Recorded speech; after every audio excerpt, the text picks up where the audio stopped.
time. They haven't played it a single time, so it's going to be interesting. It definitely is. So, well, let's take a look at our map picks and bans. We don't know what they are, so let's see how this goes through. We'll just bring it up on the screen for you in a moment. 7-map pool. You go pick, ban, pick, Decider. Villa first. Yes, that was the unlucky. It's like Giants turned around and went, well, we know you hate it, so we're going to ensure. And then it's C9 played. bans theme park.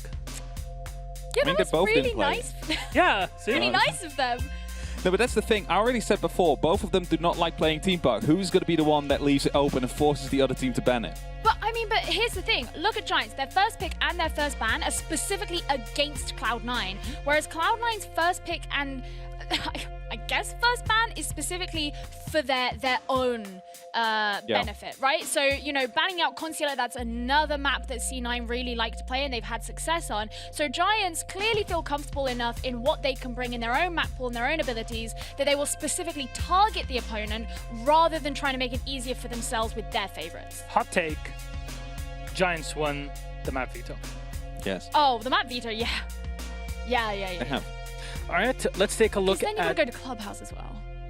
Yeah, they do. And honestly, unless that first map on Villa goes to C9, I think this can even get more one-sided than we imagined. But I'm not going to preface myself too hard. We're going to tease a bit into it. I know I fixed it. Too hard, I fixed it at this point. Let's take a look at stats for map number 1 on Villa, just to show you exactly how things have gone down. This shows 10 bans for Cloud9, by the way. This is online. They not only did they not play the map, but they banned it every single time. And just as an addition, in the last best of 3 that Cloud9 played, which was against Cyclops only a few days ago, they also banned it. Even a best of 3 Villa did not go through. Giants, it's a pretty good start for them, to be honest. It is. They're going to be feeling good about this. They know Cloud9 are not feeling comfortable on this map, and thus they're happy to take them through it. It's not even just a case of are Cloud9 good at this map, but it's also a case of throwing them off mentally, because if you could really stunt their momentum, if they're even able to get any in the first place, oh my god, going into a best of 5, can you imagine really just putting your opponent in the dirt mentally that early on? You just give yourself even more of an advantage. The thing is, though, it's a best of 5. You can afford yourself to lose the first map like, as long as back. you manage to pick it back up afterwards. Like you have a little bit of leeway there. It's not like a best of 1 there. If you lose the map veto, it's over instantly. It's not like a best of 3 where you still have some play space. It's, you know, you can lose 2 maps and still win the entire thing. That's what I was saying yesterday. In a best of 5 series, you're going to have to give your opponents a map that they're more comfortable on than you are. And in this case, it definitely happened. Maybe Giants got a bit more than they were expecting, and that's a good thing for them. We'll see how C9 adapts to this. Let's see what everybody thinks about this game at home. You can vote on all of our matches. Unfortunately, this is the last match, so you know, keep in mind you can do this for later. 52% for Cloud9 and a 48% for Giants. The Korean fans really showing up today for C9. As the Giants are only 4 points behind. I have a theory for this. Go ahead. Oh, it's raining in Korea. No, it's not about the clouds Singapore. there right now in Singapore. No, it's about the fact that Cloud9 in their matchup, everybody was positive on KD. Everybody had above 1 rating, whilst on Giants, one was one flat, and then we had 2 above it. So Giants seems a bit more like a curve instead of flat. Do you think people look at those? I don't think so, but Cloud9 looked a lot more. I think actually, you know what, this is going to maybe sound really bad, but a lot of people are going to be voting in this, and Cloud9 is a bigger org name. Yes. That is true. Yeah. People recognize the name. I haven't checked if this is King Sejong's birthday or something where everybody would be voting for C9, but we're going to have to check that later with you, Statsman. I'll check that later. Let's see what all of us, though, thought about this game. We'll open it up on, of course, our 2 casters that are fiddling around with something. Does it... Is that a flag? Nobody can see what's on there, but... It's basically a flag. It was supposed to be a flag. It's C9, of course. It's a white flag as well. As a British person, flags are definitely a big deal. 2 C9s on a Dezichu and Hap, and all of us sensible people have gone for Giants. Why C9, Hap and Dez? Baird. Bad. I mean, that's one side of it. That's I mean, I hate to kind of bring this on a negative note, but Luna hasn't had the best tournament or the best major, whereas you look at Sweetback on the other side, improve coming into the major. I don't want to say Luna's going to be the problem today. I just think C9 has just got something more about them. They're a bit sharper. Well. Like C9 seems to be everybody's performing right now, as Cloud9 have 2 players that are somewhat dipping, and Hysterix is the one that's just so clear above everything else. If they manage to shut him down, we saw what happened when Xavier was playing. Cloud9 could take it then. What about you, Fluke? What have you said? Can Hap physically lose at this point?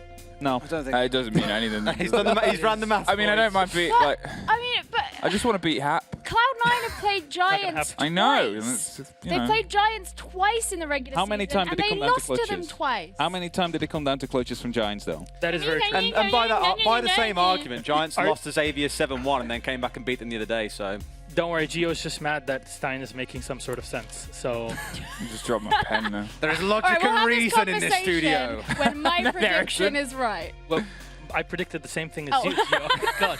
All right, guys, Wow. thank you so much for that. I think we're ready for the game. I think everybody watching from home is definitely ready for this one. APAC North Grand Final. Who will we crown today? It all starts with map number 1. Let's kick it off to our casters. Giants versus Cloud9, and it's Des and Fluke. All yours. It is indeed the UK. We're back and ready for a big game. Yeah. It is the biggest of games. We said back at the start of this season, the teams we were expecting to see. You're talking Fnatic, you're talking Giants, you're talking Cyclops. C9 weren't really in the picture, but here they are in the spot to take away those 510 SI points and those bragging rights. That's the most important prize everyone's here for, let's not forget. Yeah, I mean, obviously, when you come into this game as the underdogs, you've seen the season that Giants have had, and you've hit heads with them so many times and never really been able to beat them. Now you're in a situation where we've seen, obviously, the slight chance of underdogs yesterday in Oceania. They pulled the first map, then things started to go a little bit wrong, but it gives you that sliver of hope that, okay, this could be their moment. This could be the time teams are performing above and beyond expectations quite frequently throughout this tournament. I would kind of agree with Milos. I do not think that this map ban has worked into the favor of Cloud9. I think it's... Oh, okay. Get that G8 out of here.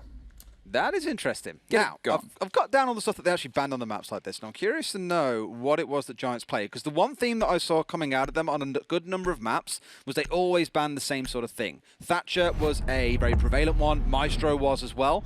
On Villa last time round, this was actually against Electrify way back at the start of the season. They banned away Maverick and 1mai, so, Food for thought, mate. intriguing. Of course, we haven't seen... This is the thing I'm worried about on this map, if nothing else, for Giants, is yes, Cloud9 have banned this map away all season, but let's not forget in Europe, BDS did exactly the same thing for, what, 20, 30 maps? You never saw them play Villa, and then one day they decided to bring it down and shock the world. So Yeah. I mean, it's one of this those... could be that time. I think it was one of those things as well, obviously, after G2. They hid a map for such a long period of time, and then suddenly it was the map that they played, and they were amazing, and they said, we hid that for the whole season. How true those words are, or whether it's just the bravado that they were famous for, is up to anyone's guess. But in the same breath, they performed so well, as you said. BDS did too, so it doesn't mean that it's so strictly a write-off from this ban phase. Okay, yeah, we're sitting here quoting statistics and saying this is probably going in the Giants' favor, but at the same time, we've already seen these great performances, seen these great pulls from the underdog, from these teams that are not expected to do as well as they have done. And I don't know, I've got a good feeling, Des, today might just be another one of those stories. The change from the Clash to the Mozzie is two very distinctly different playstyles as we open for the first round of this slobber knocker on Trophy Statuary. I wouldn't go as far as saying it's the offsite, but it has definitely dropped in popularity. Some teams starting to, well, still play aviator games. That's kind of the most popular. And then downstairs inside a kitchen has grown to be one of the more popular ones in dining downstairs. So this is a, I'd say, again, an offsite. I don't want to call it that, but it's definitely something that might throw the attackers off ever so slightly, and also why you saw that 6th pick come through. We have seen a few teams this week playing the Clash and defending on this site and holding down towards the, sorry, when defending aviator games and holding it down towards the south.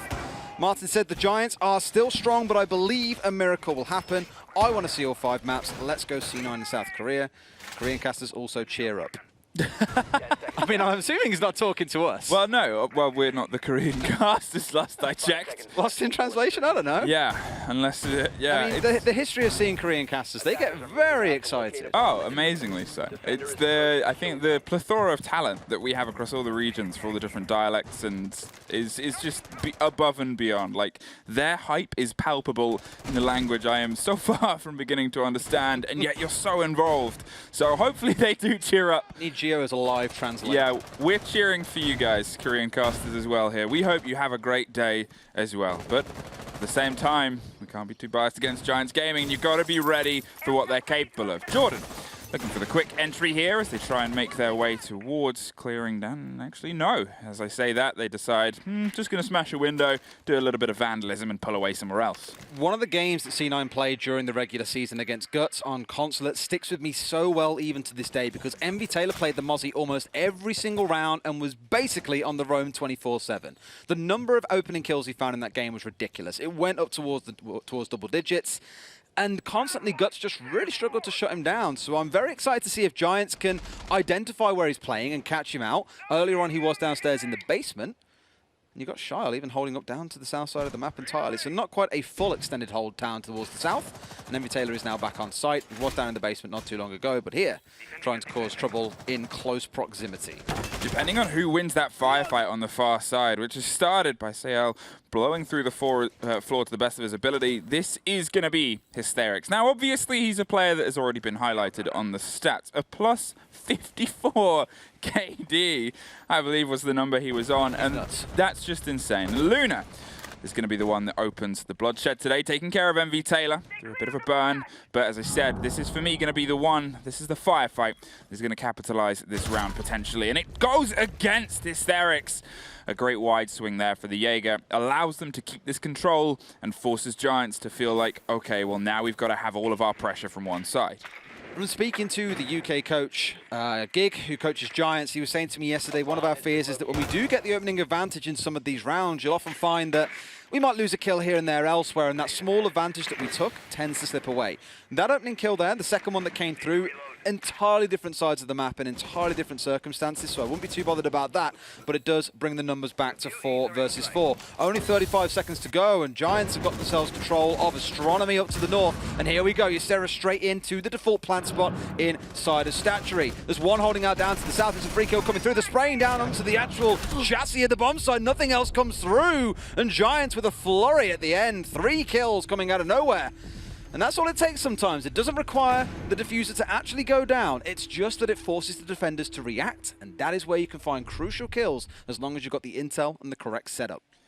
I mean, I said the question would be, well, all of our pressure has to come from one side, and they made great use of it. They're able to get themselves in, get that diffuser down, somehow survive the bullets that were cascading around them in probably a very terrifying fashion, until, well, the rest of the bodies have been able to be picked up by the guns still standing. The first round falling to the attackers on Villa, a map that we know has been, well, Cloud9, let's say they're not fans of it. Let's put it really lightly.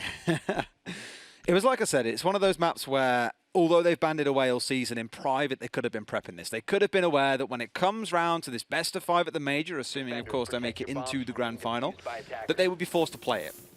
It is that pick, ban, pick side of format. So whether you like it or not, you are going to be forced, most likely, to play a map that you hate. The strategies that you can employ in a ban phase like that come down to, do I pick our strongest map first and say, let's get off to a good start? Or do we pick where the other side is weak? It's kind of the same story when it comes into bans. As mentioned for Giants, their bans are generally very typical across maps. And I think coming into next season, that's something that we need to see change. More target bans are never going to be a bad thing. And why is this with you guys? Once the Giants win today, Fluke? As a fan of anime, are you loving all the profile pictures we get? I am a massive fan. I'm loving it. How come you don't have a profile picture like that? You get flamed for having a profile picture like that. Yeah, well, I mean, I was going to say deservedly you so would, I'll just pick the stupidest profile picture I can. I'll draw you. But it won't be very good because I cannot draw. Taking Kitchen. They're not going to try and do the top floor again. They're going to rotate themselves down, again avoiding the opposite side. AVG, which was once the familiar standard opening, is still for a huge amount of teams. But here, Cloud9, they're playing a slightly off the beaten path game. They're trying different things, whether it's to throw off Giants or not. Either way, that first round gives the impression that they're kind of unthrowable here. Still setting up and still prepping as we see the buck of Speakeasy only just round the corner of the washroom. Leopard bullets either side and a window broken above almost suffers to Speakeasy, but they do not catch the man that is inside the second floor. You're also seeing the Bandit coming out with a shotgun there from Nova, opening up the top of the wall, just in case someone dares to try and get a bit too aggressive. He'll be waiting with a C4 in hand, no doubt. They do have 3 of those on side. Envy Taylor with the impact nades, not quite a full stack towards C4s as you sometimes expect and sometimes see from teams here in APAC. Still opening trades going on upstairs. No one yet going down, mind you. But bullets have been traded against both the Book and the Valkyrie so far, both down to about 2/3 HP. You can see they're just kind of dancing around each other, never really quite wanting to engage, but waiting for that opening to strike and bring down the other side. Again, it's a lot of fire. It's a lot of pace, and it's a lot of flourishing, but not a huge amount of results yet. Everybody's kind of swinging in, and I guess it's twinned with that fantastic pre-reel, but there's the first body off the board. Envy Taylor is able to get the entry this time and not suffer it. Speakeasy, that's the buck off the board, quickly followed by Ysera of the Maverick. 2 quick losses, and, well, they're going to try and just push through the door. Unfortunately, no entry, as Luna is taken off the board too. Puts them in a commanding position of 5 versus 2. This is where you tend to say for the attackers the round is over and done. And normally you attribute clutches to the defenders. However, Hysterics opens things up. Again, the top fragger in the whole division across the major, across the regular stage. The guy is an absolute beast. When it comes to clutches, maybe not so many. I believe he's had 1 so far in this major. And actually, it falls down to, I want to say it was Speakeasy, who has like 5. However, he's not on the field, so no clutches today. No. Obviously, you look at what's been taken out of their arsenal here, including obviously their hard destruction, which isn't the biggest point, depending on how you want to push this, but, well, everything is now off the board. Cloud9 battle instantly back, 1 apiece, and they take their first defensive round. Now, if you're looking at this map historically, you're thinking, okay, you want to leave this half with a defensive advantage. You have to be at least on a 4-2. Anything less than that, and it does not kind of give the impression that you're having a good game. Villa is so structurally heavy, so built around a fantastic defensive half, and, well, I guess, again, it's all these question marks, because we physically haven't seen C9 play it. It could be a great map for them. It could be something where they've kept it kind of in the back pocket for this sort of a moment. It's a lot of pocket strats and a lot of potential and possibilities, but a 1-1 so far. Maybe it was a shaky first round, and maybe we're going to start to see them kick into gear. Just got to compose themselves a little bit. Round number 1 on this site was a explosion mainly through Astro, as you saw, and then a plant forcing that closing fight in which Giants won all of the key gunfights. Good coordination. Would maybe like to see the side of C9 stick a little bit more in towards Astro, and the picking up of the clash might do just that for them. In fact, they changed site at the last second, so now I've got to change my notes. Wonderful. Amateur mistake. Very amateur. Yes. Writing it down till it's only a major final. I mean, how dare I? Absolute fallacy. But okay, Aviator in games here. You bring in the clash along. We've seen teams use this in a number of ways. You can play it up on 90 just to try and slow down the start of the round and force the aggressors to have to come and force you away from 90 before they can even start thinking about the site.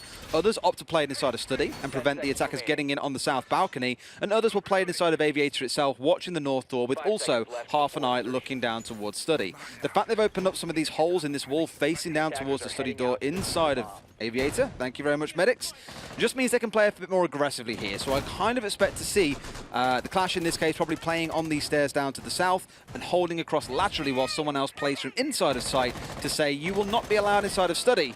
Class is out. Yeah, you see the doubling up there with the shield and the ADS means that they want to dig in to that corridor and keep it under their control. Nova can also play this towards the adjoining room between the Study and, was it the strategy table? It was described as, I believe, before the other day. But it's from the game, Ruse. It's from Ruse. The Ruse game table. So Nova's going to play it there. If you're looking at a comparison here, think of the top floor of Cafe when you're defending that white corridor. You have the ability to just kind of keep them at bay on those windows on the long range. They cannot get a true entrance, but somehow it doesn't matter.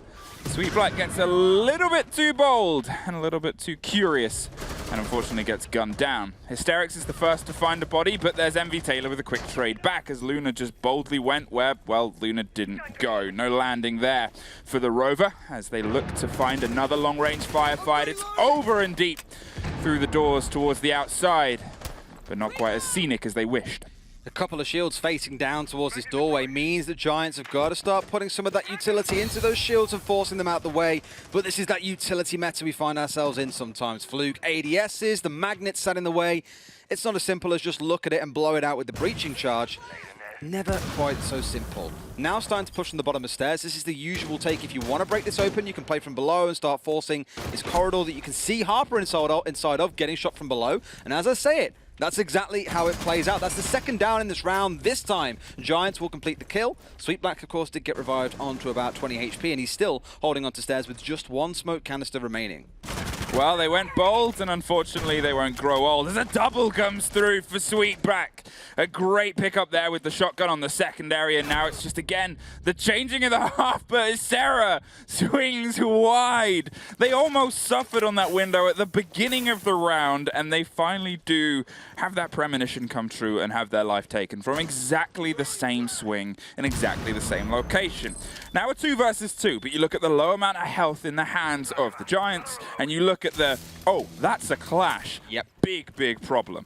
Massive problem here, because if you get too close and she can just start zapping you away, you may well find yourself going down to the electric. It's more of a tickle when you're at max health, much more of a problem when you're sub 25. Ysera swings in though from 90 hallway, finds one for himself onto Envy. One more from the north side, it's into a 1 versus 1. Nova is in such a great position, but doesn't know that Ysera is planting, and now it's into a post-plant 1v1. You love being a clash in this situation, but you need to find where this defender is. Surely can now see him. This could get very, very tough, because all he's got to do is zap that life away from him. Trying to find his way around. Grenade still in the back pocket, trying to do what he can. This is going to get tough. Here we go with the 360. Gets a spray as well. What a play coming out of Nova to take the round for Cloud9. Going to find ourselves going up to 2-1 to Cloud9. Opening with something like that. Get styled on, kid. I am so excited for this game. I was so excited when I woke up today, but the capabilities that these guys are showing already, every single trade seems to be different individuals. Every single person seems to be finding their way into this firefight. It was one of those things that we mentioned when we first saw Cloud9 in the previous day, was they obviously have a very strong roster and then a player who unfortunately hasn't been able to show up as much. Here he is showing up. Here we're seeing more of kind of Sweet Black, and in the same breath, look at them now. Look at everybody just getting involved, getting themselves into these gunfights and fire. They know how much is on the line here, and they are definitely wearing it on their sleeve. Sweet Black's having a party, I think it's fair to say. Oh, yeah. It's just, it's, you know. He had such a rough main season as well. -21 when it came to KD. And then even stepping into the major itself, it didn't look so pretty. He did improve. He did go 12-10 so far in KD, so it's not been the worst for him. An entry so far during the major admittedly hasn't been pretty, but realistically, do you want your smoke player taking the entry kill? No, not really, no. Preferably, if your smoke player is in the entry situation, unless you're in LATAM, where they do like to roam smoke sometimes, something's gone wrong. I mean, you're a great stall tactic, right? Chuck down a couple of those cannons, burn through 25 seconds easy. Yeah. With shotguns. I get the logic, but the situation. As we spoke about the other day, it comes down to that MOBA reference again, at the power spike to these operators, and smoke is just so invaluable in the closing seconds when teams are starting to rush in with 20, 30 seconds left on the clock. But that was the big thing for me coming in today, was Sweet Black versus Luna, and how the two have stacked up so differently during the major. And let's not forget, here at the major, you're against tougher opposition. You are against the top 6. You don't get your air quotes free KD or whatever else you want to call it against the teams that are in the bottom 6. It's all show up or you go home. And so far, he has shown up, and that's the big thing in my mind. One of the things as well is if you're looking at this bracket, you know the bracket, you know the prep you can run. The Swiss system is obviously one where week in, week out, you're looking at how things can change, and you don't really know how your season is going to shape. And we've had some teams not show up to expectations. You would probably have prepped quite big for teams like Fnatic. And now it's a situation where you go, okay, we know the obstacles ahead of us. We know who we have to go up against and how we can work towards it. It allows teams like this, with their kind of support staff, with the hyper-focus they can apply to, well, apply it. Learn the weaknesses, learn the strengths, and learn how best to try and butt heads. Start of the round, nothing much has to happen yet. Villa's always one of those maps that it requires a bit of droning, it requires a bit of clear. Very commonly, teams when assaulting into Trophy and Statuary will start on the south side in Study, work their way through a book or two, and then up towards the site. And it's just about making sure that those south stairs are covered, that no one can give you any jip. You can even see here, though, Cloud9 opting to play out in the field itself, 2 playing to the south, the Goyo and the Jaeger. Just saying, if you do want to come through Study, well, guess what? There's quite a bit of time you're going to have to work through first. And it looks like Giants have cottoned onto that and said, forget about the south. Let's just take the riskier tactic of trying to push directly in towards the site. It can make it quite difficult to get inside the building, because as soon as you're jumping through these windows, you are potentially in sight lines of the defenders. And you all know what happens when a defender's got their guns trained on your entry points. There is a huge amount of roam control in the hands of Giants right now. With the, obviously, you've got your Jackal, you have to kick Dockerby, you also had a Nomad, or you still do, obviously, it's MV Taylor that's actually the first one to go down, the Mozzie. And it seems like they're expecting a huge roam play here from C9. And I guess, again, that comes down to, well, how much do they know of C9? Because, unfortunately, from our perspective, after not seeing them play it and ban it every single time, well, we don't know a huge amount of how they like to go into this. They're obviously still bringing the hard destruction, the ability to get through these close walls and get into the close quarters that they need to, breaking straight across the sight lines here. And obviously, you know, they're only opting for the Maverick. No Hibana, no Thermite, they're both possibilities and both open. And obviously with Thatcher off the board, I guess you've got to have more of a reliance upon this. But so far, we're not seeing any wall denial, any of that kind of play. It's not coming down to the hard walls, these firefights. As I said, everyone's showing up and just trying to shoot each other in the face. It's always the game plan. Shoot him in the face and you win rounds. Shoot him in the face. Shoot him in the face, forehead. That's the way it goes. They're the two that were playing Rome and now finally decided to peel back from the south and abandon it altogether and just say, right, forget about it. We lost one or two up top. We've lost control of Astro again. Harper's going to take control of Luna and bring him down. That's the Nomad out of the way. Those air jabs, no doubt, already deployed, so not quite the end of the world. It's a double kill for him. One traded back by Jordan. He even finds himself a second. They try and burst in towards the site, but Cloud9 a bit too prepared in this round. And Giants lacking the pace that we saw back in round number 1.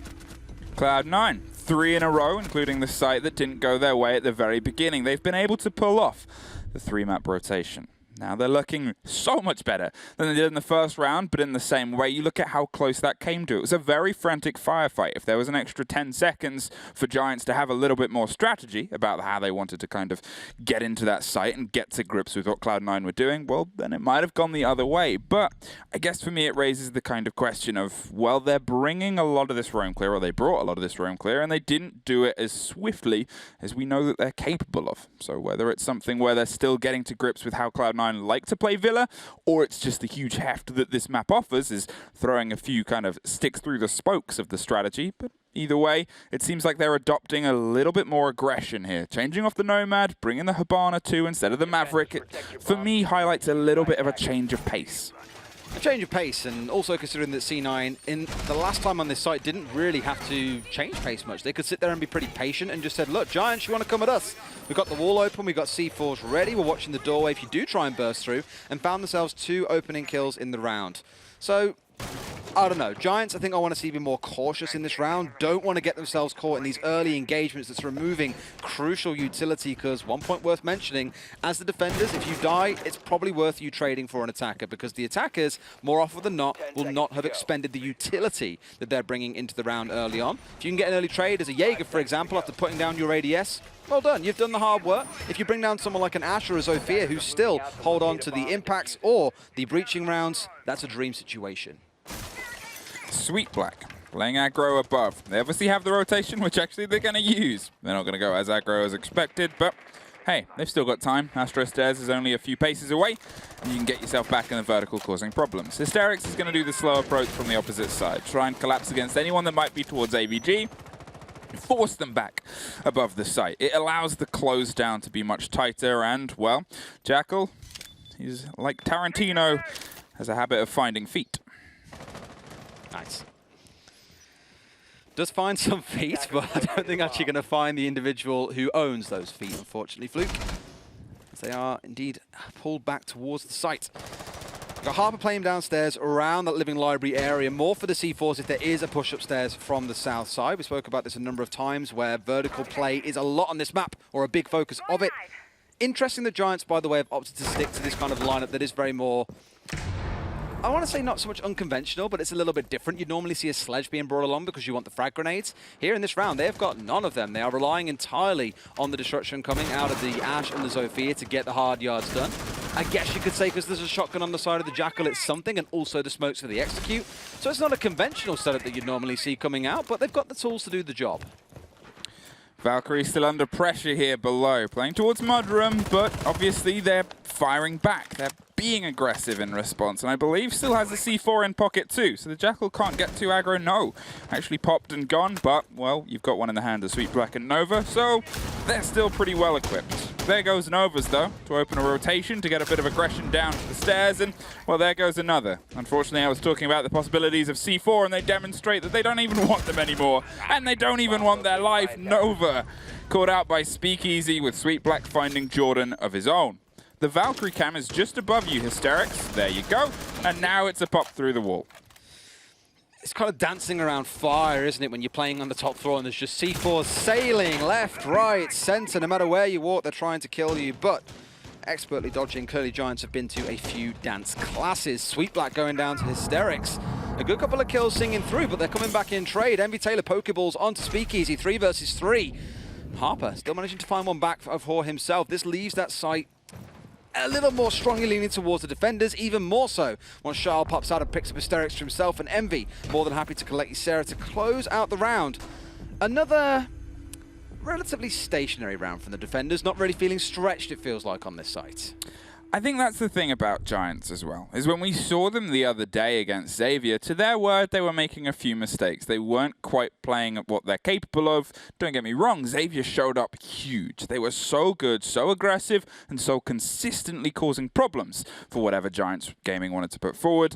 Here, Giants Gaming, they seem to be struggling. We all looked at the map pick and we went, oh, uh-oh. Because this is, again, something that could play very much into Giants' favor. They've shown up unsure, I think it's fair to say. Which is fine if you're going to be playing a map which you don't know what they do, but you picked this as your opener. You picked this as your, we're going here. And it seems like currently on their attacks, they're just not really sure why. The one thing I'm most worried about in this series is maps 4 and 5. Stepping into Cafe, especially against Cloud9, I think is going to be a real challenge. It has been one of their most popular and most successful maps of the season. Whereas on the side of Giants, although, yes, it's been played a couple of times for them, I would go as far as saying that it's still a risk. They've won it 3 times, admittedly. Hasn't been the worst, but they've had a couple of close games. And in fact, I remember seeing C9 playing on this map, and I can't recall who it was against, but they had a real problem with dealing with C4s from below, constantly being caught up by these on their push across the top floor. So I hope that coming into that, they've been looking at those maps historically and know this is what needs to change for this series. We can't play it the same way we normally do because Giants will tear us apart. 5 seconds left. Setting themselves up with the clash yet again. Now, obviously, this came down to a little bit of heroics on the top of the staircase, but with Clash playing on the split, well, it came down to even more from her. 360 is no reliance that anyone, not even the Bikini Bodhi spinner himself, would want, but hey, if it's going to come down to clutches, this was something that Hap said on the desk. A lot of this happened during their butting heads in the season. Whenever they would find a confrontation, it would often come to the wire, and unfortunately, well, for Jordan, it doesn't even come close to the building. Unfortunately not. And looking on the other side, I'm immediately leaning towards Luna on that Ying. We have seen Ying pick so much this week, yet I think only once have seen a successful Ying execute come through. Often finding the Ying gets picked off early, or the team is just completely ruined in numbers, and they don't have the opportunity to execute in the way they want to. So it's all about Luna staying alive here in this round for me. It's all about getting into position for the execute behind those Candelas, behind those smokes, and I imagine their focus is going to be inside of Aviator. They want to smoke off the room, they want to get themselves behind that vault door and go for a plant whilst masking the sound of it thanks to those Candelas. But I'm leaning towards C4s and thinking, well, Envy Taylor might be the only one with one on side, but the number of times we've seen players just say, stick a player downstairs. They haven't got the tracking anymore. There's no Jackal. You can afford to be a bit more aggressive on these roams and try and make those vertical plays that catch the other side completely off guard. Now everything and the kitchen sink is electrified inside the site, and with the opening blood, look how aggressive C9 are getting. Envy Taylor is waiting on the double door to swing on anyone that gets a little bit kind of out of their eyes on the 90 window there, but it looks like they're just going to take it aggressively, looking towards the classical long push, whilst they keep a bit of attention in the Clash's eyes on the opposite side. Bit of a scrap coming in towards landing. Shah with the second kill of the round. Collects Ysera as well as Jordan, and that's the hard breach down. Not that it's really a big concern when you're trying to push him from the north side, but it's something to keep in the back of your mind here that is going to be lacking and means they don't have options leading towards 90 or anywhere else. Envy collects Hysterics, and despite a push coming up red stairs, Speakeasy is going to shut that down in no time at all. Only 2 members left, a bit of a split being set up here. One down 90, one towards Aviator. Not the dream scenario. Trying to make a play in with the Candelas. No, quick shoot it. Don't flash my own teammates. Not quite how we intended to see the Ying. No, but hey, if you're going to fail that, just shoot him. Pops it on the Clash, going to distract him. Another one bounces wrong. The ricochet is all off with the measurements, but Wamais is spot on. Swings with a gun that you don't often see on the kill feed, and every Candela went, unfortunately, the way of the sky. I think that went the way, that first half went was exactly as we expected. Villa, generally defender-leaning map, can be very tough to break. It is a large map to clear. That round, admittedly, wasn't really down to the clear. It was more down to the members getting picked off by the odd member of C9 popping their head up. It was like whack-a-mole where the whack-a-moles hit back. And unfortunately, down at 5-1, looks a little bit dicey for Giants. It is their map pick. It is going into the defensive side. This is where you would expect to see them shine. But let's not forget the fact that having played it once, Cloud9 do have some information. They've seen them play this, so unless these are completely refreshed strats, I imagine they've got a few ideas in mind here on how to bring the Giants down a peg or two. The kill are so even. The kills. The Multiple kills. The kill is even. Nobody is only on one kill. Everybody has at least a couple. And for me, I think this kind of dictates how the game is going. Because Cloud9 just seems a little bit better right now at locking off those final engagements. They seem a little bit sharper when it comes to having the angles. And yeah, sure, that's helped by a defense. You're the one that's having your setup tested. You're the one that can kind of play around this trade and say, well, we expect them here, so we have a body here and here and here to pull stuff back together. That's a good line from a cringe god. Imagine having IKEA as your profile picture. I think it's just the ick. Ick. Ick is... No matter how tall the Giants are, they'll never reach these clouds. Man totally hasn't seen Jack and the Beanstalk. I mean, it was a reference earlier today. It was, but it's true, because it's through the clouds. Did you know Milos wrote that? He's that old. He would sit by the fire and pen children's fairy tales. Milos looks like a man who could be the Giant. Imagine him just walking at you going... Yeah, it was an autobiography when he wrote it. It was about... It was about... no, it's more of a biography. It wasn't an auto one, because it's from a different perspective. Yeah. Like Happy Potter. About Hap. Hysterix is waiting aggressively on the close window with the Jaeger, seeing if anybody comes close. They were spawn peaked before, at least their team were, and they want to kind of put the same pressure down. They are close to Zafir, but... Fortunately, close doesn't guarantee. There is a little bit of damage done to Luna just from a pep for a window. Screamed loudly, but unfortunately for the attackers, didn't really take a huge amount of damage, more just a graze. Ooh. That is more than a graze, though. You've always taken a massive risk by peeking out of a window like that, given how much space there is outside to bring you down. Obviously, the ledges are quite wide, believe it or not. You are stuck in a very, very small window. It's quite easy to just hold the gun on it and wait for them to swing across. As Hysterix is more than happy to oblige to MV Taylor. That's the north side clear. They've now got rid of the Roma. Looking towards this Yokai drone, I was going to say holding out at the top of landing. I was like, hey, that's probably not the most ideal place to plant this, given they are sniffing around. But with there being no IQ, what you're going to have to rely on instead here is the Decabi. And with those cams hacked, they know exactly where their Jokais are going to be. Not quite as ideal as an IQ, but still very helpful. A lot of patience here coming from the guns of C9. As I said, if there's one thing I'm complimenting them on a little bit more than I am on the Giants, it's how quick and how sharp they are when they need to push. And this is the example, but Luna and Speakeasy deep within the gun vault are able to quickly shut that down. Sophia's looking for a little bit more aggression. There's one either side. Luna, get off your drone. Luna, look right. Luna, oh no! A 3 versus 1. Sarah's going to do their best to pull it back, but the diffuser is going down behind vault door in the default plant spot. There's a pre-fire through a wall. They know someone's close, but unfortunately close doesn't guarantee it. That does a little bit more. See the spine of a man fleeing. And now it is just 30 seconds to try and get this. They swing, they fire. That's going to buy them some time. They're going to try and stick it. They can't quite get the angle. 4 seconds, 3 seconds. Sile throws himself, and it was brilliantly played by Ysera. Waited, baited, done like a kipper. Like a kipper. Oh, man. I said the other day in some of the series that the number of times we saw rounds go beyond, go to this 1v1, this 1vx, the post plant has been so thrilling here in APAC, and APAC North definitely isn't shying down from the challenge to try and exceed what we saw in South Asia or in Oceania. Wonderful round coming out, and that is so pivotal. Because for Giants, that would have been 6-1 down. 5 rounds in a row required to bring them back into it. And maybe it wasn't as pretty as they expected. Maybe Cloud9 came at them with just a little bit too much pace. But thankfully, managed to come back and win the round. 5-2 as we head towards Trophy and Statuary to the north of Villa.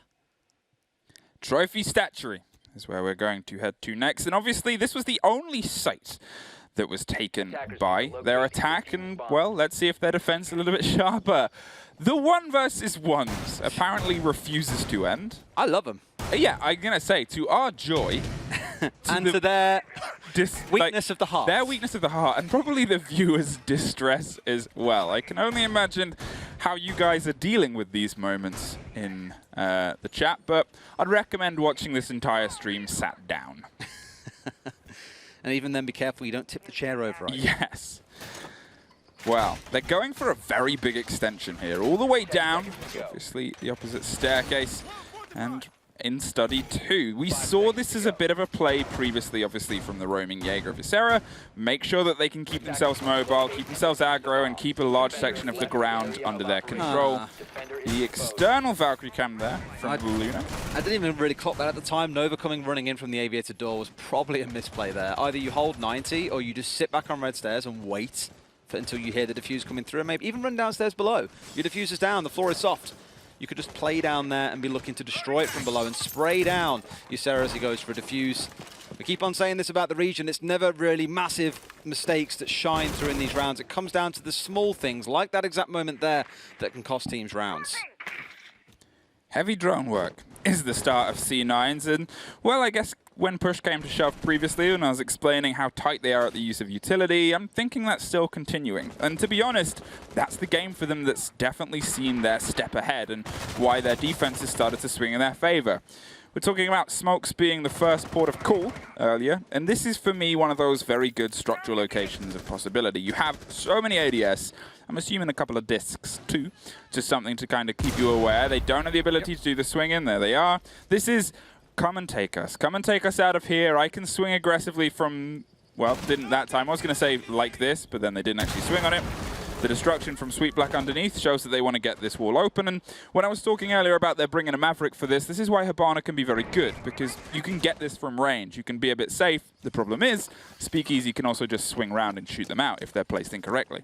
He's got a rotation that leads in towards bathroom too, so not only do they need control of Astro to kind of have someone on the window, they need to get inside Astro and cover off the bathroom so he can't just swing out and spray it, or they need to clear Speakeasy out of the closet, which requires a lot of utility. 3 ADS is set up in there, as well as a magnet. It's not going to be pretty. Sweet Black worried about the south side more than anything else. No one is here to clear out the Goyo shield, so they can proceed unimpeded. As I say, that Hysterix actually swings his way back towards 90, and it feels like everything has gone black. It's one of those moments and one of those times where you just think, have I accidentally closed my eyes or not? It feels like both teams may have done just that. Well, what a way to start. What a way to bring ourselves into this playdate. Obviously, as you can tell from the frazzledness of my hair already, things are heating up in the studio and in the game. If it was COVID safe, I would love to touch your hair. Tough. You know, that's been the hardest part of this week. It's not having people touch your hair. No, not hugging Milosh and keeping a safe social distance. First time I've ever met him, the man looks exceptionally huggable. Something I'll never know, unfortunately. It's like a giant bear. Yeah, the big bear. Hey, talking of Rainbow Six Siege, instead, you're looking, obviously, now we won't get the full taste of how that trophy holds. We'll be popping back into that trophy, I assume, momentarily, depending on what happened on the player's end. But a first round in the hands of Giants, it came down to a 1 versus 1 post, or 2 versus 1 post plant even. That is in no one's books safe or good. Do you think that that was due to the push and that being, again, this unexpected nature of Cloud9 on this map? Or do you think Giants are just kind of struggling right now? I think it comes down to the unexpected nature. If you'd seen Cloud9 play this even once, you would have some inkling of what they like to do. Because one thing that isn't always abundantly clear when you watch people, play at face value as we do as casters is habits. Yep. What angles do you hold? Where do players like to sit? What corner of a room do they like to play in when they're in a certain spot? These are things that are really hard to mix up to any great detail, because you kind of decide as a team that's the most optimal spot to be in, right? So I think, given you have no idea what they do, what the defenses look like, and therefore what your lineup needs to be, it's uncomfortable. And that's how Giants look right now. I just got it from the top. I just got word from the top. C9 won the round. So they played out the round. So the players weren't disconnected from the game. They won round 8, which is obviously a shame we don't see that, because it puts us onto map point. It puts us onto the situation. Obviously, we'll be back in on match point.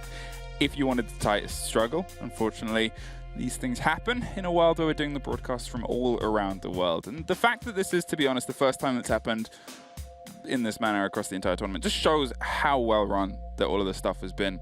and how tight everything has been. But 6-2, Cloud9. If you're in chat, I'm assuming you are. I'm assuming there's a lot of C9 copy pasta right now. What scares me the most is what this means for the rest of the maps. Villa was the map that Cloud9 haven't played. They hate it, they detest it, and Giants were like, oh, we can take that map. No problem. We'll take Villa away from them. That's an easy 1-0 start, and then we can worry about the rest as the series goes in with us having a small leg up. The fact they're now about to lose that map that Cloud9 detest and refuse to play draws questions. How is Clubhouse going to go? That third map in the series, we spoke about it earlier on. Cloud9 also hate that. How is that going to play out? And Giants love that map is the worst part. You can forgive them a little bit with Villa. They've only played it once. Clubhouse is their bread and butter. It's where they love playing. What I will say is, I guess with Cloud9, they banned it every single time.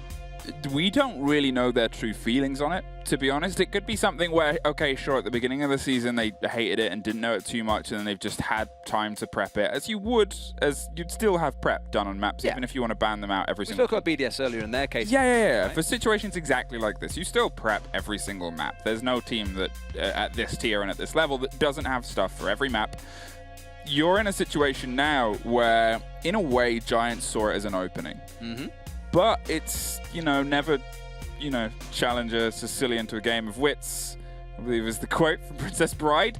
We're looking at this situation where they've kind of bait and played them. They've gone, well, this is a map we've prepped. This is a map that you have been unable to prep against us on, yet we have someone new. That's how things are kind of lighting up. And I said, for me, it looks like it's an unsure nature. There's an uncertainty to the play from Giants. And unfortunately, it's reflected by a 6-2 split. At this point, I already want to start talking about Oregon and what needs to really. But you just love always talking about Oregon. I'll talk about Oregon all day. We could be in the middle of a different map on a different game. I could be dying in the middle of a desert, and I'll still be like, about Oregon, by the way. Oregon. Breath. Supply and laundry. I love it. 6-2, Giants Gaming. Now, obviously, you've had these moments, and it's fair to say that a lot of these rounds have come down to very intense 1 versus 1s. It's a lot of clutch situations already. This was, again, something that Hap said on the desk earlier, was the frequency at which this happened during their head-to-heads earlier in the season was, kind of true for how the scoreline did both go the way of Cloud9. It hinted towards the possibility of a Cloud9 victory. This is more than a hint. This is a very bold statement of Cloud9 saying, well, again, we're the underdogs, but we're going to take this. Did you say back at the start, my only objective today is to beat Hap? Yeah. I know. Mathematically impossible, but I know. Can we do the rule where it's just like last goal wins? Hey, I'm all for that rule. I don't know if Hap will be. Yeah. How about this? Hap loses all of his points. He does a double or nothing, and I'll think of the rest. How can you double points? Because we're going by percentage. Okay, we'll be back into the game soon, and in that time, I'll be working out how I can beat Hap today. I guess I'll think of something. Play rock, paper, scissors, forget predictions. Rock, paper, scissors. No, because he'll run stats. He'll be like, last Tuesday you had a bottle of water, and it was this half full, and it was at this temperature. That way you're going to play rock this time. I am Hap. It's the kind of stretch that he would go for. But we are back into game. Round number 9 coming up. As mentioned during that issue, the technical rehost that we had coming through, Cloud9 took the round. They're at 6-2 on a map they have banned all season long. 11 straight bans every game of the regular season. Coming then into the games that led us to this grand final, also banned away. They have saved this one for Giants. They've said, don't you worry, they're hiding something behind their back, and now that it's come down to it, they've finally brought it out and gone, bam, here's the surprise. 3 C4s on the board gives, well, the impression of how they want to hold this. And this is generally how you hold it. You'll put a body upstairs. They'll try and dig in on the second floor as much as they can, around the bedroom and around this play space, have the hatch open and try and cause as many problems. Force time, which in a map as big and as arduous to push through as Villa is, it can swing whole rounds in your favor, especially, not to say it one more time, but I'm gonna, with how frequently these rounds have been ending on these end of the line, this is it, all or nothing, mano a mano, shoot each other in the face plays. And, well, we haven't seen a huge confidence from the roam game. It's the skill of Giants Gaming, but unfortunately it's lacking that little bit of fire, I guess, that's been snuffed out by being put on the back foot so early on. You can't ignore the motivational effect this has in a best of 5 like this. When you've picked a map thinking, this is fine, we're prepped, we're ready, we know we can win, you come into it and you get slapped off the park. as they are currently feeling against Cloud9. And who knows how Oregon goes as a result. Start of this round, we are downstairs. You saw a couple of members holding on the upstairs, and Hysterics straight in with a kill onto Shyle. That doubles up, if not triples up for the side of Giants. So in no time at all, they've pushed their way in towards the site, they've forced their way in, and are currently taking fights left, right, and center. And with 3 members down the side of C9, it is going to take a hero play from Sweet Black. The support that we said earlier on has been playing much better, and Envy Taylor, who, as the kind of leader of this team, you would expect in big situations to be able to step up big, but no. Giants unfaltering in this defensive round, find 4. This could be the flawless round, and you would never guess it, given how it's shaped up so far. There we go. The 5th and final kill onto Envy. C9 not even getting a sniff in that round. Well, I mean, if there's a time to bring it out, it's probably no time like the present, really, when you're on match point and you're on the possibility of losing Villa, a map that we cited as being a great one for them. You look at where we're going next. For me, you also look at the fact that obviously Coastline, I believe, is that end throw, a map that we know Cloud9 are very good at. The map that obviously Giants Gaming was beaten on during the regular season. Beaten is a soft word. Yeah, very soft word. So for me, if Cloud9 can push themselves all the way to Coastline, that's a really good position to be in. They can really find themselves in the possibility of, okay, last map, 2 versus 2, we've got this, it's Coast. There's obviously still a lot left to do here. We're obviously still only 3 rounds away from the possibility of an overtime on this opening map in the. But Giants, you know, that was the sharpest they've looked. They've got to try and replicate that a couple more times first. Imagine that brief moment of pause did help them, of course, at no fault to either side. But for Giants there, that is probably the breather they needed to talk and ask, boys, backs are against the wall here. We're down 6-2. What needs to happen for us to pull this back? And in that last round, it felt a lot more like the kind of matched aggression from Cloud9. You already saw them go for that rush earlier on inside of Aviator Games. Oddly enough, the site that we're returning to now came up very successfully.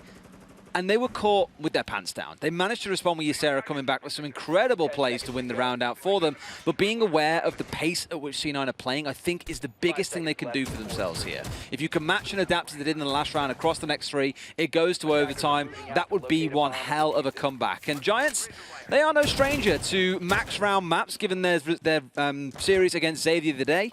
8-7, 7-8, 7-5. 42 round slog. They've been doing some of that endurance running, I think. Hey, I was there. Oh, wait, you were as well? Oh, no way. Oh, I wondered where I knew you from.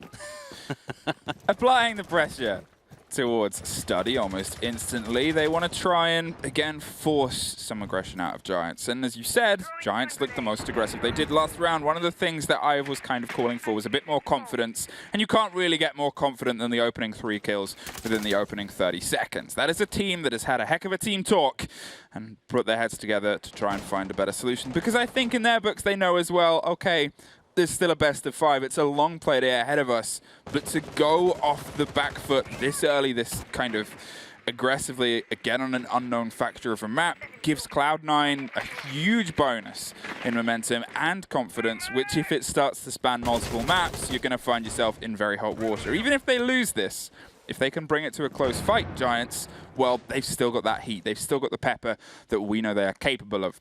The wide roam clear comes out as they already get control of Trophy Statuary, and it's just a matter of taking the other half of the second story now, with Hysterics being the possible problem. Just playing it safe. No need to go too crazy. Make sure they have the air jabs down in the correct places, and they've got Envy Taylor on standby here, ready with his finger on the trigger of that EE1D, saying, we know someone's nearby, give us a hand. And I think we spoke about this on the desk the other day, that when you have the Lion on side, it's about pairing it up with the drones as well. Make sure you're able to drone someone in case they do sit still. The drone can find out where they are, can ping for you if required, and generally that person will not be too long for this world. But as much as I talk about the Lion, things like this still happen. Such a big map, lack of droning in given places. C9 not paying the right amount of attention lose arguably the biggest piece of the puzzle to them winning this round. It's one of the things worth stating as well. As you said before, you were chatting with Gig, the coach of Giants Gaming, and he said sometimes we have this habit of we'll get the opening kill, we'll get the opening momentum and not be able to capitalize upon it. That makes the 6th opening kill that we've seen come into the favor of Giants. Cloud9 have only had 3. Obviously, I can't quite count the round that we didn't see because I just do not know, guys. But in the same breath, you know, obviously the score is the opposite of that.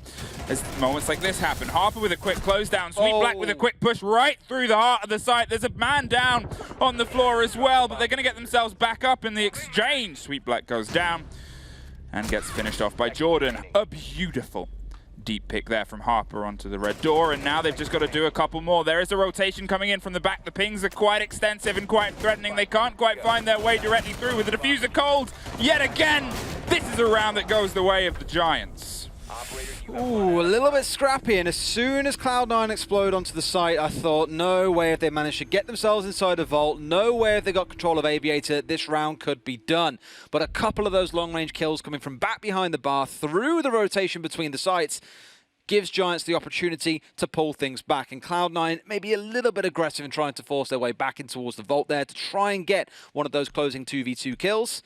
It does put us at 6-4, and that overtime looms ever closer, Fluke. I think that's one of the things as well, is obviously you look at the score coming into the half, you looked at it was a 6-2 as well, getting themselves in such a good position, only 2 rounds into their opponent's defense. You know, it's one of those ideas of, okay, they're not doing too great, but then C9 lost the opening round on their defense, and then from then on were able to completely sweep back. There was the moment of the rehost, there was the moment of being able to talk to each other, get their heads back on. For Cloud9, unfortunately, they seem to have been stepped up to, which they hadn't had to really fight and force back against this entire game so far. Giants, not to say, are now completely flawless, as we saw that round come, as you said, exceptionally scrappy. But, well, they got to find more than scraps if they want to get a full meal out of the rest of this villa. 6-4, still match point, still only 2 steps away, though, for Giants to pull themselves to OT. The previous round was that flawless round, that last one a little bit closer, so I'm wondering if the trend continues and C9 look even more competitive coming into this round. Going to be a similar setup once again. It appears that Smoke Speakeasy will disappear, no doubt, into the closet soon and be ready, sat on top of those 3 ADSs with a shotgun in hand, challenging the side of Cloud9, saying, please, I dare you, do come and try to remove me. Cloud9, their response most likely going to be, let's at least start on the south side, clear things up as we did last time, and maybe just ignore Master altogether and go for a more alternative push. Hysterics lying in wait, and Harper might be the victim. But, well, it's a slow and steady entrance here as they look towards the art studio, and Hysterics is actually going to rotate up to the second story. The Wamai can keep themselves going for a long time. Hysterics, too, a player who, if I'm going to cite the amount of opening kills that have gone the favor of Giants Gaming, out of those 6, he is 4 of them. He knows where he needs to be and why he needs to be there, and only taking the opening death slot once. Out of the 3 times Giants Gaming have suffered it, well, he's doing very well. It's just, again, unfortunately unable to capitalize upon that. Capitalize upon the great opener. The capital letter, unfortunately, falls to a mumble as the round goes on. I love how Hysterics has spent probably most of this game sat at a window, just waiting for someone to appear. He was stung quite hard earlier by Envy, actually, inside of Master when he did try to peek onto him, if you remember. He was on the rappel. It was as free a kill as Envy was ever going to get. This time a little more cautious, hasn't found himself picked off just yet, so still a 5 versus 5. And I say that, Ysera's going to find a kill out of a window. So, Giants are saying, no building entry for you. We are holding Master, we are holding towards the north. Simply don't even bother trying, friends. In the same breath, obviously the head-for-head, or head-to-head, was put up as MV Taylor. He hasn't been as successful, regardless of the success Cloud9 has had. The opening kill twice, the opening death now 4 times. Sile is one that's been able to have a similar kind of split. Slightly worse on the opening, but again, it's the capitalizing. It's the shutting down as a team that seems to be really, really good for Cloud9. And here, the amount of utility that's being burnt against the smoke, he's just going to make sure that his cubby is safe. And Nova goes deep and goes attempted, but there's Harper with the trade, a player who, for me, has really lit up this game. C9 are stepping in, keeping in step, with the side of Giants there. Every kill they found, the last 2 have both been matched just a couple of seconds later, traded back out. So it puts us in a 3 versus 3. Only 45 seconds left on the clock, and no control of Astro yet, even trying to contest through the hatch here. So the vertical angles exist. They've managed to break out Master and give themselves some way of entry into the building, but that doesn't look to be where Charles intends in playing. He's going to stay up on these backstairs by Astronomy and look to give a late round flank. Wins that fight on Luna through the floor. Not one to peek, and neither was that. that, guys. We were in a 3 versus 3. It's down to a 1 versus 3, and Hysterics, the KD master in this competition, is in a spot to make the magic happen. But it is definitely a tall ask. 15 seconds remaining. There should be Nomad's air jabs down somewhere. Peeks up red, doesn't win the gunfight, almost gets him. Not quite. 1 versus 3. Diffuser's going down, but sadly, the spray through the wall comes in. The wallbang connects onto Hysterics. And against all possibility, C9, after playing Villa not once all season, have taken it away from Giants. If there was a way for a team that were in the underdog position to make a mark on this game, this series, this chat, and this studio, and this major final, it's go to a map you have hidden every single time and reveal why you are hiding it. What a way to start, Cloud9. They look so good. That's the scariest thing. They didn't even look weak on it on a map that they banned all season long. And I said it earlier on, the fear now comes in. What happens when we get to map 3 is Clubhouse? I was sitting here thinking, looking at the map bans, this could be a 3-0 for Giants. Yep. They've got 2 really strong maps on their side. They've got Clubhouse, they've got Villa. Oregon is far from their worst map. They shouldn't be too fearful of it. And now I'm thinking, if Cloud9 take this next map and we go to Clubhouse, I think Giants can take Club. But something's in the back of my mind just saying, but what if they don't, Des? What then? What then? Well, a best of 5. Luckily for us. Turns into a 3-0 and for the viewers that are just here for a good game and a good time. Yeah. What a way to open it up. Obviously, Giants Gaming, they've got to get their heads back together, I think, as we head over to our second map. But before we do that, and before we go to Oregon, we're going to have a quick commercial break. We'll see you soon.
Nice shot for me! Perfect!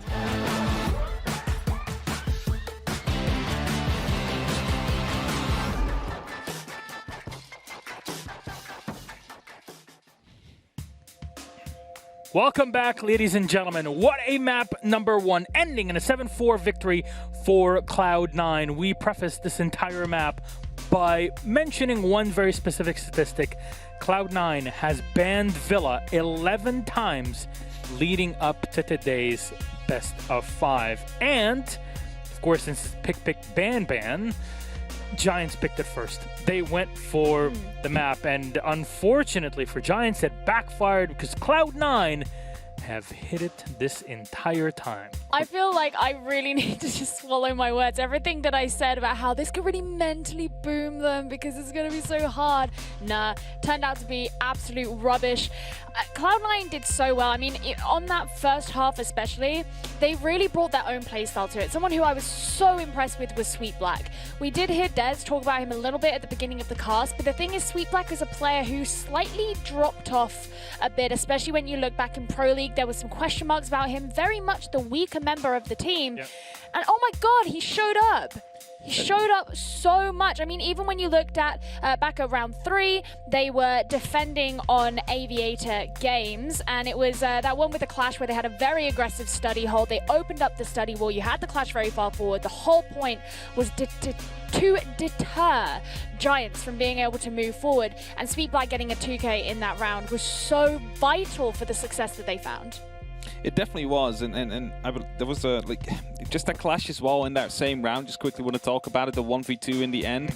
It's like just getting one through the smoke and then realize I was like, he's 5 HP. You can just zap him to death, right? But he didn't realize that. Instead, he went for the 360, and I'm pretty sure a lot of people will be happy with that. Bikini would be very proud. Bikini would be very proud.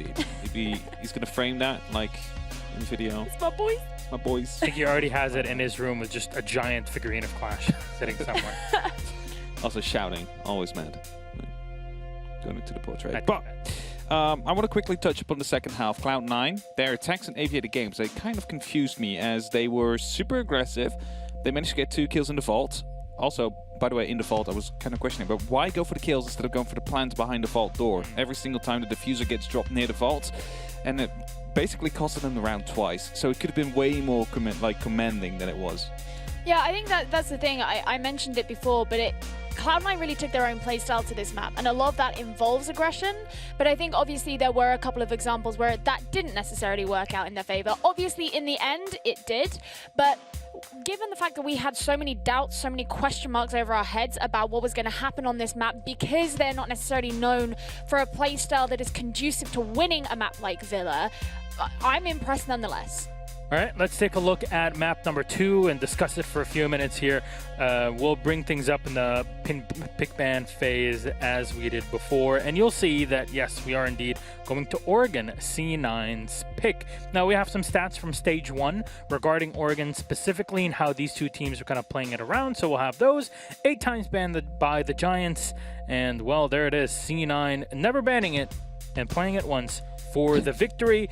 The Giants played on Oregon. They ended up, unfortunately for them, having a hard time against Xavier a few days ago.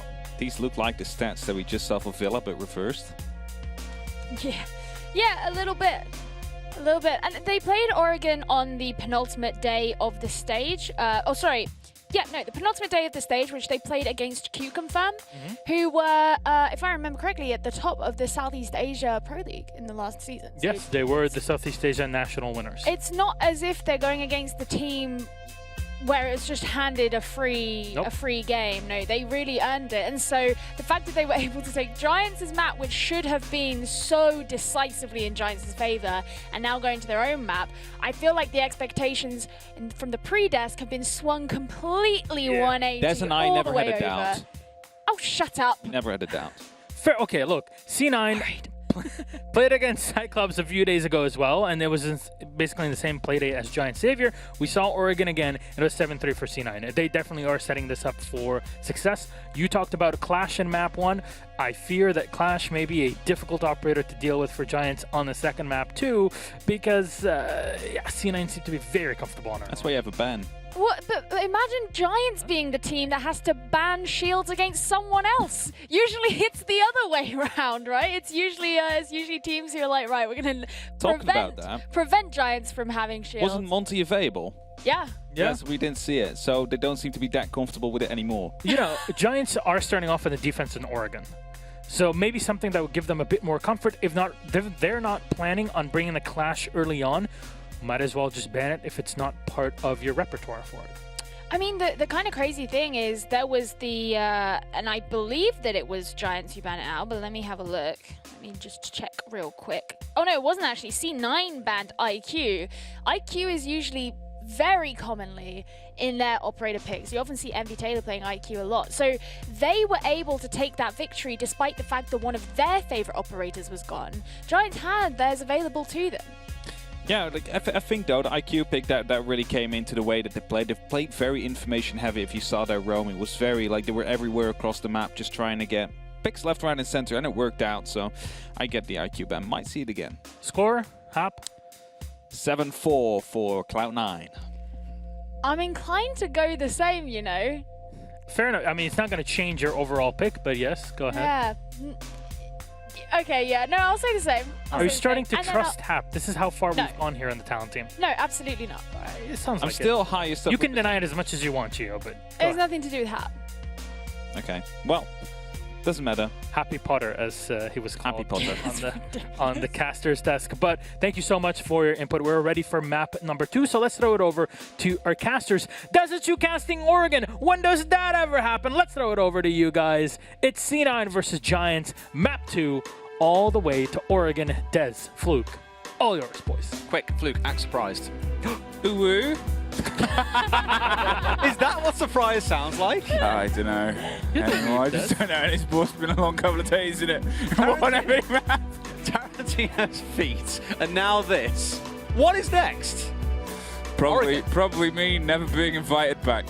Oregon is next. Oregon, your favorite location to go, for many, many reasons that I'm excited to hear you shout. I was about to say, do you know the many reasons, or is this just something you're saying and believe No, I actually have? Listen, you know, I've casted obviously with you a few times, but I've worked a lot of leagues with you. We actually went the longest time not casting together. We were kind of like the cursed duo that never really got lined up. But every league I would go to, so when I was in the UKIN, when I helped in Nordics or Benelux, the co-cast would always be like, Oregon, Des. Yeah, have you heard about Des in Oregon? Oh, he's always like, Snurreleaf was like, oh, you're not here, but we're getting like 3 Oregons because Des isn't here. And so, you know, I've never actually had the pleasure of seeing your excitement on this map in progress. Yeah, excitement probably a strong word, but a keen intensity towards it. Yeah. A like for. I don't know. It is exciting to watch for many reasons that we'll go to as the game progresses, no doubt. But let's get through these bans first and foremost. Cloud9 taking away Capitao and Goyo. No big surprise. Often see the Goyo used for the stall tactics downstairs inside a blue bunker. Hold on to elbow, or L, as some teams in NA call it. Burn it out as the aggressors try to come into blue bunker. Pull your way back into sight. Reinforce the supply wall. Also going to see Wamai taken away here. So that's becoming a much more staple ban for a lot of teams around the world, because it does break open the requirement to, 1, bring so many flashbangs, and 2, to spend so much of the round dealing with all of this anti-grenade utility. So although it doesn't necessarily break the utility meta, it does lessen it somewhat. It gives you the kind of more prototype version of it, rather than the fully fledged one that we see in a lot of games these days. Starting off on the laundry hold, and obviously if you look towards the Capitao ban, this was something that we saw the other day. I think it was in the APAC South finals, where we played around this map, and Capitao wasn't banned, and he was barely played. And I think for me, it's just, this is kind of a good example. You know, for a lot of other regions, he's an instant ban. He's so good on this map. You look at how Cloud9 were playing quite heavily around utility, around smokes as well. For them to remove him and make that job a little bit tougher for their opponents, it swings into the possibility of, well, we're very confident doing it. Obviously, Giants starting on the defense and starting deep. They have the mirror and they have the capabilities of kite-eating all the hatches they need to. You look at the slight limitations to hard destruction, but it's a double job here in the hands of C9. Mirror could be really interesting here based on where she sets up. A number of teams this week, this wall that Hysterics has now just ran to and started reinforcing, or was about to reinforce and then changed his mind. Okay, no, he just had a slight map lapse in his attention span. Now gone back to the wall and started reinforcing it. I think that is actually a really good wall to go for a reinforce on, because you can keep a very close eye, not only on the stairs to the north, but also slightly to the right towards Electric. And you can see a couple of reinforcements coming in there just to block the angles from the stairs through into the back corner of sight. It just gives the attackers less of an option, less of the focus on that wall that I was talking about a second ago, where we've seen repeated breaches coming through this week. You are going to see the Thermite coming out along with the Hibana, so lots of options for the destruction from above or laterally at the same time. And it just screams to me that that focus must come in from the north side.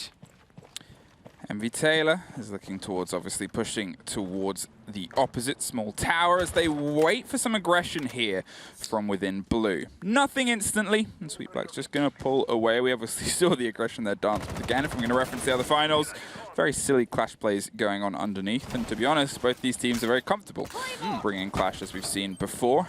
Quick spray, doesn't catch anybody, and it's just slow setting up, making sure everything is in the positions they need it to be. The roam game from the hand of Hysterics could be the big problem. Takes one drone, looks towards the second, but Nova's just going to feed that intel.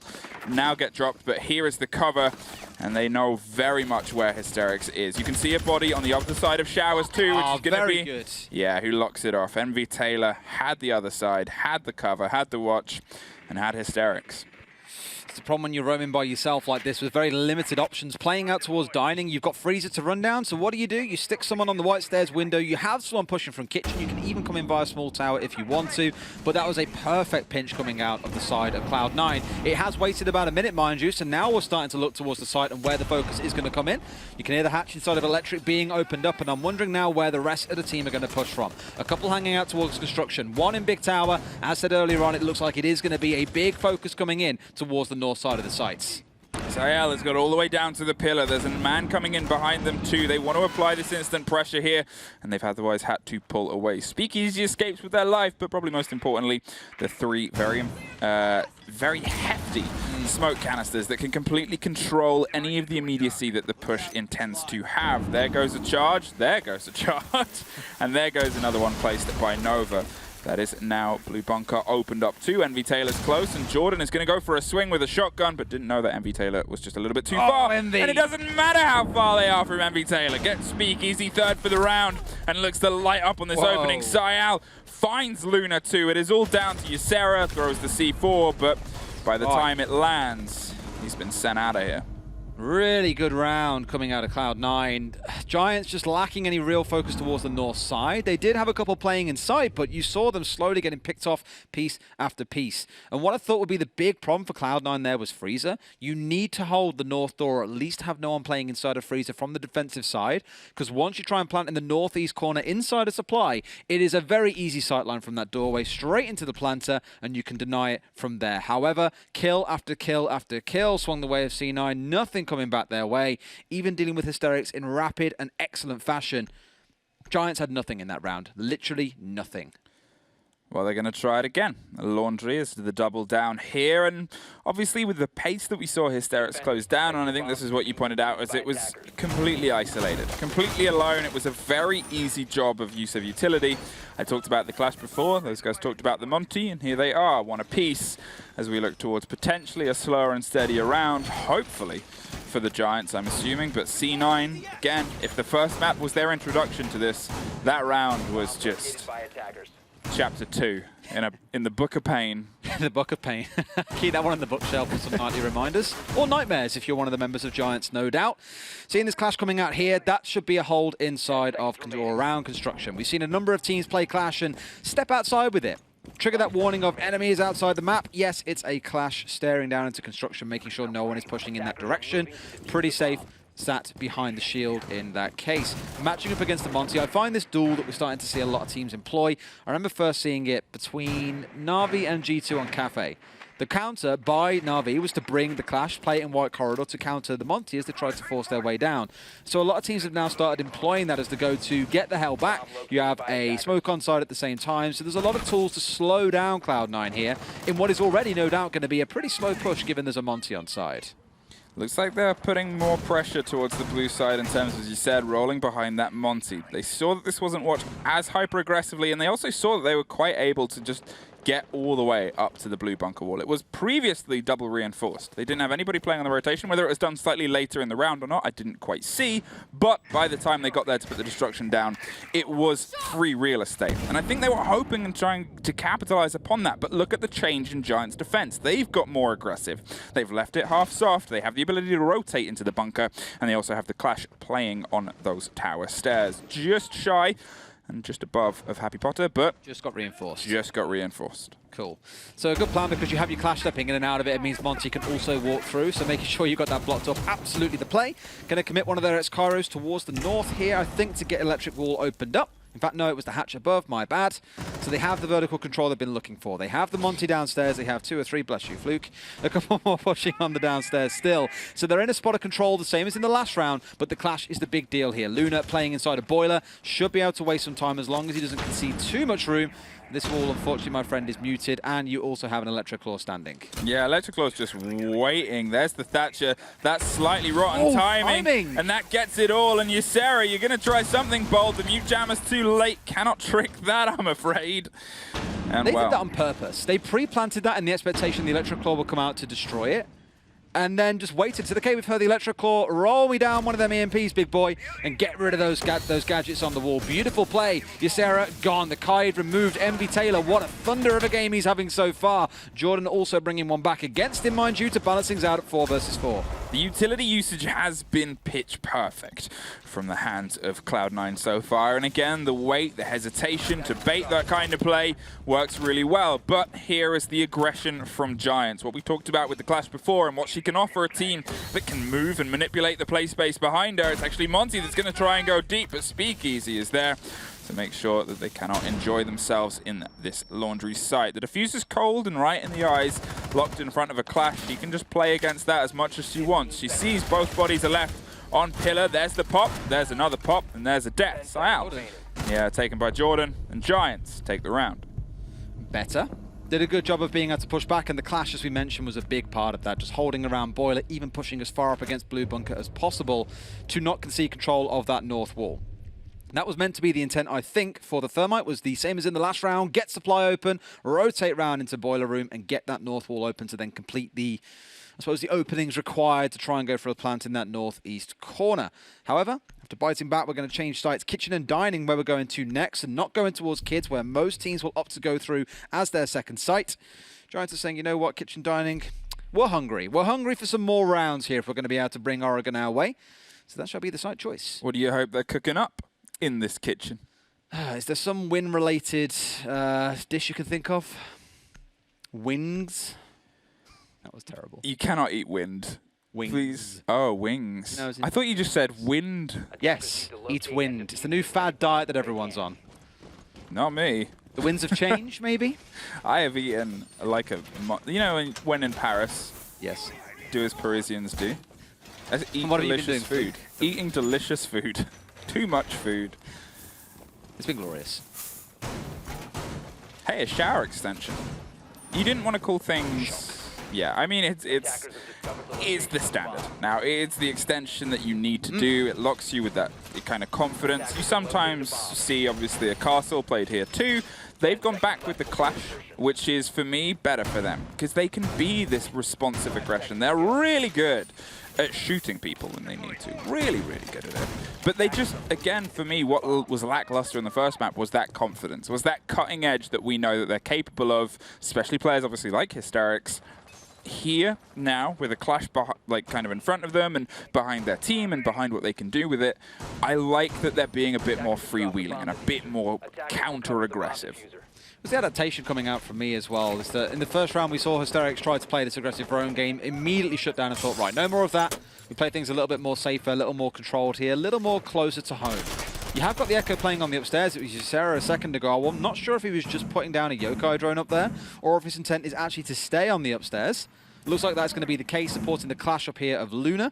Very common to do this because otherwise the kitchen is left completely bare to the attackers from above. They can hold the critical angles, and unless you can contest them at long range from inside of Dining, you're out of luck. They're going to be able to plant inside of the kitchen and get themselves back upstairs and to sit there with 3 or 4 members on the top floor, very happily watching that diffuser. So a smart call to defend up here from Giants. Well, they spotted the Clash out, and we've seen a Clash and one other body do amazing clutches up on the second story before. The other person they have to help is Hysterics. If you want somebody, well, they're probably top of a lot of teams around the world's list.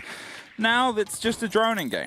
C9 seeing if they can get as much of an idea of how they want to take care of the Clash inside the bedroom and dorms as much as possible, but with a misfired pop, it's not going to start the way they want to. There's some more misfire as they look and very closely find themselves getting a pretty sharp haircut from the gun buried in the dorms, but as the pressure now comes from the split site and attic as well, things are getting very dicey for them.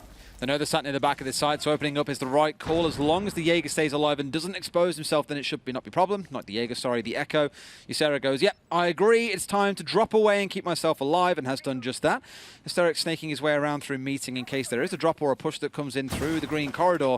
Right now, all the focus is still on the top floor because this Clash still being present. Luna can drop here, and they've wasted 2 minutes. That is a lot of time to have burnt out of the attacking side, and this is where mistakes will start to get made by Cloud9 because of the limitation on time left to actually execute their plan. Yeah, I guess it's the dedication to we want to do this, and Giants going, well, we're actually just going to go somewhere else now. Here is the potential of a great pinch, but there is the potential of a huge mistake. Hysterics with a quick double, and oh no, it's just a little thing called all of your heart destruction. 5-2 as Speakeasy finds one on the opposite side, and the site is now completely abandoned in terms of what they can do with it. They've just got to try and find the frags to pull themselves through very tight doorways. Yeah, and this 5 versus 2 against a clash of all people, and you still got the Evil Eyes and the Yokais and the Smokes to contest inside 10 seconds. This is one of those rounds that we don't see going any other way. Peeks out, Envy almost finding one, not quite landing the shots to find the kill. There comes Hysterics with the triple kill, swinging out from Split in assistance with the clash. Only one left alive as Envy by himself. He is but a man. Giants take round number 3 in pretty convincing fashion, and part of that admittedly came down to quite a bit of misdroning coming out of the side of C9.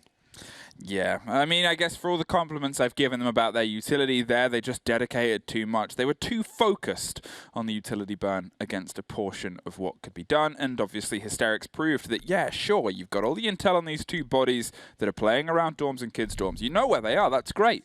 But they have all of these escape routes, and they just had to take one of the many options available to them, and then it turned into everything falling apart from C9. Because at that point, you've wasted a lot of your drones, you've already used your Zephyr stuns by the looks of it too, and now you've only got about 30 seconds left. You had to try and charge them through, but the miscommunication that the drone whether picked up where Hysterics was in meeting or not allowed him to head back round to Split and then cut the head off of 2 very unsuspecting hard destructions. It tells you a lot when Hysterics can rotate from playing white stairs at the start of the round, get down past security corridor, up through Zulu, and then across in towards Split and eventually meeting.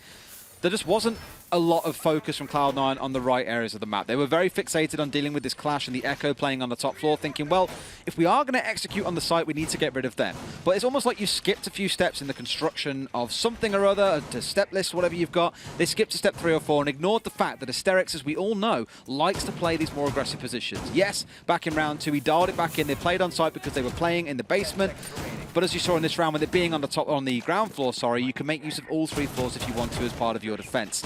And in that replay you saw there, catching both of the hard breachers, charging in through main lobby past Split without a single drone watching not just Split but meeting itself. You can see why that stung so hard and why it shut down all prospects of winning the round. See, that's one of the questions I have, though, because we saw a drone go down inside meeting just before that occurred. In less than 5 seconds, I would say, between him charging towards that firefight and between the drone going down. So I'm just wondering what they expected from Hysterics, because, well, when you're looking at the 30 seconds, whether you expect them to head one way or not, you've still got to be aware of the presence. And I guess, you know, maybe it stands out because otherwise Cloud9 have been exceptional at this so far throughout the day. They seem to be well aware and well in control of the location. But here, little moments like this, they turned away to look to the default and they almost caught the body, but Hysterics is free to live, free to fight another day, and no damage landed on either of them. So I guess that shows you how much of a surprise it was. It was cheeky. And Hysterics is still lurking here, doesn't want to pull himself away, doesn't want to avoid a gunfight, wants to get himself more than invested. And Luna going down on the Echo. We spoke about this yesterday. The power spikes. Echo, late round. You want those Yokais now. They are nothing more than invisible cameras stuck and clinging to the ceiling. They should be emitting no sonic blast to interrupt any plans or disorientate any of the attackers. We spoke about Luna and his kind of propensity for dying early in rounds as the entry. He had the highest number of entry deaths in the main season for the side of Giants. No doubt something else that needs to be worked on going into next season. Walk-in seems to be their next angle of entrance, and, well, it's being heavily watched. They've obviously still got to apply the pressure towards Laundry as well, and they're looking to put some onto Kidstorm's windows. It's a myriad of pressure that they want to apply across the face of this site, and Nova's going to capitalize. Jordan goes down, puts them into the 5 versus 3, and more utility is going to be popped and burnt towards this man still dug in on Attic. Hysterics is underneath, waiting for a big possibility of a roam in a close down, but with a minute on and you can see the activity of the drones still around kitchen, still around the first floor, they aren't letting him slip away just yet. They're not making the same mistakes, and, well, that's how they capitalize. Sweet Black held the roam and held it for as long as possible, probably the longest an Ash has ever held the roam. But against Hysterics, you can't be too careful. Ysera and Speakeasy mind one apiece and put some semblance of hope back into the hands of this, but with the utility again stopping and stemming this flow onto the site, things are starting to look a little bit shaky for Cloud9. Over's probably spent the last 90 seconds or so running around outside, getting up on the rappel, coming back down again. Hasn't really had an impact here. And the loss of that window now means that C9 are in a spot where they can finally go for a plant. They've got themselves inside of the site, but it's the fact that it's a 2 versus 2. You're against the C4. They can use it if they want to. They don't even need to. They don't even know where Giants are. And Giants take the round away despite it looking so good for Cloud9 for the majority of it. One of the things I think I'm seeing here is they're putting a lot of potential in terms of closing a specific part of the room, closing a specific part of the shutdown. So obviously the round before, we were seeing it on the Dorms hold with the Clash and Hysterics. Here, we're doing it again with Hysterics. Yes, you get the kill, but twice in a row, we've seen that lack of drones, that lack of utility when it actually comes to capitalizing upon it, and capitalizing upon the site completely cost them. They have no idea where anybody seems to be inside the site, and things just aren't quite clicking as consistently as it was last time. Downstairs we head. Supply and Laundry. We return down here, the site that we saw Cloud9 win back in round number 1. Since then, haven't found anything. 3 rounds have gone the way of the Giants. And down here, it came a lot to the Clash. The delay tactics being employed were massive for them. Giants in this round opting and saying, you know, we don't care, let's not bring the Clash. There is no Monty coming through from the side of Cloud9. So it's back to what we saw in round 1, and that somewhat concerns me given how it worked out for them last time. But I spoke to Gig during the break. He did just say, you know, just kind of getting started. We are warming into it a little bit. Didn't play how we normally would. We'll fix it for the next map. And so far, given how Hysterics has played in the roam, yes, being shut down once, they have looked a lot better. And Cloud9 are the ones here who are lacking on that utility piece. The ones that are lacking on the droning side of things, losing key members in opportunities that they shouldn't be, or just taking gunfights at times when it feels like there's no need, or they just don't have the information to feed that gunfight. So let's see if in this round it can be a bit more composed.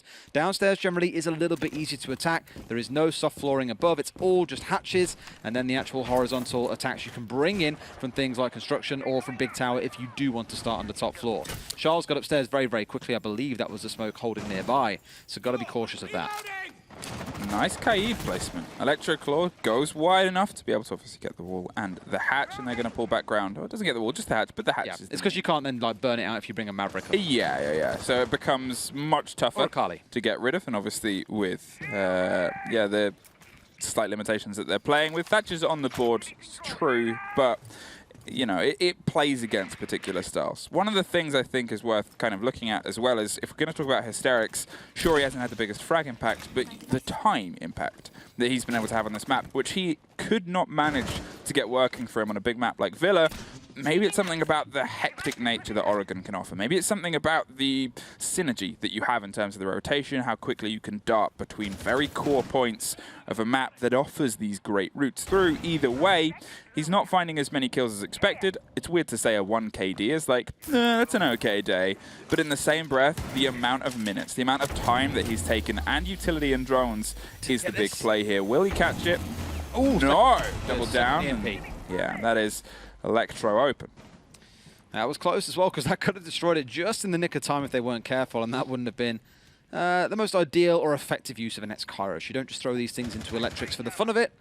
It's more down to excellent denial from the defensive side. He had Hysterics, or is still playing inside a freezer at this point. I think they're expecting a rotation to come through, where often you'll see Hey Habana get that opened up inside a meeting, then move down to security, get that one opened up so they can contest inside a freezer. It stops Hysterics being able to play the kind of angle that he is right now, where he's sat quite deep inside a freezer and able to extend, if he so chooses, up towards White Stairs. This north wall not being reinforced this time gets opened up by the Zofia, and you can hear yet another wall getting opened up here behind them by the sounds of it. So, a lot of the work being done by Cloud9. The setup is done. Everything is ready. It all comes down to the execute. And here comes the Poppy utility, and here comes Sayal looking for Luna, who so far hasn't been able to find a single body. Still is obviously alive, but for how much longer, you think, in the position that they're in? There is the pressure that can come from long, and there's only 30 seconds for them to do it. They haven't been able to get blue open, and there's a C4 from deep. Sweet Black is out of here. Envy Taylor goes for the rotation, but it's still closed off, and it's going to be a long run to find nothing that is useful. Now they have to try to apply all of the pressure that they can from what they've got open. It's not a huge selection, it's not a huge amount, but well, that is a kill you really should get, Nova. Falls the Speakeasy, Harper finds one in return, but with all the bodies falling on the opening of the door, this seems like it's going to swing into the favor, and it does, of Giants. That was one of those where they couldn't get supply open this time. It stayed closed, it was muted up the whole time, which meant that Luna could sit where he was just a second ago against that wall and say, well, you want to push against me? I'm ready, I'm waiting, I'm watching the angle, dare you even try? And although they managed to deal with Hysterics playing inside a freezer, that was that critical angle we spoke about earlier on, needing to keep that held down in case the plant does come through into the northeast corner. But I think without that supply wall open, you just give too much room to the defenders. They can have that east side of supply and look to contest you, whether that's with C4s, whether it's with guns looking in towards the hallway. Just a bit too comfortable for the side of Giants, and it looks like almost a reverse story of last time, Fluke. It's 4-1 to the side of Giants, potentially 5-1. This is what we saw on Villa.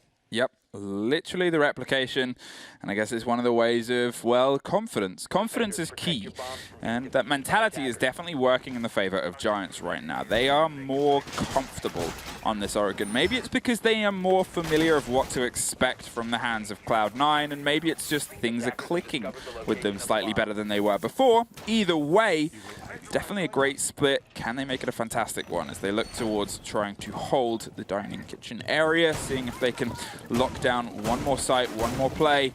There's a compliment to Cloud9. You wanted the real arm wrestle for them. Well, unfortunately, we don't have that, but we do have just guns.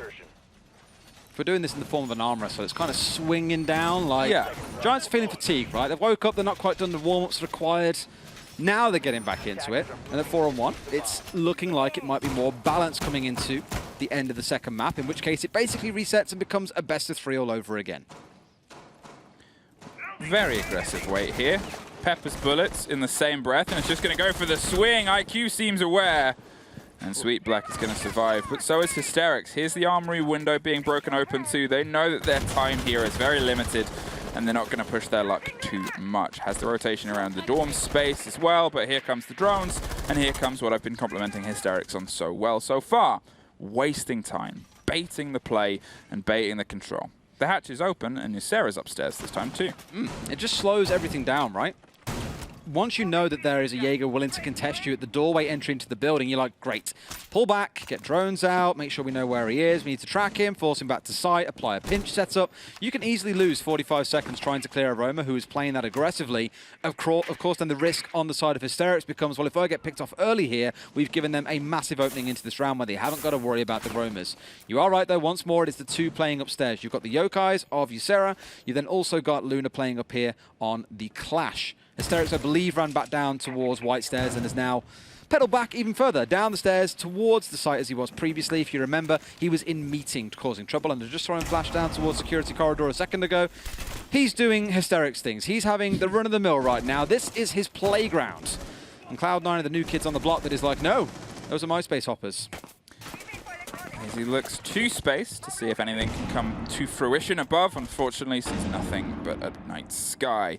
Nobody has drifted close enough to the guns from beneath as they still battle and look towards the Clash. They've got a very wide banner angle open here, and, well, Clash is just going to disco dance either side and has the hatch to escape if need be. There's no intense pressure for her from this moment in time. They can try and bait and use and utilize utility, but in the same breath, Clash just has to time it well. Have the shield angled, have yourself hot drop down below, and yeah, sure, you've handed over the top, but yet again, we're passing to this minute, and yet again, well, things aren't going so great, I say, as Harper does a beastly pick against Speakeasy. You're a player who hasn't been able to show up so much, Harper. Well, has showed up in the beginning of this round, and Nova is going to double down, takes care of Ysera.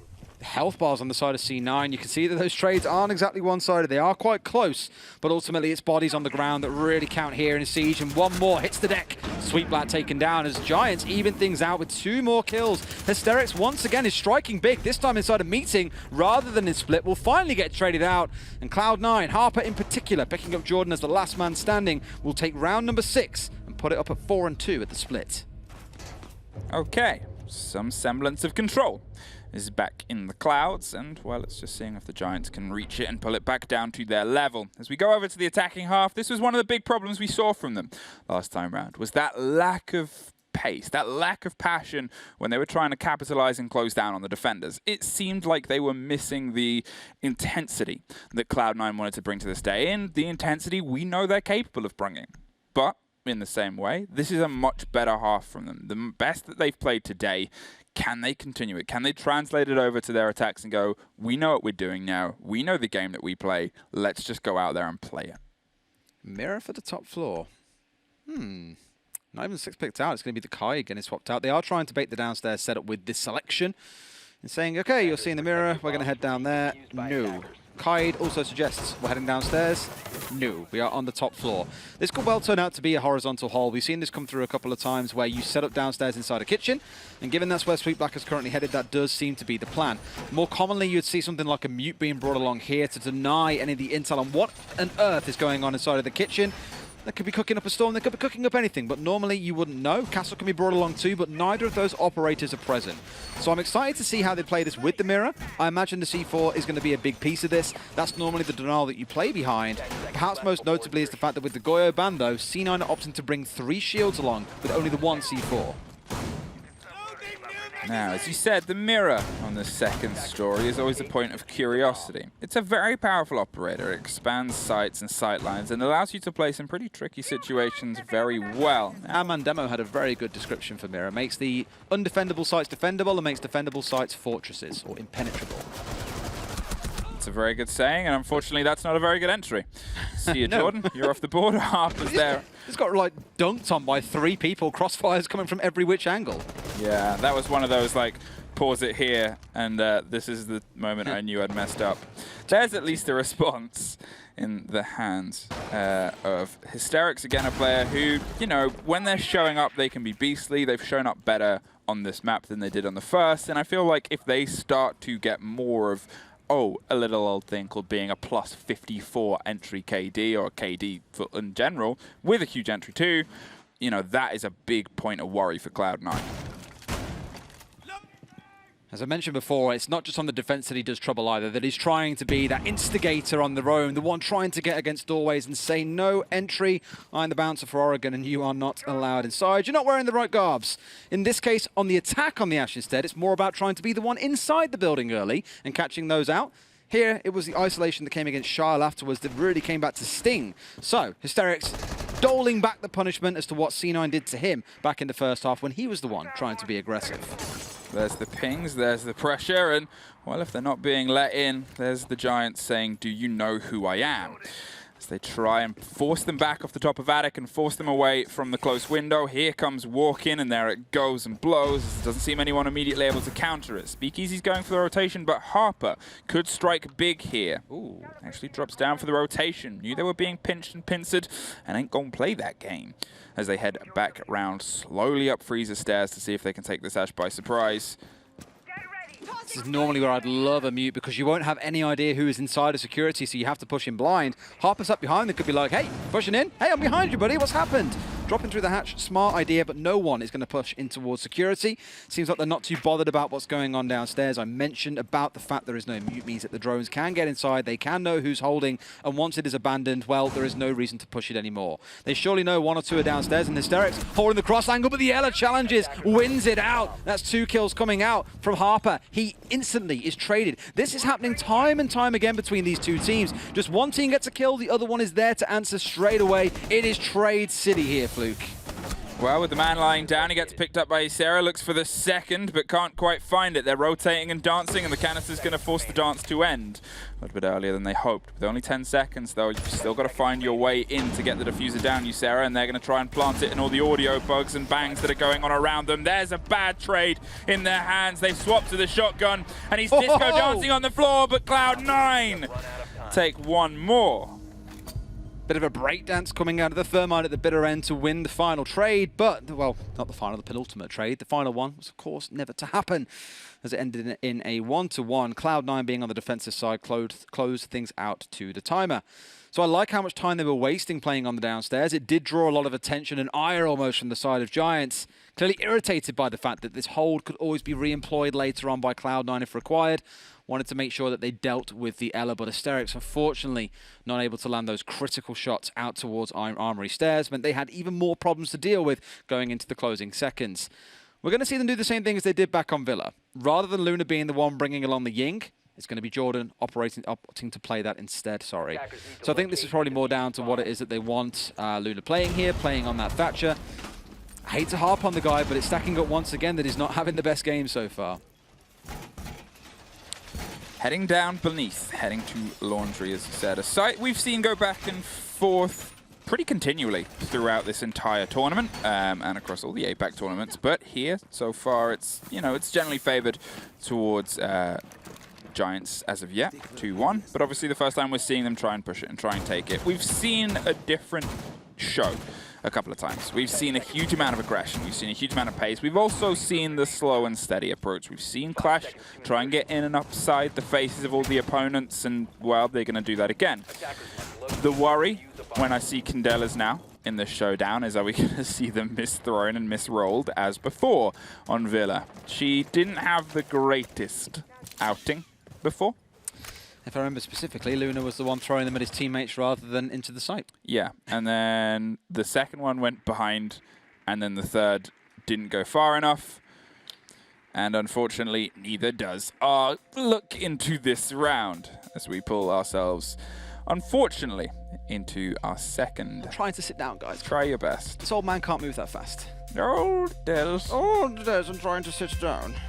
We even slightly sat sideways here. We'll go with it. It's a very bold sit. This. Yeah. It's like, yes. It's like cool. Hello. I'm cool man This Des. is the man who's been rushed in. What it up? looks fine because it's from waist up anyway, so Yeah. it's okay. I think we're okay. Hey, we're on a 4-3. Obviously, we're assuming that this round will get played out the same way last time. Roll the dice. Who wins? Flip a coin. Chat, who do you think is going to take this round? We obviously didn't get a huge taste of how it was going. Nobody had died yet. Last time this happened, it went to the favor of Cloud9 on the rehost. This time, My dreams of Ying being employed will never be answered. no. Who knows if it will be used well this Will a Candela ever land inside of the site? Maybe it's just no Candelas. She's Ben Ying. She's not having a great day. Only pick her for the smoke. Do we know what? Obviously, there's all these caster predictions coming in. Have we been tracking how well Dev and Jess have been doing on this stuff as well? I don't think so, but I wouldn't be surprised if that was kind of sitting behind the scenes as well. Yeah. You just really want someone to beat Hap. Kinda. Don't you guys? Bring him down a peg or two? The thing is, because he's not a very vocal person, I feel like it's okay. If he was loud about it, if it was Geo, different story. If it was Geo, yeah. You'd never hear the end of it. I mean, you can hear the end of it now. She's laughing over there on the analyst desk. Talking of analysis, Happy. let's do a little bit about this game we're seeing. And how it started, I'm just writing down my rounds. I thought, hey, it's a nice pause. Yeah, it's a nice pause. Giants looking much better. They have. It's been about the defensive roam for me. Yeah. Hysterics back on Villa. I said at the time he's at every single window that exists, often joined by someone else on the team trying to take peeks as well. Similar story here, just not only windows, but also double doorways and trying to say you want to get inside, well, commit some drones to me, put some utility my way, ignore the site. We saw him almost say to them, if you choose to ignore me, I'm going to punish you, if you recall on that double kill that he found just outside of Split, because the focus from Cloud9 was put entirely towards kids upstairs, trying to get rid of the Clash, of the Echo that was playing up there. They ignored that there was a roamer on the side of Giants that everyone should be fearful of, given his record, not just in the major, but also in the regular season. Yeah, and I think that's the thing as well, is because Cloud9, they're dedicating so much possibility if we've got to find this person. Their attacks suffered.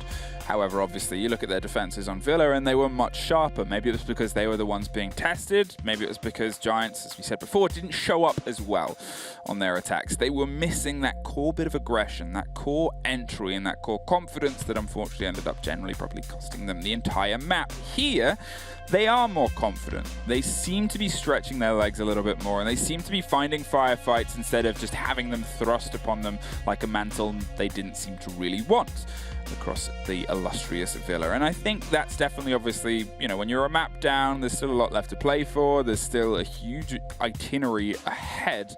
That last map being Coastline, which we've already said is a very good map for C9. If Giants continue a slow and steadier pace, if they find themselves, if we do get there, not having this aggressive swan, whatever fashion we end up arriving in, That's if we even get there. If we even get there, you're looking at an aggressive map, the most aggressive map, when the players are already very tired and they've already had a day where they haven't been able to be aggressive. It just kind of, again, is that ominous foreboding. Yeah. The big one for me comes down to that next map, Clubhouse, that we spoke about earlier on. And the sheer fact that this is a pick that Giants have looked solid on all season. It's been their most popular pick. For Cloud9, I believe it's been banned away 9 times in the season. They just haven't wanted to touch it. They have steered away from it at every opportunity possible. but they start on defense. We saw what happened on Villa, and Club is regarded in a similar way to what Villa is. It's about the defensive side of things. It's how well you can defend, and it's very rare. It's in the occasional 2 or 3% chance of a team taking at least 3 rounds on the attack. It just isn't really a thing that we see. Yeah, it could be another thing like Chekhov's map, where it's hinted at the very beginning as being something where it's there, and then at the very end it gets fired. It's something that works very, very well together. And if we're talking about things working well, Cloud9, yet again. Winning rounds off screen. Winning round number 8 in the fashion, unfortunately, we are not privy to. But again, it is the nature of the beast, I'm afraid. That's both defensive rounds and the final round of their attack. There's 3 rounds on the bounce now they've won. This has got to be playing in the mind of Giants. And a lot of it comes down to, I think that no one's really stepping up to the level that we're seeing Hysterics really try and push the boat out a little bit here and do something magical to keep Cloud9 at bay. Because when Cloud9 are given space and they start looking towards the site, as we saw on Villa a couple of times, they've looked very keen to rush, to play aggressive, to just take the gunfights and say, you know, forget about these slow trades, we'll go for it. The defense kind of felt like the same story, for Giants that is. Although a couple of the rounds Cloud9 really missed out on the drones, it just goes to show that aggressive style that we spoke about. And me and you had a chat about this previously. You can call teams aggressive, you can call them strat focused. I think it leans far more into risk aversion or risk appetite. How willing are you to make mistakes, or willing to invest time in not droning but instead trying to go for an execute? That's what bit Cloud9 so hard in the first half. Yeah, it's one of those things where obviously when you're kind of comparing them and contrasting them to how they've been in the season as well, and you're thinking, okay, well, you know, it does seem like the Giants haven't been able to show up to the level we know they're capable of, and we know that they've demonstrated very recently. You could also say similar things as they did to their game against Xavier. They came off the back of that and said, we weren't firing at our best. We weren't quite what we know we are capable of. Here again, unfortunately, it kind of speaks the same story. They haven't been able to find their full swing to hit the home runs needed to knock C9 out of the park. Yes, and sadly consistency is required. Across the whole tournament, you need to be consistent in every single game that you play. Otherwise, you find yourself in a situation like this one where the scoreline sits at 4 apiece. And it's Cloud9 on the defensive side for the map that, as we alluded to the other day, is the most defender-sided in APAC North. We've kind of been talking around this during South Asia, during Oceania, around how Coastline only a 32% win rate for defenders on the rounds. Oregon has been about 60 to 62%. I can't remember the exact number, but it has been very defender-leaning. Cloud9 no doubt happy to be in the spot they're in. Envy Taylor going across to the Vigil is one I am very keen to see how he tries to play this out. Does he go for the same style as what Hysterics does and looks to cause some trouble at windows and doorways? Or is his focus more on the late round impact, the one who strikes late into the round and brings down a couple of crucial operators? Or does he risk losing his life earlier on by trying to go for opening kills? They're opting to keep the sights hot, C9 obviously, which is part of the play of motion. And it's one of the things that I complimented obviously Hysterics on before, but Envy Taylor is going to play that same game. Waste as much time, keep the map guessing, keep every ground slightly lava-esque in that nowhere is really safe for Giants. They're looking for safety. And they can't seem to get it because, as we've seen, they haven't shown up with the sharpness we know that they're capable of as of yet. But it's early doors. 2 defensive rounds in a row. Obviously, we don't know how close the one that just happened off camera was. Either way, to go from a 4-1 to a 4-4, it's not great in anyone's mindset. 3 rounds on the swing, as mentioned, to Cloud9. Although it's that kind of split across halves, and we always say there are 2 halves to a game of Siege, teams can be very different on attack and on defense compared to what you may expect. It's why we've seen so many wonderful games go from like a 5-1 up to a 6-6. Just like Envy Taylor's answer to my earlier question is, I want to be in the opening kills. 30 seconds in, a window's being smashed open in Big Tower and trying to find the member playing out near construction, but they're a little bit too wise to his antics. You would imagine so for Giants, given how Hysterics likes to play, that the boys are pretty considerate of how other teams can play a similar style. Here, looking on towards the top floor, we are in the meeting site, by the way, so not dining in kitchen. It is one of the things I love about this map is that all 4 sites are viable. Meeting, generally, you won't try and defend from above. You'll often just play downstairs. You'll reinforce the hatchet side of attic. Interestingly, out of the side of Cloud9, they've left it soft. The Sweetbat looking almost soft on the ground, a limp corpse, but staying alive with just 20 HP remaining. Jordan taking quite a bit of damage as well. Soft walls are becoming a bit of a danger here as Sweetblack's just going to try and creep their way across. Has the C4 in pocket, but unfortunately the attempt at a peppering doesn't go their way. Jordan able to aim slightly further down. That MPX isn't great in terms of damage and is even worse when you've already fired yourself through a soft wall. Now then, that's the opener in their favor. That's a C4 off the board, and that is also Sweet Black, a player who hadn't had the best season, but definitely started to kick it into gear as time went on. Here again, has found more comfort, found more stability and capabilities. The floor is becoming very dangerous now. They have the verticality, they still have C4s, and they're looking to try and tear the first. And Jordan dropped by Harper. Too easy. I love the vertical play that you get on this site. Shotguns all turn skyward. C4s heading up above as well.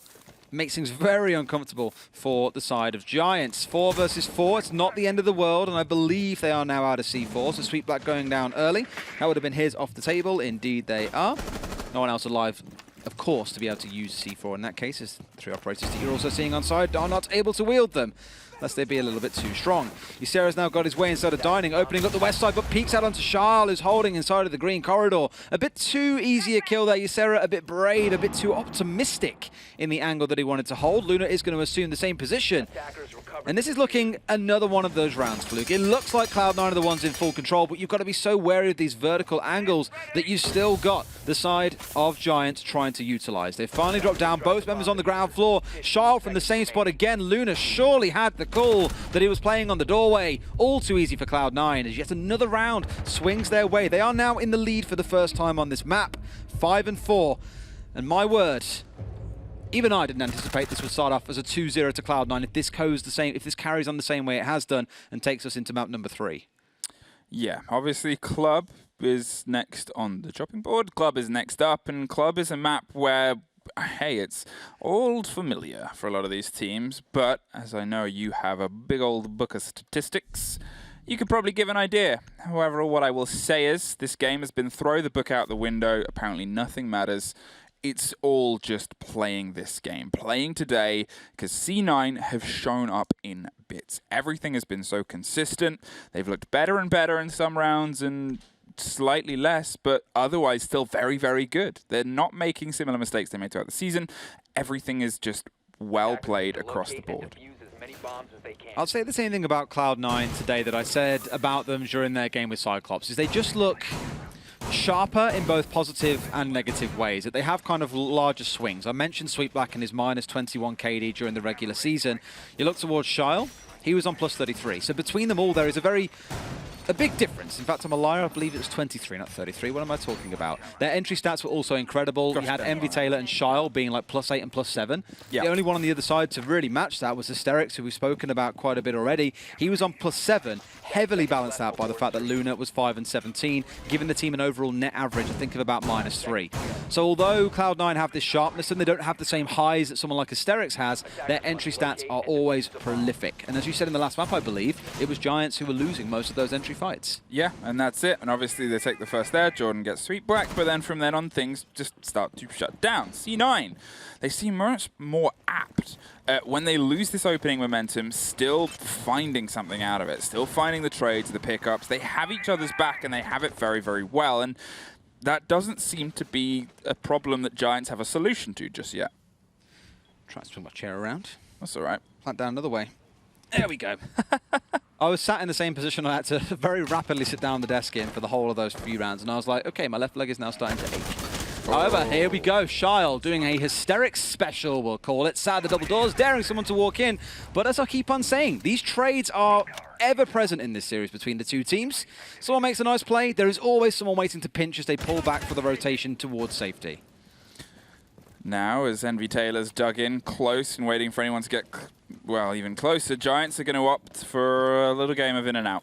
It's actually just going to pull away, Envy Taylor. I think they heard how many footsteps were close, realized they're probably not going to be able to hold down the fort as much as they can, so go to the structure that the other side of Attic offers. Dig in behind the wall towards Pig and see what else you can pull off out of there. There's the explosion, there's the pressure Envy Taylor expected, and there's the jettison out towards Dorms. They have themselves more solid. Unfortunately, we do not. Oh. Third time unlucky, I guess. Third time unlucky. I guess we'll have to find out how this is a... so what are we on currently? 2-0 to Cloud9? When it comes round to off-screen round wins? 2-0 to Cloud9 off-screen. Maybe that'll be 3. Who knows? where we goes. This is where it'll be good. This is where Jackie obviously has that endless The riddles. riddles. The rehost riddles now has an official name. Oh, does it? Rehost riddles. Where is it? Fly him in. Who thought about that? Is he in chat? Jackie, throw some riddles down. No. Riddle me this. 5-4 Cloud9. Second map. What's going on? What's the score?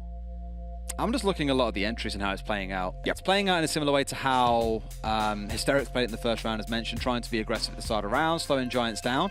The one thing back on map 1 for them was they started slow. They were a little bit scared of what Cloud9 were doing, the aggression, the pace they were bringing. It's kind of like you're sat there just waiting for something to happen, but you're not quite sure the exact second it is going to happen, and your reaction time is the most important thing that you can do. Yeah. So I just think it needs to come down to Giants being a little more hardy. They've looked in the last, 4 rounds now. It's gone the way of Cloud9, potentially a 5th if this rehost goes the same way. I don't know, boys. It's not looking good at all across either of the last 2 maps. It just seems like the opener for a round on their attacks is good from Giants. They know how they want to start. On defense, it does, I think. Yeah, and that's well, their defense for me on this map was it wasn't very good, but it was much better than the small taste we had on Villa. Here, the attack problems for me are the same as the ones we had on Villa, where they'll open with a frag, they'll open with some kind of control. They seem like they really know what they're doing at the very beginning of a round. And then when it comes time to actually apply the pressure onto the site, they just don't have an answer for what C9 are doing, whether it's the kind of tight nature of the play that's going on from C9, whether it's they'll see a problem and go, but there's also this, and there's also this, and they get into this habit of they're not blinkered. And in a way, sometimes that can be quite bad for teams because they're looking for an answer, then suddenly there's only 30 seconds left, and they have to just try and make one up as they go. And whether it's the stage, whether it's the situation, whether it's the fact that it's a major final, either way, it's leading to the same result it would otherwise, which is not good.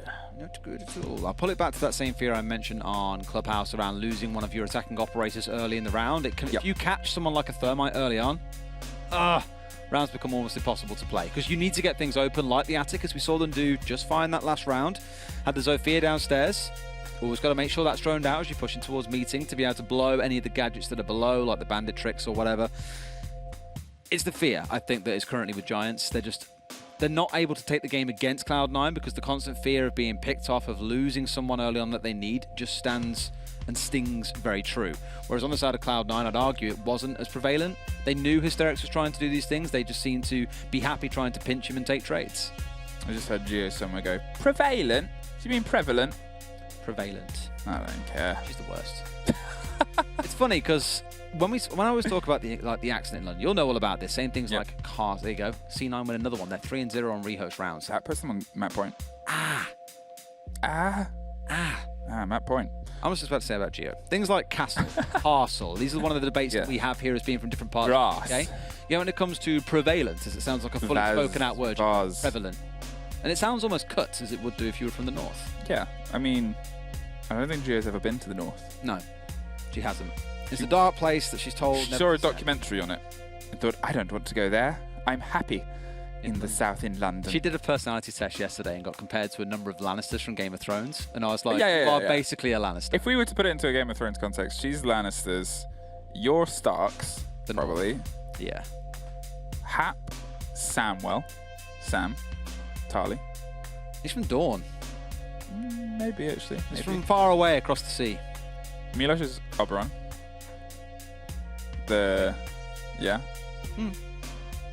Hopefully meets a better fate. Could you imagine Siege just Game of Thrones? Does that leave me as, can I be Daenerys? Or you can be Daenerys. The hair, the locks do actually suggest it. We need to get you some pet dragons. Hey, production. Dragons. Where are they? Where am I? We need them. Hey, segueing. Map point for the second time, 6-4. Now, obviously, we had this unfortunate situation last time. It was this rehost. Then we saw 2 rounds come into the favor immediately after from the hands of Giants. It's not the first time we've had this map, sure, but you hope that they find some of that team talk energy that at least led them to success last time. The big difference, though, is they're on attack. They're on defense last time. This time they are on attack. Their attacks, so far, they've only been able to pull 1 attacking round across the 2 maps, and it was the very first round of the day. Yeah. I don't know, like, even though they're in a spot here where it was 6-2 on Villa, I believe, when it came to that point, and here it's 6-4, the fact they have yet to take a single attacking round, and they're just in a spot where it feels... It's horrible for Giants because they've had such a flawless season as well. They've looked phenomenal, dropping only one game against Xavier in Playday, their penultimate Playday. That was on Coastline. 1-7, their only defeat. It was brutal. And then they come into playoffs, have a really close game against Xavier, come into today, and so far aren't stepping up in the way that we all came to expect. I would still say Hysterics is trying to play the same style of game that he always has. He's trying to be the troublemaker early in the round. But Cloud9, they know this by now. They've poured over the VODs of Giants. They know what's coming. They know how to deal with him. And sometimes, as I mentioned, it's about just being willing to concede a man or two at the start.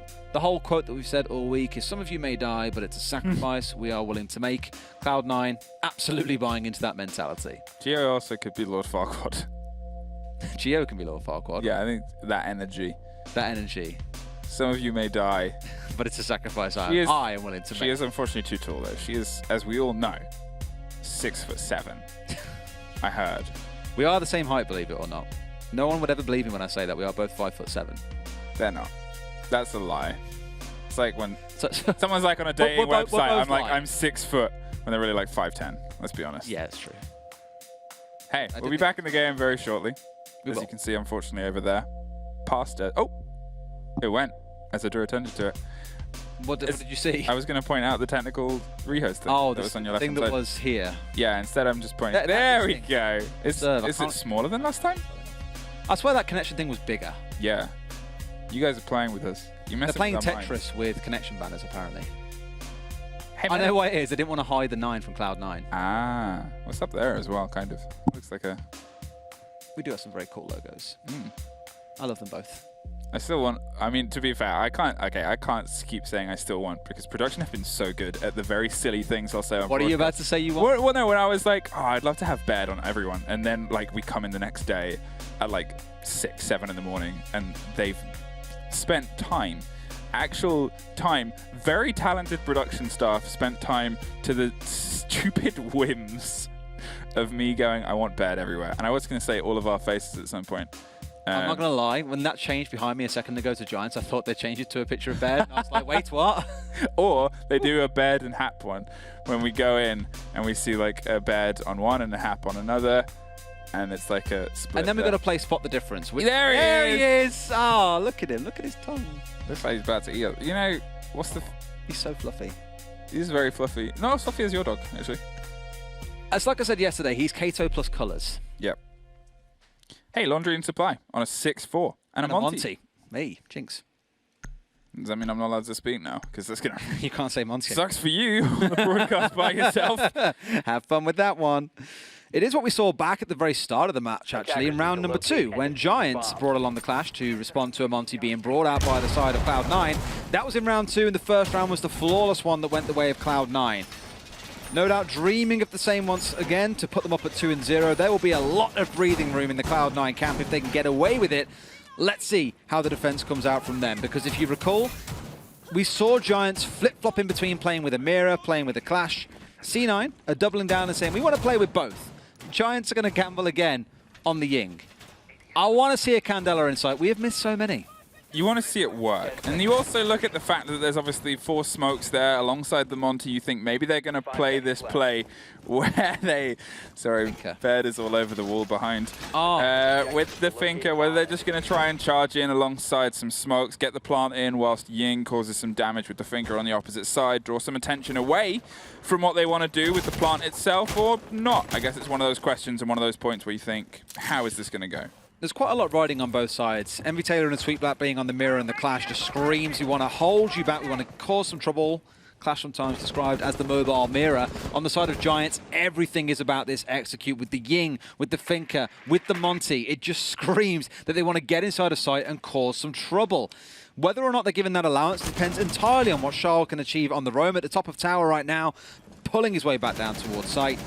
If he'd found an opening kill onto any of those 3 crucial operators, this round would have been thrown into disarray for the Giants.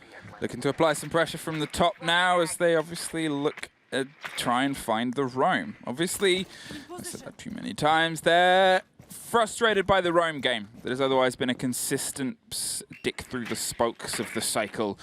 that Giants are trying to ride into sight, and well, this time not so much. Probably the first time we've actually seen all of the players close to the floor and close to the site itself. It is very well spread out, but Clash is surviving the first frag grenade, and at the cost of a couple of drones by the looks of it. They died doing what they loved, droning. Doing what they love. 5 drones already gone from the side of Giants. It has been a bit of a journey, a magical ride for those drones, clearing out the top floor, heading down the tower stairs as you saw a second ago. No doubt a couple caught in the blast radius of the frag that barely took any damage away from Sweet Black. They're going for the split setup, and here comes the first Finker boost being pulled in. That plus 20 HP, the lower ADS time does give you a great amount of favor coming into fights. But right now, no one really looking to push in, it seems. They're still holding around outside, and here we go. Shyle swinging around from Boiler, going to bring down Ysera, who was playing behind the Monty. It's almost like he didn't exist, like he was a piece of paper. Gets it around the back of him. Now Luna trying to challenge onto the Ella here, going for the spray out. He who knows best, it is Luna. Plays this operator an awful lot, but can't quite win the fight. He's down to a slither of HP. Harper coming out better in this trade. And finally, we're going to see the Candelas singing through, but it's also out of whack, I think, Flute. There's been a difference in when the Finker's been popped, when the Monty pushed forward, when the Candelas have come out. It just looks a little bit scrappy. Yeah, for me, the division that we're seeing between their season now has been a far cry from what they were able to achieve in the Giants' hand. Everything is, it's like watching dogfights actually come together here, more akin to raving rabbits than anything more structured. And as they actually try and go in for this push, it's starting to fall apart. Everything is for honor here, and the spray comes down, a 3 versus 2, as they just dance around each other towards blue. Very good, very good. As good as this round is setting up for the side of Cloud9. 2 versus 1. Luna has got a slither of HP, quite literally 1 HP on side, but has got to win 2 pistol gunfights. They must know where he is. Of course they do, and he clearly has no idea. Cloud9 taking the second map in this series, and this is shaping up to be one hell of an upset. Very rarely did we talk about Cloud9 during the main season. They didn't go on the kind of records that we saw coming out of Giants. 9-1, Xavier 6-0. But here they're the ones about to take everything away. Only Clubhouse stands between them. 510 SI points, $25,600, and bragging rights of the region. Clubhouse is on the board, a map that I know our desk is going to talk about well. But for Cloud9 fans, after the performances your team has had against Giants, it must feel like such a relief to be in this situation now. Doesn't mean it's done yet. Obviously, still work left on the board, and it's a best of 5. We've seen reverse sweeps before, kind of became a bit of a thing in the biggest stages of Siege.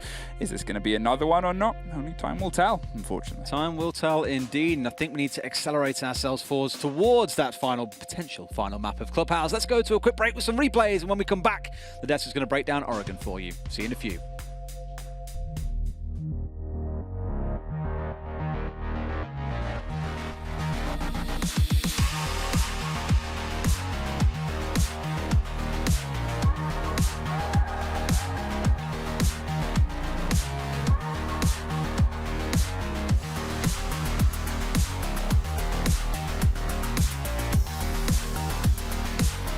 Don't have an entryway into Cash, and Hysterics, look how keen he is here on the angle, finds one, peeks out for a double kill. Jeremy, can't he find another one? He does with the pistol.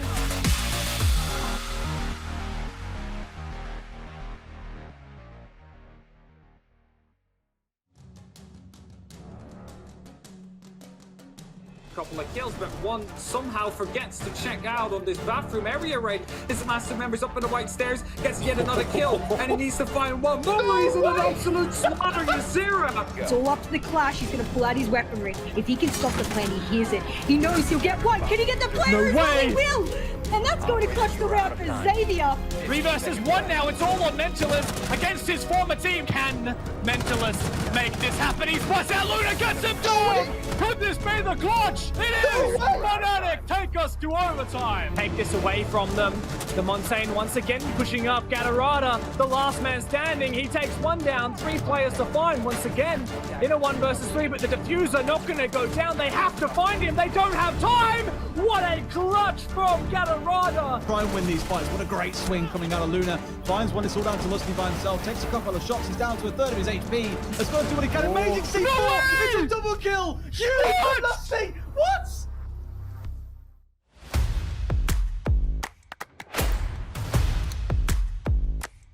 There is a rotation coming through, which can really pull things together. There goes Afro. There goes one more, and there goes the planter. Unbelievable from Napier. This is his James Bond film, but can he stop the plant going down? God, yes! Gets one, it's a quadra kill. One left. There's 4 seconds to go. Will he have time? Can he win? They're head-to-head right here. The plant's going to go down. Switch Yes, they do! the ace in there! Q confirm really far forward, and there you go, like wall, but this is where the Monty is able to start. Obviously dead, so he's not going to be able to. How did he make that work? What is this? What a round for Shile. It's all on Suzu here to clutch against 2 players.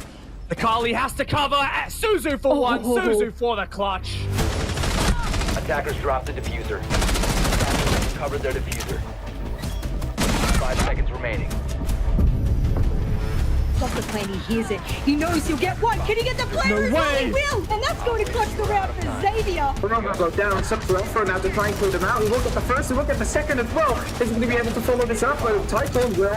Brent's now going to be going, and it's going to be Afro to come in clutch right there. Left. Someone needs to take initiative. It is Anderson, but he's shut down there. No, that's Aegator. Oh, but Jordan gets him both. He's greedy, man. He's taking all of the kills.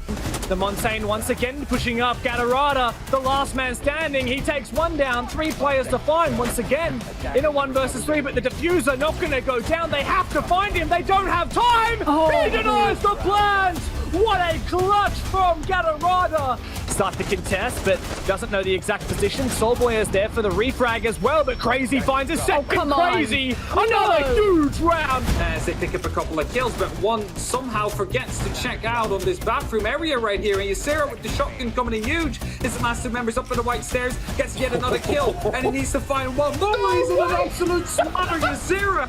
By Ysera will pick off Napier. 3 versus 2, 10 seconds. We know how these rounds tend to play out. What a flank from Onigiri, though. They don't have an entryway into Cash, and Hysterics, look how keen he is here on the angle. Finds one, peeks out for a double kill. Jeremy, can't he find another one? He does with the pistol. And it is now just Hysterics to catch Kaid on the rotation. Onigiri is getting that diffuser. You don't have time to get that barbed wire. And you can make it. Hysterics, a player we screamed about at the beginning of the game, screams his way up the stairs.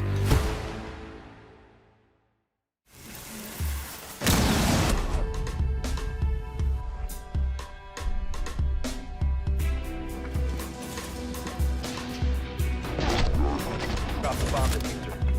15 seconds to go.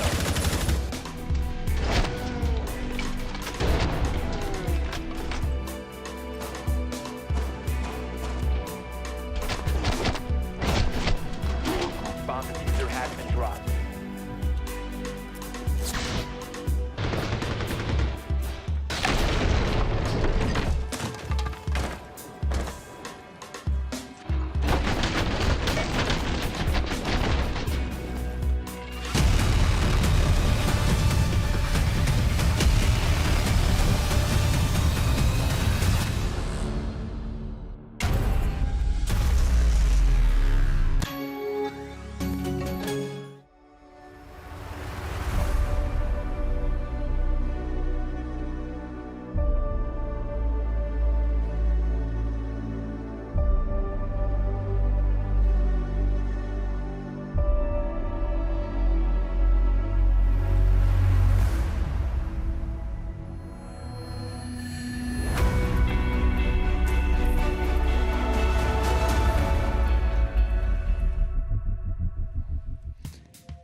Welcome back, ladies and gentlemen. Map number 2, still again against all odds. Cloud9 will be taking it 7-4 to repeat the same scoreline as we had on Villa. Giants started off on the defense. They had the advantage on map 2, and that still played very well in their hands. 4-2. Before we kind of move on to that second half and what happened in there, let's break down what happened in the first one in Giants. The very first thing that happened in the first half was that we got our predictions right. Yeah, no, I mean, it was kind of wild. Oregon, obviously, a defender-sided map. What was that? Nothing. Keep going. Okay, all right, I'll believe you. Just go ahead. Obviously, a defender-sided map, especially here in APAC, 61%. 61% defender advantage, I guess. So the fact that Giants were able to pull it out, pretty significantly, and you can tell that, even when the scoreboard came up at the end of the first half, you can see just how much Cloud9 have been oppressed. The best KD on there, or I suppose like kill to death, was 5-3. That was MV Taylor. Everyone else was on either 0 or negative.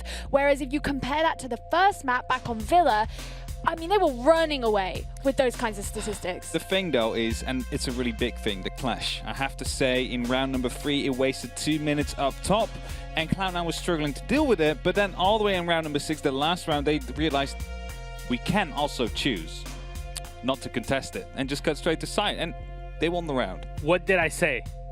It's almost like we know what we're talking about, and we mentioned the clash very distinctly before the second map started. On the second half, though, unfortunate for the Giants, 5 rounds were squeezed out of the defense of Cloud9 to net them that 7-4 victory.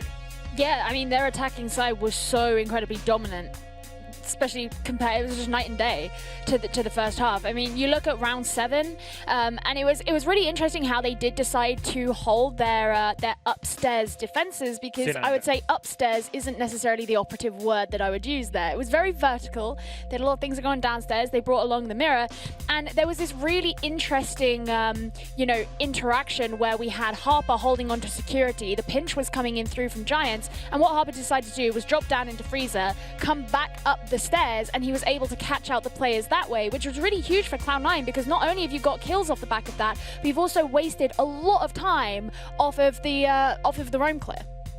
Definitely, and I'm just looking at it. There were some very clean defenses, but the attack that Giants brought seemed a bit disorganized, desynchronized or disorganized, especially like round number 11 where we come back. We had a Monty, a Ying, and a Finka all together on the same lineup, but the abilities were being used not synchronized. Like, first we have a Finka nano boost, and then, Finka dies, and then, half a minute later, they throw in some Candela somewhere. If they would have used that all together, it would have been a better opportunity for them to win the round. Maybe to look back at Xavier and how they bunker bust, maybe there's something to learn from that. Unfortunately, it's been a rough series so far. This can change the whole lay of the land in APAC North. We'll see what happens for map 3. Clubhouse is up next. We have those pick and bans up for everybody. Maybe we'll be able to go further into the series, as Clubhouse, we mentioned it before, is a map that historically has gone very well for the Giants. Doesn't seem to matter for Villa, though. That's the only concern I know, right? Is, at the beginning we said Clubhouse, it was such a Giants map. There you go. You can see obviously all your pick and bans on the side. The only time that Giants have lost Clubhouse in APAC North so far was that fated game versus Xavier, and we thought that was a huge fluke. But hi fluke. He's right here.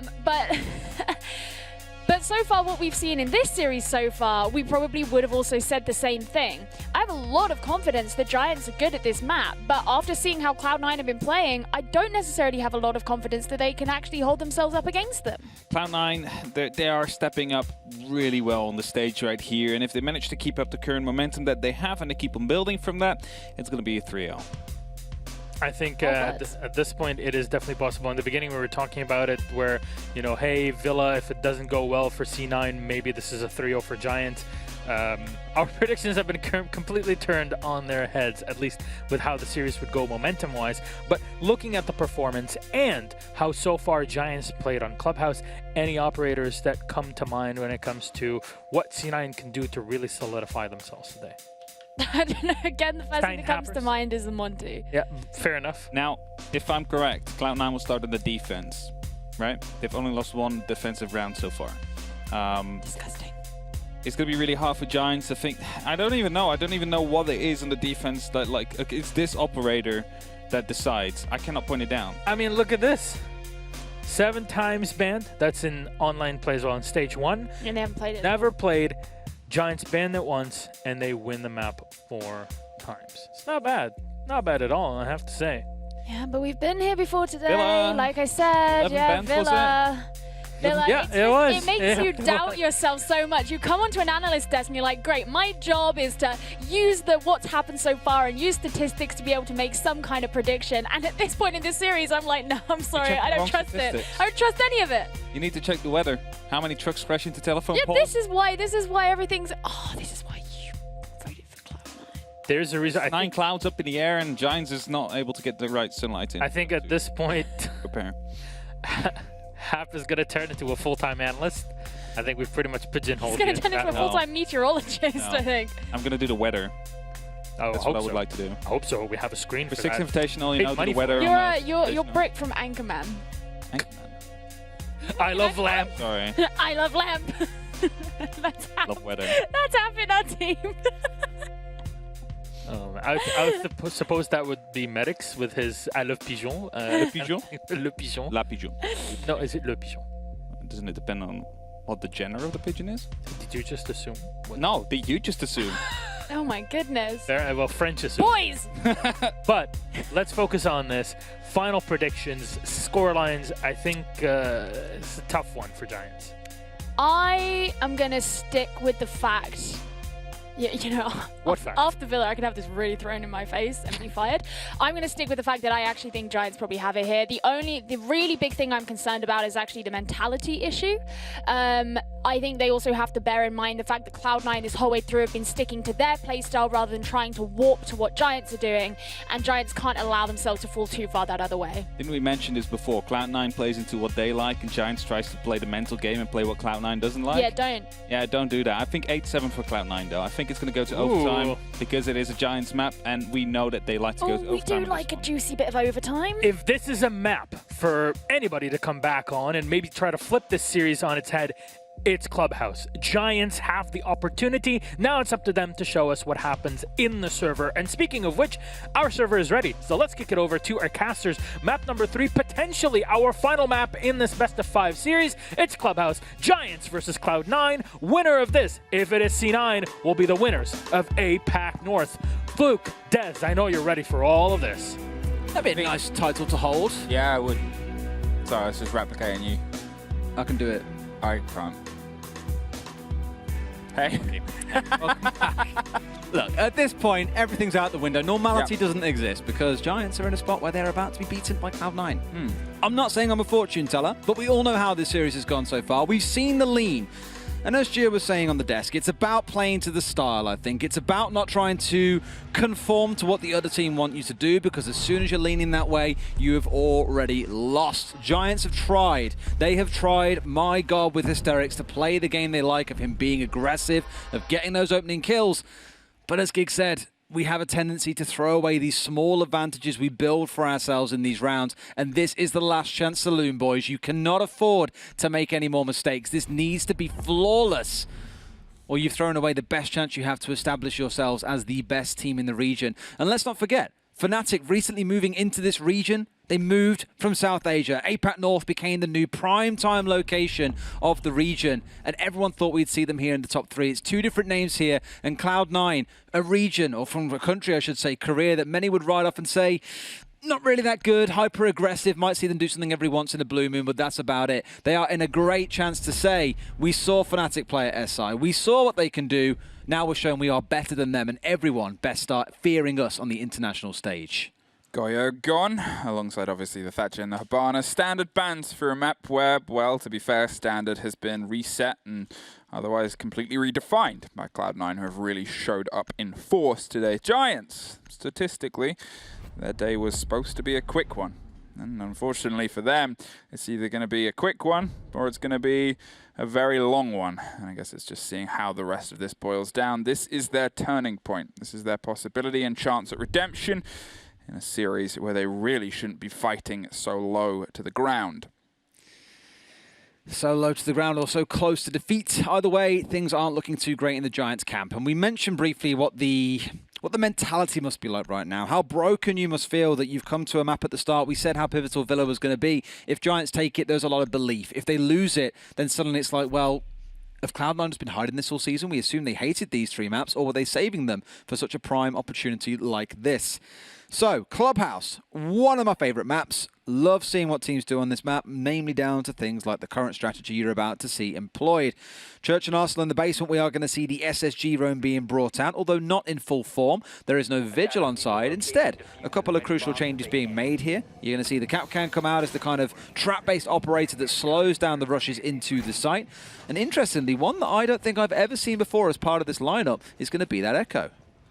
Yeah, I guess obviously seeing where they decide to set themselves up, we can, you know, it's the Echo, you'd want them on the site. They could throw the drones externally and have them as just secret filters of information to the roam game of Giants, but when you're also building and working around the Mozzie, you have all this intel, you have the stretch, you have everything that you need to bring it all together. I think the Echo could just be, you know, it's like a fun, tasty little addition because of its unexpected nature. Think how unexpected this defense was when it was introduced. This map was a game and a play space of little tweaks, little changes, little, ooh, this is my, how my mother used to make it.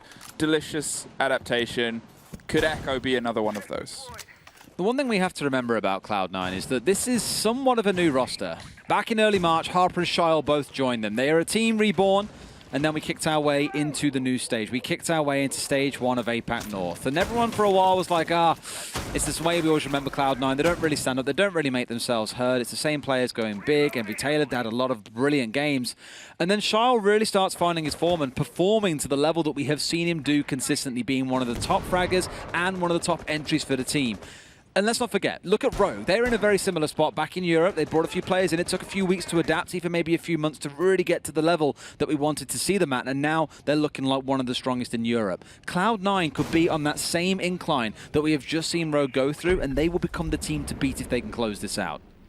Well, here's the Echo drones I talked about and where they might be used. This is a way. Have them on the roam. Have them on the cover and protection of the bodies working above. Actually hitting the Monty or close by enough to cause an effect, and that's going to force Monty down to oil pit. Not really forced, to be fair. They saw the possibility of oil and they went, all right then, let's go down there. If we can apply some pressure directly to the site, it might force that top floor roam game out of position, and well, things like this happen. Envy Taylor gets the opener against Hysterics. Oh, weird for Hysterics to be there, playing kind of the role you would see a Vigil in normally, holding the ground floor, making it safe for the others to drop down around him and retreat back to the site, but being picked up early on, that now makes it a very treacherous drop for the Mute and the Mozzie. And they said, forget about the top floor, we know there's still 2 of you upstairs, so let's just go for a straight push through blue. You can hear that proximity alarm singing. They know that there's quite a few around them. They know where the Echo drone is and saying, please deal with this first. Blasting away the Monty, but the kills come in for Cloud9. 4 versus 2. They are in sight. They are in enemy territory. However, they are making it their own incredibly quickly. One comes back from Ysera. It's not the end of the world, but this plant is going down behind the Monty, and now all they've got to do is stand guard with the iron will and say no one will push us out. It's only Ysera left, going to challenge onto the Monty who's challenging him, and all too easy for Sweet Black. Gonna harp on this guy again today. He has really stepped up after the criticisms we've seen of him in the main season of being the weaker member of the side, throwing away some crucial rounds. What a day he is having. And unfortunately for Giants, yeah, it's really just coming together for Cloud9. You look at obviously this map being the Giants' pick. So C9 say, well, we want to start on attack. There are not many teams that opt to start on attack on Clubhouse. M&M or ex-M&M were one of the ones where they used to Team Crazy, yeah. Yeah. I remember asking them about this, and they said, you know, it's because we feel confident we can take 3 rounds, and then we go into the second half, the other team's then sweating, thinking, oh my God, how do we get the match of this a 3-3? Or we're going to lose. Like, what's going on? It just plays in the mindset massively. Yeah, and this is one of those things, again, when you're looking at the mindset. A Church take, they tried a tall defense. It was red pitch perfect by C9, and they were able to just find their way via blue straight in, led by Sweet Black on the Monty, an operator who has his praises sung a lot for this region. But for me, we haven't seen Stretch too well today. It hasn't been the big make or break that it can be and has historically been before. I guess progressing and going forward from this, you're thinking, okay, well, that's a strong opener. That's a really good first play for the man. Where do they go from here? And do we get a response from the side of Giants? I'll tell you where they do go. They go up to CCTV on the top floor. In terms of lineup coming out, it's sharing some similarities. That Mozzie coming out from Luna. Normally an operator I'd associate with Envy Taylor currently on the other side. That Monty's making a return. This is some bittersweet karma, I think, for the side of Giants. At the very start of the season when they played, I believe it was Club 4 times in the opening 3 days. they would often bring the Monty out and they would outright bully people. Luna would lead the charge, mainly through Garage for a site like this, and just make the other side sweat. They'd be so uncomfortable knowing that Luna was staring them down. Hysterics lurking nearby, ready to capitalize off the aggression. Here, the starting to feel the same coming out of someone like Sweet Black with Shyle or Envy Taylor playing in close support. Blowing open Garage. For all of the times we see this site across all of the different regions, the recipe is still the same. You know how you want to break your way through onto this, and you know how you want to take it. The Monty's going to try and apply the pressure onto Garage here, wants it to be shot so they don't drop shields, because the second they do, you know there's going to be an eye on the second story railings and rackings, looking to, well, rack them full of bullets. It's Speakeasy playing the Wamai role. They're going to be able to stem and just hold the tide for a period of time. I like the disc above the door that could bait the push, but Monty doesn't have to go anywhere right now. They're just going to try and steadily work away on the hard walls, get it popped open, and then see if they can pop on anyone on the back of the site. But look at the roam just underneath. That could be a bit of a close down here on the connection towards the top of the blue stairs. Where is that going to go? Looking in storage. Yeah, I can't imagine as a smoke you're too keen to go trying to challenge that anytime soon, but being able to play back downstairs if required. He has those stairs to fall back onto. No one's bothered even smashing out the window just yet. Hysterics doing Hysterics things. They now know that he is downstairs, so he is going to have to rotate himself away.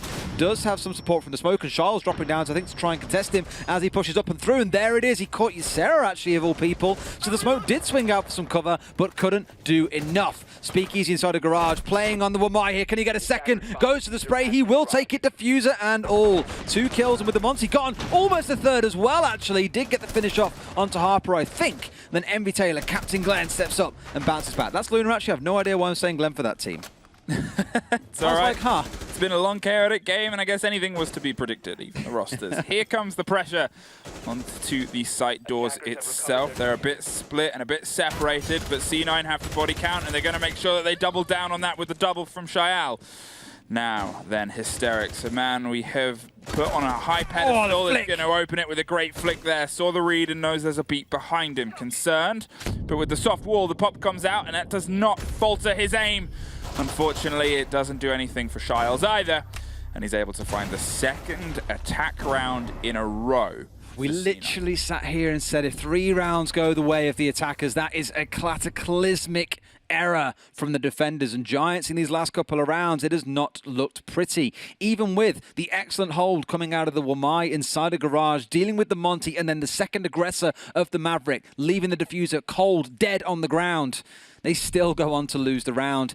It's painful. So painful to observe, and I feel for these boys, given this again is their home turf. This is where they've looked the strongest. You would think, coming into it, being on the defensive side, on the home map, you would see Giants flourish. But the last couple of rounds, they've done anything but. CCTV and Cash, doubling down and seeing if they can make it tick once again. Envy Taylor's going to swap out to the Capitao, potentially to put more pressure on the Wamai position. Held previously before, but obviously that is your counter. So you can't play that too cavalier, otherwise you'll find yourself cooked. Luna is going to be playing the Valkyrie. Hasn't been able to find their way into this game as of yet. Again, they've had a bit of a mixed season. Sometimes hit over this tournament, but otherwise, unfortunately, a bit of a miss.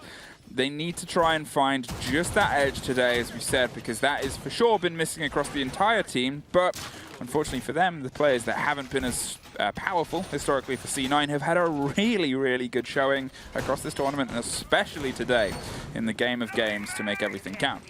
It plays out the same way as Villa, because looking back at the history of playing this map, there is a lot for Cloud9 to research and look into how they play things, what it is that they're opting to do when they're on the attacking side as well as on the defense, and ultimately what their weaknesses are. The only time we have seen the side of Giants lose on this map was actually just the other day in that best-of-3 against Xavier. They lost it 7-8.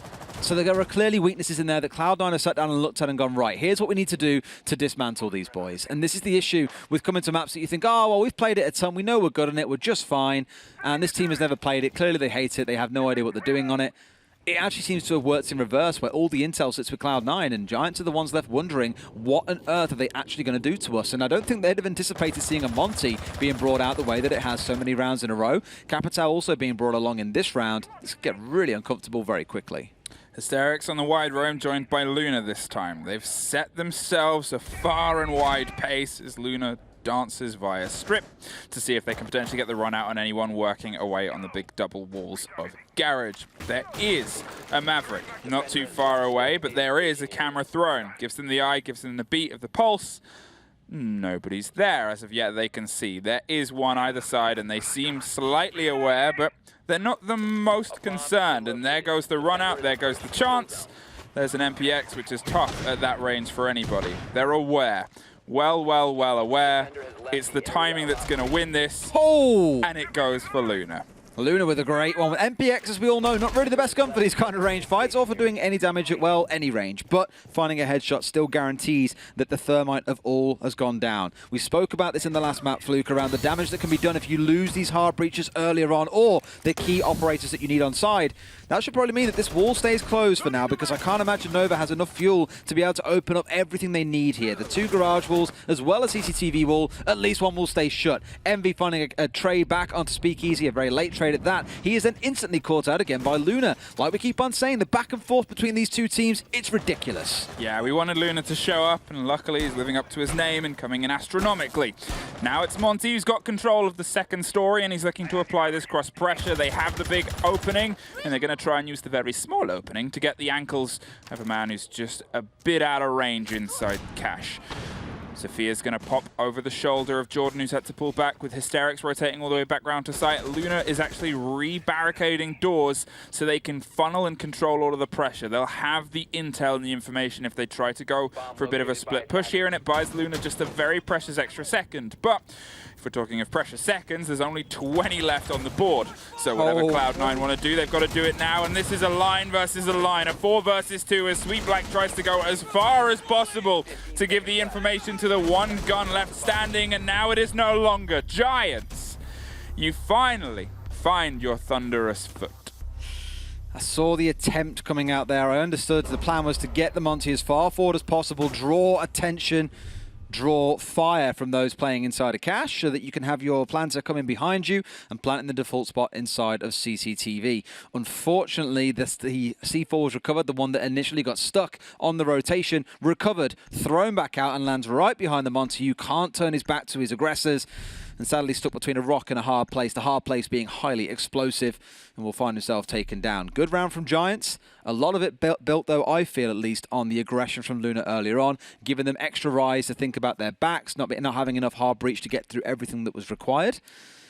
And more of a slip up by Cloud9 to at least give them something back into this game. That does put things at 2-1. Still an ideal attacking scenario, I think, for Cloud9, even if you see Giants come back and win every defensive round from here on out. Yeah, obviously going in the 4-2 with the opener, the one shift I'd see there is, to be honest, the momentum. Giants, again, they're, you know, it's these little moments in these little rounds, like obviously what Luna did there, where I guess we've been kind of calling for that all day. Those sparks we know they're capable of, those little twists of the play where they can take out what C9's approach is, which is a slow, steady, meticulous, this is how we're burning things. It's what was working really well on their defenses on Oregon, to be fair, was the amount of time being played and wasted. They're combining that with a bit of aggression now, a bit of guns, and, well, these precious kills that come through from the end of those barrels, and I'm glad that they're being a little bit more claustrophobic with this hold. They're going all the way down and making sure that all of blue is locked off. They do not want to suffer the same fate they did last time. There was the rush when you play into that kind of setup that works out well, or it's kind of the default response most people will say, oh, you're seeing an SSG roam, just rush forehead. It's as simple as that. Here in this case, with everyone playing on site with the setup they've got, I can't imagine it is going to be so simple. Looking towards the Monty in that clash matchup once again. You guys having fun? What? You having fun? Macarena. Gio's doing the Macarena in the middle of the studio. No one else is. Except you. You're joining it. What? No proof. Wow, this is a dangerous game. Aim around the man that's aiming down. Ysera obviously has a great gun to do it with the ACOG, but there's pressure coming down from Dirt.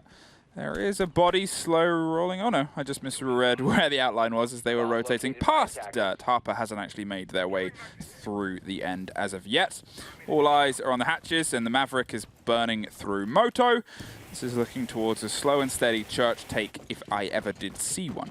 I mean, you still got your Monty playing on the top floor here, still chonking about as he does. Just getting some fitness in. He needs getting some cardio. He's a pretty big boy. To be fair, like talking about fitness, medics and Milos have been like, yeah, we're going to the gym every night, and every night they're asking other people, and they haven't given up hope in us just yet, which is a rookie mistake, let's be honest, lads. The pressure's coming in onto Kitchen. They have the eyes and the angles, as I said. It looks like they want to do this standard collapse. There is no reinforcement done on that close wall that overlooks pipes from the back of Armory, which is always going to be a bit of a problem, but there's also nobody's there, and nothing to counter this. The hatch gets opened. They now have Moto and Kitchen done. Ysera's rotating the drone round to potentially be the big thorn in the side if they can time this right, but with a minute left, there's plenty of time for the attackers to work with, and Monty, the man mountain that he is, has shown up to try and cause some more problems in the kitchen.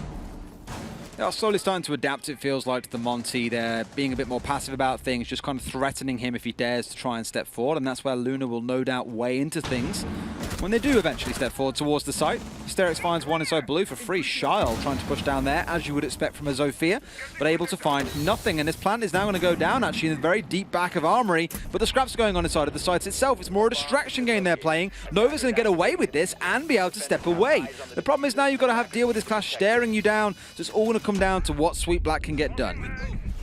The timing there, the shield and the clash was pitch perfect.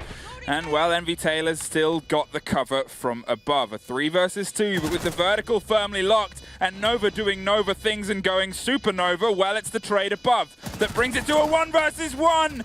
Now it is the 1 versus 1. Now it is this situation where everything is to be played down long. And Luna, out of this world. You can make references to the moon, or you can just call him a lunatic for plays like that, bringing it back at the key time for his team just when they needed it. Only 6 seconds or so left there, a very fine error margin if they really wanted to stick by it. But it does give them some hope again that this map isn't lost yet, that even with those first 2 rounds going to the side of Cloud9, there is still something left in this for Giants. Gym, bedroom, we see for the first time today. They're going to opt to obviously go here instead of a site that I'm sure, statistically, I'm sure Statman is watching somewhere in the studio going, leaning into the screen, leaning in, and I'm going to say, statistically, the least played site out of any of the comp maps that is on a map. Are you actually going to double check surely? That? Yeah, that's what. That's it was played. We saw it played once, I swear. Yeah, and it was a loss. What? What a surprise! You're telling me? Stock and bar. Hang on a second. Yeah, surely. I mean, I'm sure there's loads of other statisticians out there that can give it a better. But you know, I couldn't tell you the last time I saw it in a comp that I've casted. Obviously, it's been played across a couple of leagues. You said you saw it once. United, I believe, played it in NA as well once, and they lost it. It requires some craziness. Very often, you'll bring a Monty and just go for a smoke plant inside of stock. Yeah. Otherwise, you just don't really have any viability on that site. No one really plays it, hence why you see these same 3 sites being rotated pretty much all the time. Gym and bedroom coming up, and it's going to be, guess what, Fluke? An extended hold. What? Crazy. What a surprise. Lots of teams love doing this. You just aim to burn time. Often you'll reinforce both of the south walls, as you can see, leading in towards CCTV. And then you'll often reinforce the 3 that lead towards red. Now, those have been less soft, so need to be wary of any flanks coming up red, or at least commit 2 or 3 members from the defensive side of Giants to play out towards there. It's Dev. Hi, Dev. Charles, you've been on fire tonight. A huge factor in the unprecedented dominance from Cloud9. You've got to read it in his voice. You can do it better than me. Go for it. Charles, you've been on fire tonight. A huge factor in this unprecedented dominance from Cloud9. Hashtag 6 major. He doesn't sound that Aussie, though. No, he doesn't.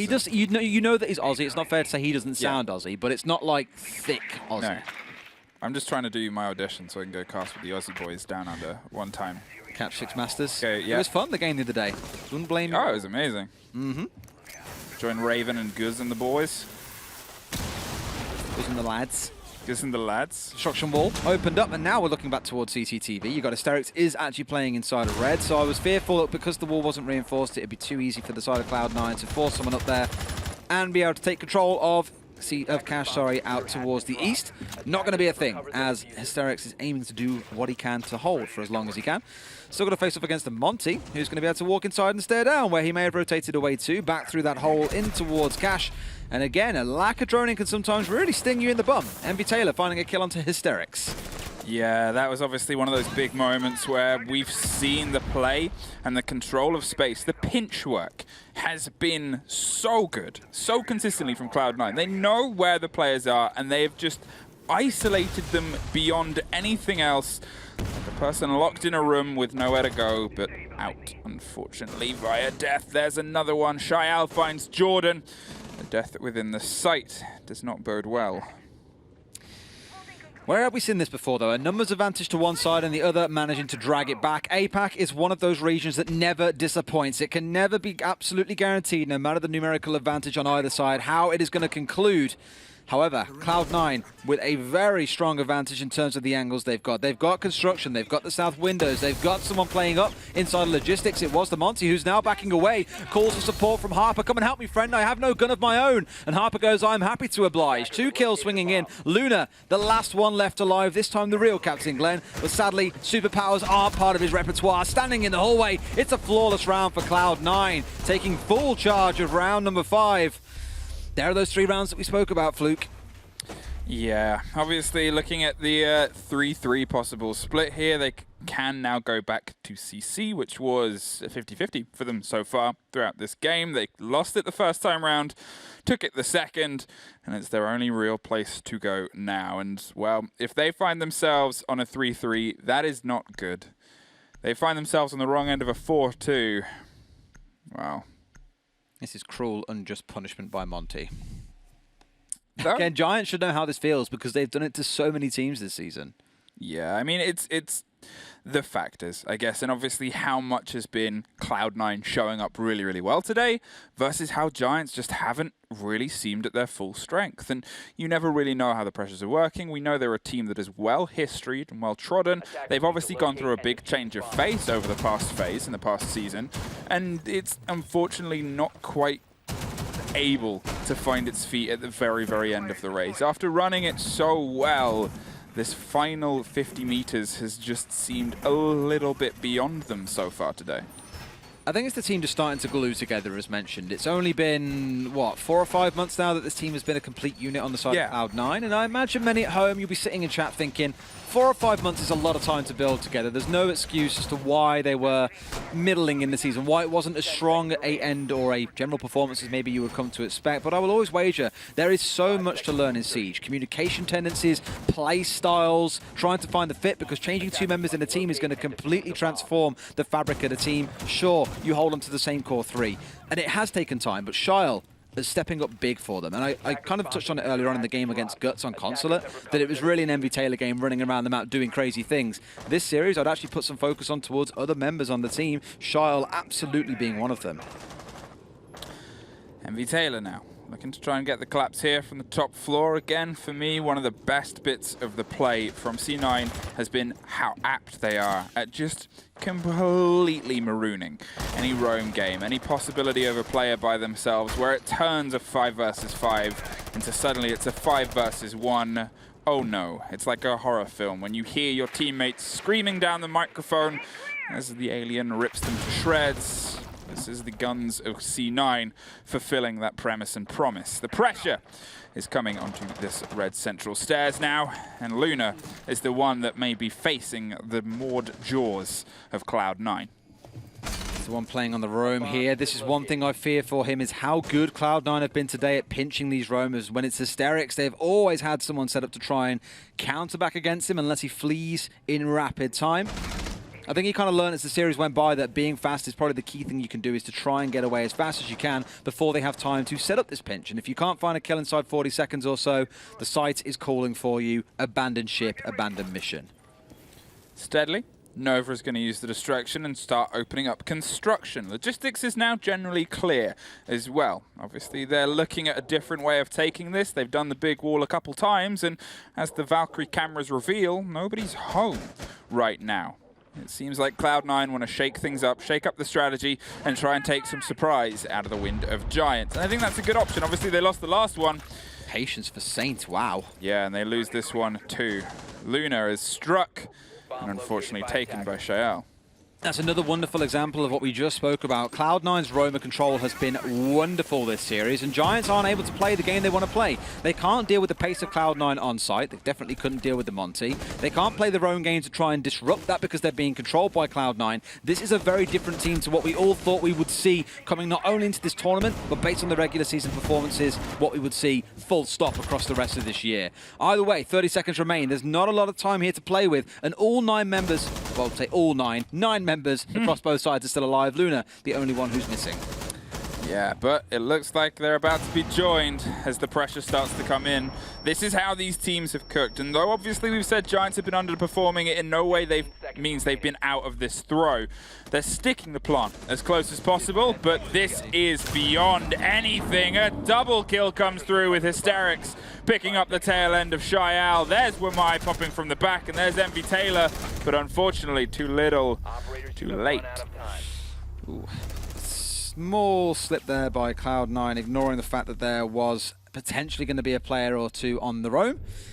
It does give Giants something here, some solace that they can still do this. It is 3-3. We spoke earlier on and said this is the doomsday scenario. You don't want to be in a spot where you've lost 3 rounds on the defense. This is your home map. This is where you have shone the brightest throughout the season. And now it's more you are being illuminated by something else. Luna's name almost coming into light as C9 are the ones who have looked the strongest. They go onto the defense. A map we have not seen them play. A map we have not seen them defend. This is all new for us as it is for Giants. I think one of the things to take away from this as well, which is one of those statistics that hangs over the head of the desk as much as it hangs over the head of the players. 1 attacking round so far over 2 maps. And these weren't quick maps, obviously. It was 2 7-4s. There was a fair chunk on both sides, and they've still only been able to pull 1 attacking round. That's a devastating statistic to have as you go into this situation. Real Siege Sports might be looking to tune into the first upset finals of the APAC majors, and I'm glad to tune into this, however late it may be. It's all incredibly entertaining. It is.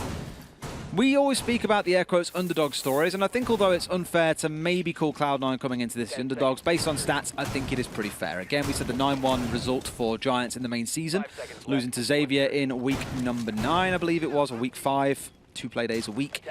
Wasn't a pretty situation for Cloud9 when it came down to the stat sheets, but today have surprised everyone. We're going to see Giants bringing out what they are known for. Luna going across to that Monty. This is their bread and butter. This is their staple. If this round goes the way of Cloud9, if they can't execute properly and can't deal with the play coming out of C9, you can almost call the series now. Dropping in from on top. Jordan is making sure they have the clear. So far they've had an okay map, but it's going to take more than okay to shake the feeling of we've only got 1 attack. Again, it looms like an overbearing presence, and they've got to try and make that presence fall over C9 and fall over their defense. C4s are waiting and baiting, and Sweet Black's going to feed that intel back towards the rest of the team. They have, obviously, a lot of capabilities. Harper playing a little bit off the piece here. The Kaid on the other side of the hatch, you'd usually find them, and is going to potentially get the opener against Ysera. We saw a little bit of droning. Unfortunately, it was just a lot too short. Oh, but you've already taken 60 seconds as well. Haven't even cleared the top floor, and now you've got a Kaid to worry about potentially. Man, the droning all day has been what's kind of led to a lot of these opening kills going one way or the other. I'm not sure where the calls are coming through, but the one thing they can do here is exactly what the Monty's doing. They can pinch him. He's stuck upstairs. There's no hatch to drop through. He is isolated now all the way back inside a strip, and this is the big thing I worry about. How much time are they going to spend investing in trying to kill him? Luna has the diffuser as well, so if this goes wrong, that's the diffuser called in strip, way off course. Finally finds some support, but now there's a minute 20. Think of how much that off-the-piste Kaid just took. Out of the wind and out of the sails. Luna, so low health, you've got a Lesion and a smoke left to go through. There's still the potential of this aggression coming from underneath. Shyal goes off the board to Speakeasy, but the hatches are still intact. They have to drop via blue, which is what they're going to do, and apply the pressure from Oil Pit. They have a long range and a lot of ground left to cover, but Envy Taylor's going to hand them a free one. Hysterics catching Envy on the roam. Well, not really on the roam, but more holding off-site in the perimeter rooms, as we call them, inside of blue. That's massive because it's a 4 versus 2, and a Monty is left alive. They have the vertical control. There are no C4s left on the side of C9. This is going to be a miracle for them to close this round out. We spoke around the proficiency of Giants on this site, how they should be able to do things with this Monty. Nova finds one. It does still leave him in a numbers advantage on the side of Giants, but all the work is still to do. 20 seconds to go. Nova suffers, and Monty is just pushing and applying the pressure. They go in close, and they do a massive sweep against the isolated Monty. A 2 versus 1. Everything was in the favor of Giants. No way. And we go from a Monty being a bully to suddenly meeting their older brother. This round will go down in Gig's book as the one to look and learn at. A 4 versus 2, you have all the control in the world, and you run blind into 2 members of Cloud9 who bring it down to a 2 versus 2, find the last man or the penultimate man left alive, and it's only the Monty stood behind the shield asking, guys, 10 seconds ago there were 4 of us, why is there now only 1? Massive round to give away, and I said at the start of it, if Cloud9 win that round, I say the series is done. I'll call it here and say, in my mind, Cloud9 should not be able to lose this. Gym Bedroom, a site that we've only seen once today so far. They're going to opt for it on their second. Not take CCTV, the more common pick for a lot of teams, as they want to try and flex some control over a site that, to be fair, in the hands of Giants looked, well, pretty poor. It wasn't anything that they had some of the comfort they had on their other sites throughout their defensive round wins. And Cloud9 want to try and assert some double-down dominance after what happened previously there to, well, where else they can go from here. They just got to keep on playing the same game, Fluke. Nothing needs to change for Cloud9 after seeing that last round. Admittedly, the start of it, yes, they lost 3 members. A bit of a wild roam coming out of the Kaid, not the sort of thing that we're used to seeing or would even expect to see. And they do waste a lot of time. It does force Giants to have to rush a little, but they haven't got time to take pause and drone things out. So actually, I retract my previous statement. There are a few things to change for Cloud9. Bleeding members that early, absolutely not ideal. Still going to see the Monty coming out from Luna. They are really hell-bent on making this work. Don't want to change plans just yet. But different sites call for different tactics. It calls for different areas of focus. And I want to see real quickly, actually, Medics, are they holding out towards CCTV with an extension? They are. So all these walls being reinforced up. Similar sort of setup to what we saw coming out of Giants on the defensive side. Still got to worry about getting this wall open. It's muted at the minute. So let's get that Maverick busy, I'd say. Yeah, he's able to burn through. They know exactly what they want to drop and how they can do it. Look at Shayal, though, on the roam, coming round to double up with Harper. Speakeasy's on the far side, can take control of Garage and open up a spread firefight with Envy Taylor. Going to be the one that they try to meet, holding close in proximity towards the lounge area and waiting for this entrance of Amonte, who was, to be fair, brilliant up until the moment it mattered. He did do a lot of work for them, but that's the weakness you'll always face. Unless it's a 1 versus 1, you are more likely than not going to win. Sorry, going to lose fights where others can trade against you, and that was the case in the final round just a second ago. Electrified wall leading in towards Cash does mean this is going to be a real pinch, and look how many members of Cloud9 are lurking here on the extension. 3 of them all together being sprayed through the drone hole, not taken down. In fact, only about 15 HP removed from him, so not the end of the world, but a small reminder that there are indeed a good number of players hanging around you, all looking and praying for your downfall. They're looking to have an inter-drone hole fight here from out on the balcony through to Harper rolling around on the floor, and Monty's at least been able to get past that difficulty, but 1 false step forward and there's a goo mine in his foot. 1 step back as we hear pop off and it would have been Harper, but Shayal's actually just going to rotate away. Monty is going to push a little bit aggressively forward now. It was actually shot out by them. We had the goo mine pop off somewhere else and in someone else's foot. Oh, there it goes. And there goes another one. It seems like the push is being harpered and hampered by Harper himself. Speakeasy is able to stop the stem before it becomes too much of an artery killer. And now it is a 4 versus 4 with Ysera steadily working away on Jacuzzi. Some good work in terms of timing, mind you. 2 minutes expended in this extended hold is now going to give Giants access to construction. But just like in the last round, even though they had a 4 versus 2, the time was not in their favor. It's almost setting up to be the same again. A 4 versus 3 with 45 seconds to go, and Giants with a +1 number advantage on their side in terms of operators. With this 40 seconds being the big make or break here, Monty has to do the work we know they're capable of. Ysera finds Sweet Black and Nova finds Monty. The big worry and the big risk is how much they are being shepherded around. Ooh. And well, time to get bullied. Yeah, it's looking worse than it did before. They fire bullets in a kind of wanton fashion, but unfortunately they're left wanting, as Luna is able to do what they couldn't quite do last round. Trading back and forth consistently between the two teams here as well. Heaven knows how the rest should play out. I'll still stick by me saying that Cloud9 ultimately, I think, can take this away. However, the last 2 rounds have gone in a very similar, or ended in a similar fashion, where it's come down to a numbers advantage for the side of Giants, catching up members of Cloud9 who are rotating back to site later on, and then pressing with the advantage they've got. Last round they threw it away. This one, much better and more control, but Cloud9 didn't help matters by having both players inside of the hallway.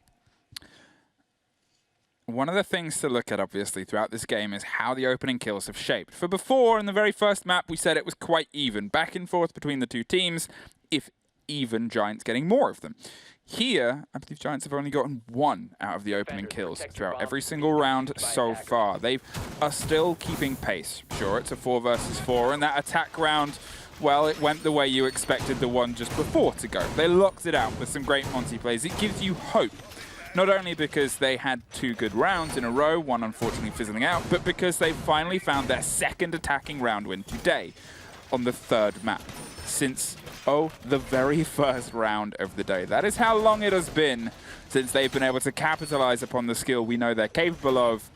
Can they now get behind this? Get behind the skill of Luna on the Monty and get behind what the Giants can do. 5 seconds to insert. Hopefully it works out to be like a poor bus schedule where you see none for an hour and then 2 come along at once, because 2 attacking round wins here will inspire Giants, give them a lot of confidence, because no doubt they are aware of what you just said. They're aware that their attacking record today has been atrocious, only 2 on the board so far.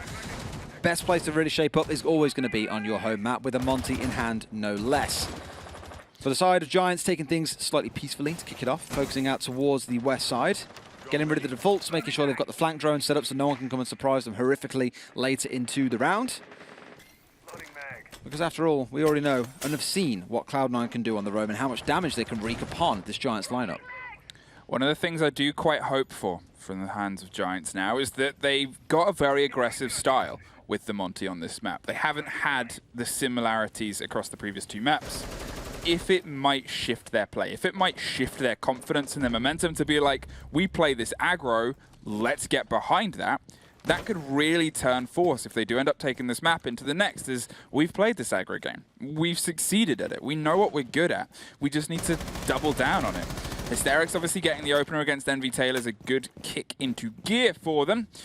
But, well, with 1:50, there's still a huge amount left to do, and the Maverick is going to start doing it. I love how Hysterics is dropped onto Thermite duty once Luna's playing Monty. It's like the last operator in the world I'd ever expect to see Hysterics on, given how he likes to be aggressive. I actually got told by History, one of the staff members over at Giants, that when in the last map we called it the Hysterics Special, the being at windows and at doorways. Apparently that's what he calls it in scrims and in games as well. Well, I don't know what Nova calls that, but I'd call that filthy. Jordan goes down and out, and, well, that's a buck off the board, which is a pretty big loss if you can get in and underneath this site. Cause some problems, whether they're holding hard walls or you just want to force them into the eyes of the walls already opened. Either way, it's a big bit of utility off the board. They're looking towards the pressure that's coming from the garage walls now. There is a little bit of a burn going through, and a couple of bullets too, but nothing catches, and Shyal is looking to do something aggro here. But unfortunately, with the death of Nova, they don't quite have the confidence they had momentarily ago. Thought he might have seen them for a second, but no, Hysterics taking control of the round. Once again, Fragmite steps in, finding a couple in this round. One of the last operators you really expect to shine this brightly, but my word is he's shining. Now we control a garage and CCTV out towards the east. This should be as simple as pie. Easy ability to step in, get behind the servers, get a plant down the default spot, and go from there. But I spoke about this earlier on the flank drones. Maybe haven't caught him out. There we go. Shyle strikes big against Ysera, and now they must know in the back there is a bit of a risk. It's Harper with a knife killer, 1 versus 2. Shyle got it all to do from inside a garage. The repeat comes in. Speakeasy going to finish that one off, and Giants taking another round and forcing themselves and saying this does not end in 3 maps. There is still more to come. Fingers crossed, I think, across the board here. 5-4. Currently, that's the most rounds they've been able to take at all throughout this day, and they've tripled the attack rounds. They've been able to take 2, getting 2 on the trot. Church and Arsenal, we head to next, and, well, this could have been another that they got. Obviously, what happened. It's in the past, you hope, in the hands of Giants, but with the momentum of 2 round wins under their belt, with the idea that they can take this, they just have to lock off that final end, that final part of the push. Hey, let's make it happen on Church. Let's put yourself on match point for the first time today. Dare I say, Hap is beginning to look like he might end up being right. Overtime and could be creeping in for this map. If it goes to that point of being 6-6, I see a world in which it happens based on what sites we go to. I guess the greatest fear for me is that Cloud9 now, having played both on Gym and Bedroom and on CCTV, and having lost both, this downstairs site is the only time they have looked successful. So that pulls you up to 5-5 if they can repeat it, sure. How do you then balance it out otherwise? Where are you going to find those extra round wins from?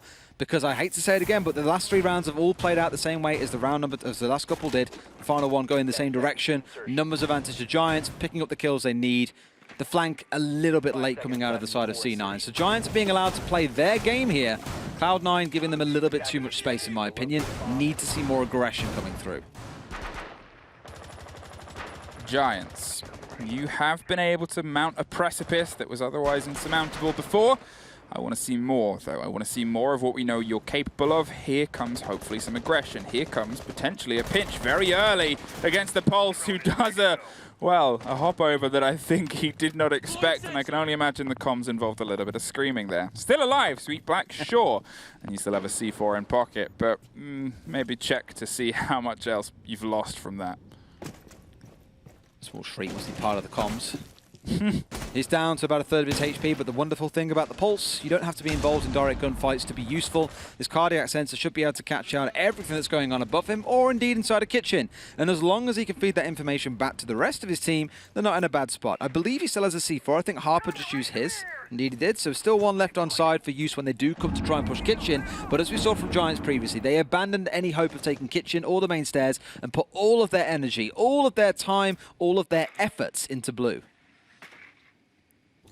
Now with eyes in and drones steadily working, Giants are making sure that they're not taken by the surprise. As you saw and said before, the roam game that almost completely flipped the previous round on its head was just caught out by some great shooting over the shoulder. They're going to make sure that that is at least tightened and neatened. A pre-fire goes up against a man who doesn't take anything as it pings helplessly off of the metal beams and bars that separate the 2 floors. And well, with a minute 20, they've pushed and shepherded everyone down here. Now they've just got to do the hard part of actually finding and killing them. Turning into a bit of a horror game for Charles. Can no doubt hear all the footsteps around him. Obviously not quite anticipating the spray. Did he really get caught from that? Must have been a flick up afterwards to start spraying through into Church instead. One down on either side, 60 seconds remaining. Luna starting to push through the same spot we did last time. Cloud9 should know to expect this. They saw it the last time we were down inside the basement. Harper assuming the position where Shyle once stood. Well, the smoke canisters are going to stop any intense immediacy from the blue staircase, and well, now it's just seeing if they can steadily and slowly make their way through. You can see the drone up on the electrical box in the corner, and Envy Taylor can watch from the floor as they actually buy some time and a few seconds for them to desperately get up the Legion. This is a big help, as obviously if you need anything to try and stop that push, well, Legion's a good pick. Unfortunately, so is Harper. Apparently, Speakeasy gets one more. Nova aggressively pushing up to try and counter against Jordan, but Luna's in the site and can very quickly separate the 2. Nova has to go aggro one way or the other. And unfortunately, they might not know how close they are. No! Shut down! The anvil is literal and physical behind them. And now it is just one left. Envy Taylor. Well, they know where he is. They know what he's trying to do. And unfortunately, they know how to stop him doing it. Giants, map point. Reminding everyone of why they are the Monty team here in APAC. Excellent aggression coming out of Luna. The fact that he was allowed to charge through Armory, mind you, and close off the smoke essentially really made it difficult, though. He is forcing himself where he wants to be, either to clear the roamers like the Kaid earlier on, whether it's pushing his way across the site and into dirt to assist the push coming in from that side. He's being given a lot of room, and it's almost like Cloud9 just don't know how to deal with the Monty here. Giants had a much better idea back in the first half, I thought, on how to respond to it, given they play it so much. C9 just left wanting, left scratching their heads and asking, how do we deal with this hulking mass of metal? How do we stop him just running us down? Because right now, they quite simply don't know, Fluke. Well, there's an adaptation that might have some success. Clash is being picked up by the hands of Sweet Black. They've realized, I guess, that the push isn't coming as a kind of vertical control hold. it seems like Giants assert a position. They assert a place and say, this is where we're going to try and take it from. Let's get behind the Monty and make it happen. Yeah, sure, I'm not saying everybody's behind them, but there is an obvious blunt force that seems to be the lead-in for them. And then from this point onwards, well, it just forces Cloud9 out of the way, pushes them as if they were nothing. Well, Clash is not nothing. Clash is sturdy, strong, and is able to try and stop any of this getting close. Quite a flimsy shield, mind you. You punch it, and most people will then just spray for the feet. Although it reminds me back to that round on Villa when the spray did come through. Normally it would be a spot where you can shoot at the feet as she's spinning around. But obviously with a massive, well, bar in the way, you just quite simply can't shoot the feet. So it was as safe as could be for the Clash back in that case. We'll see if it plays out the same again here. But at least for Sweet Black, it's the option to slow Luna down, to zap him out slowly, drain his life force, as MB Taylor will be doing with those goo mines. That should give them a bit more capability to deal with the aggression of Luna. Speakeasy is going to try and get control of Garage sooner rather than later. The drones are working, and Jordan's already on the top floor of Logistics 2, cracking open the angles. And you can see the bodies of C9 actually moving closer and further back to sight. That was a revenge. They attempted it last time. This time it came true. MV Taylor shuts down Jordan, gets rid of the buck, and makes a lot of the verticality much more solid. But as I said before, it's the Monty that leads their push, the Monty that causes the most trouble, as much trouble as Thermite's wrist did there. But at the same time, he's not got time to get it checked out. He's busy trying to blow the roof out above the Clash. We'll be able to get it open, which should probably force Sweet Black to play a little more defensively, either hugging in behind Generator or looking to pull back into sight. You're in a spot there where grenades can sing down from above. Is holding inside a sight loosely. You've even got Charl actually holding up behind a shield in the south side of it. So this blue hold, they know that's where Giants are putting focus round after round and think now is the time. Commit more utility there. Force them back even further and don't give them an inch, because they will take a mile if you dare even try. Well, they're going to try and double down and put pressure onto Motor. You can see Luna's going for the rotation too. If they can get in and get down, that means they can kind of lock off the door. The flashes are going to stop anyone instantly swinging onto the body that gets close, but nobody is that intense. They're waiting by the looks of it, trying to learn where the push is coming from directly and trying to make sure they don't get caught by surprise. A lot of eyes on blue, but as we can see, the big boy's actually on the long corridor now. It's a change of pace from Giants, and it's a welcome one. In terms of any Giants fans in chat, they're looking to kind of keep the pressure hot, but from a different angle. This is what I expected from the Clash, and there's the combination of utility they've done so well before. Slow the Monty in the situation where they might be caught, but an unbelievable frag grenade goes over the top and blows Nova out the bottom. That was, I'm sure, fully intended to try and catch out onto the Clash there, or at least force her back a little bit, but holding just too close, and Nova... Oh, the smoke being gone. I'm pretty sure he'd use most of those smoke canisters and trying to force Luna back. He's down to about a third of his HP, by the way. So clearly these stall tactics are working, but unless Monty is dead, he is still infinitely valuable. Harper finding one, Charl a second. It's a 4 versus 2 for what feels like the first time in a long time. Cloud9 have got the numbers advantage, but it's being ripped back away from them by the Giants. It's into a 3 versus 1. Envy stepping up all by himself against Luna. What can Luna do here? Stuck inside a moto, no time to go. Diffuser is down. I feel he is done here. Zapped to death by the Clash. Cloud9 take a round, and though yes, it is map point. Cloud9 are not lying over to die. Hap is so close to being right. Overtime is on the way. The only place they've been able to find so far has been on Church. I think that's the big worry right now for Cloud9 is their holds on the other stories. Jim definitely did not look strong in any case, and I'm glad that they're not opting to go back there. Whether it was just to try and throw something off, you've only got 1 round left before everything resets anyway for overtime, or you lose. So take CC. Take a site where you actually had some chance. It still wasn't obviously anywhere in their favor. The Monty was the big cause of that, but I think the Clash was a lesson that, well, was kind of well learnt there. Actually opting for it instead of the smoke here. Not sure what otherwise the change was, but it's the burn of utility that seems to be the cost there. Doubling up with the Wamai and the Jaeger for the first time in a while, I believe, and that is going to allow them just that ability to catch those errant frag grenades. They still obviously need MV Taylor to play the Kaid role. They need the Legion as well to stop Monty, because you're playing against that Monty right now. Entirely, you are playing against that Monty. The rest is just hoping things work your way. Both 6 picking backing these shields operators once more. The Capitao initially being selected out and being swapped away. On the other side, as you mentioned, it was the smoke So likely going to see some kind of familiarity between the other side of it. Q-Menu, I love watching the Major. The caster always gets really involved and I love it. The players show off everything they have worked on and it is epic. They do show off an awful lot of what they've worked for. And this is the thing, although we make jokes on desks and say things like, $25,000 for a day of CJ ain't bad, you'd forget the months of preparation and no doubt heartbreak that comes into some of the games that you have when you've worked so hard for something like this. And then it just starts slipping away in the dying seconds. And although Giants have had a bit of a rally here, no doubt the fact that Cloud9 have that last round now has got them in a bit of despair again. And in this game, I think motivation is so critical. If you are feeling demotivated, you are going to communicate less, and a single call missing from an entire round can be that one small mistake that we keep on speaking about that can cost you rounds. Talking of, Envy Taylor off the board. Hysterics knew the window they were playing at and weren't going to play that game.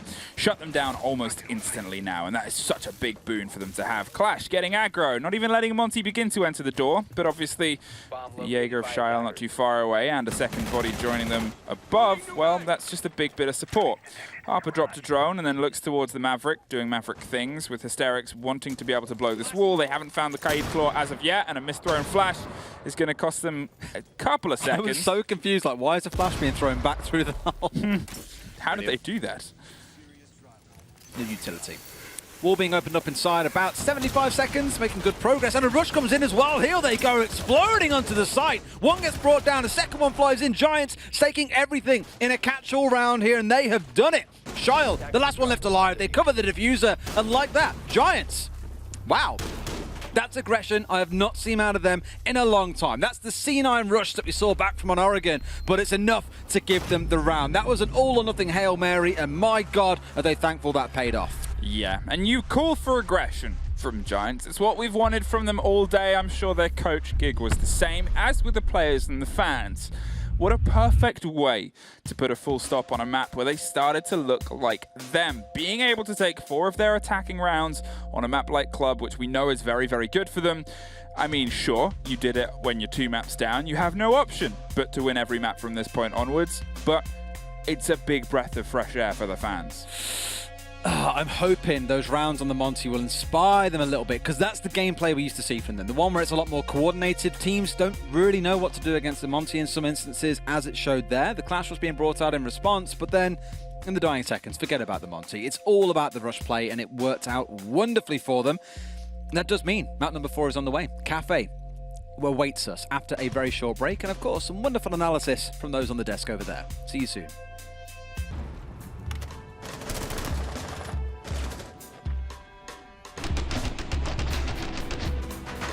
Defender has left the area.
Nice shot from me! Perfect!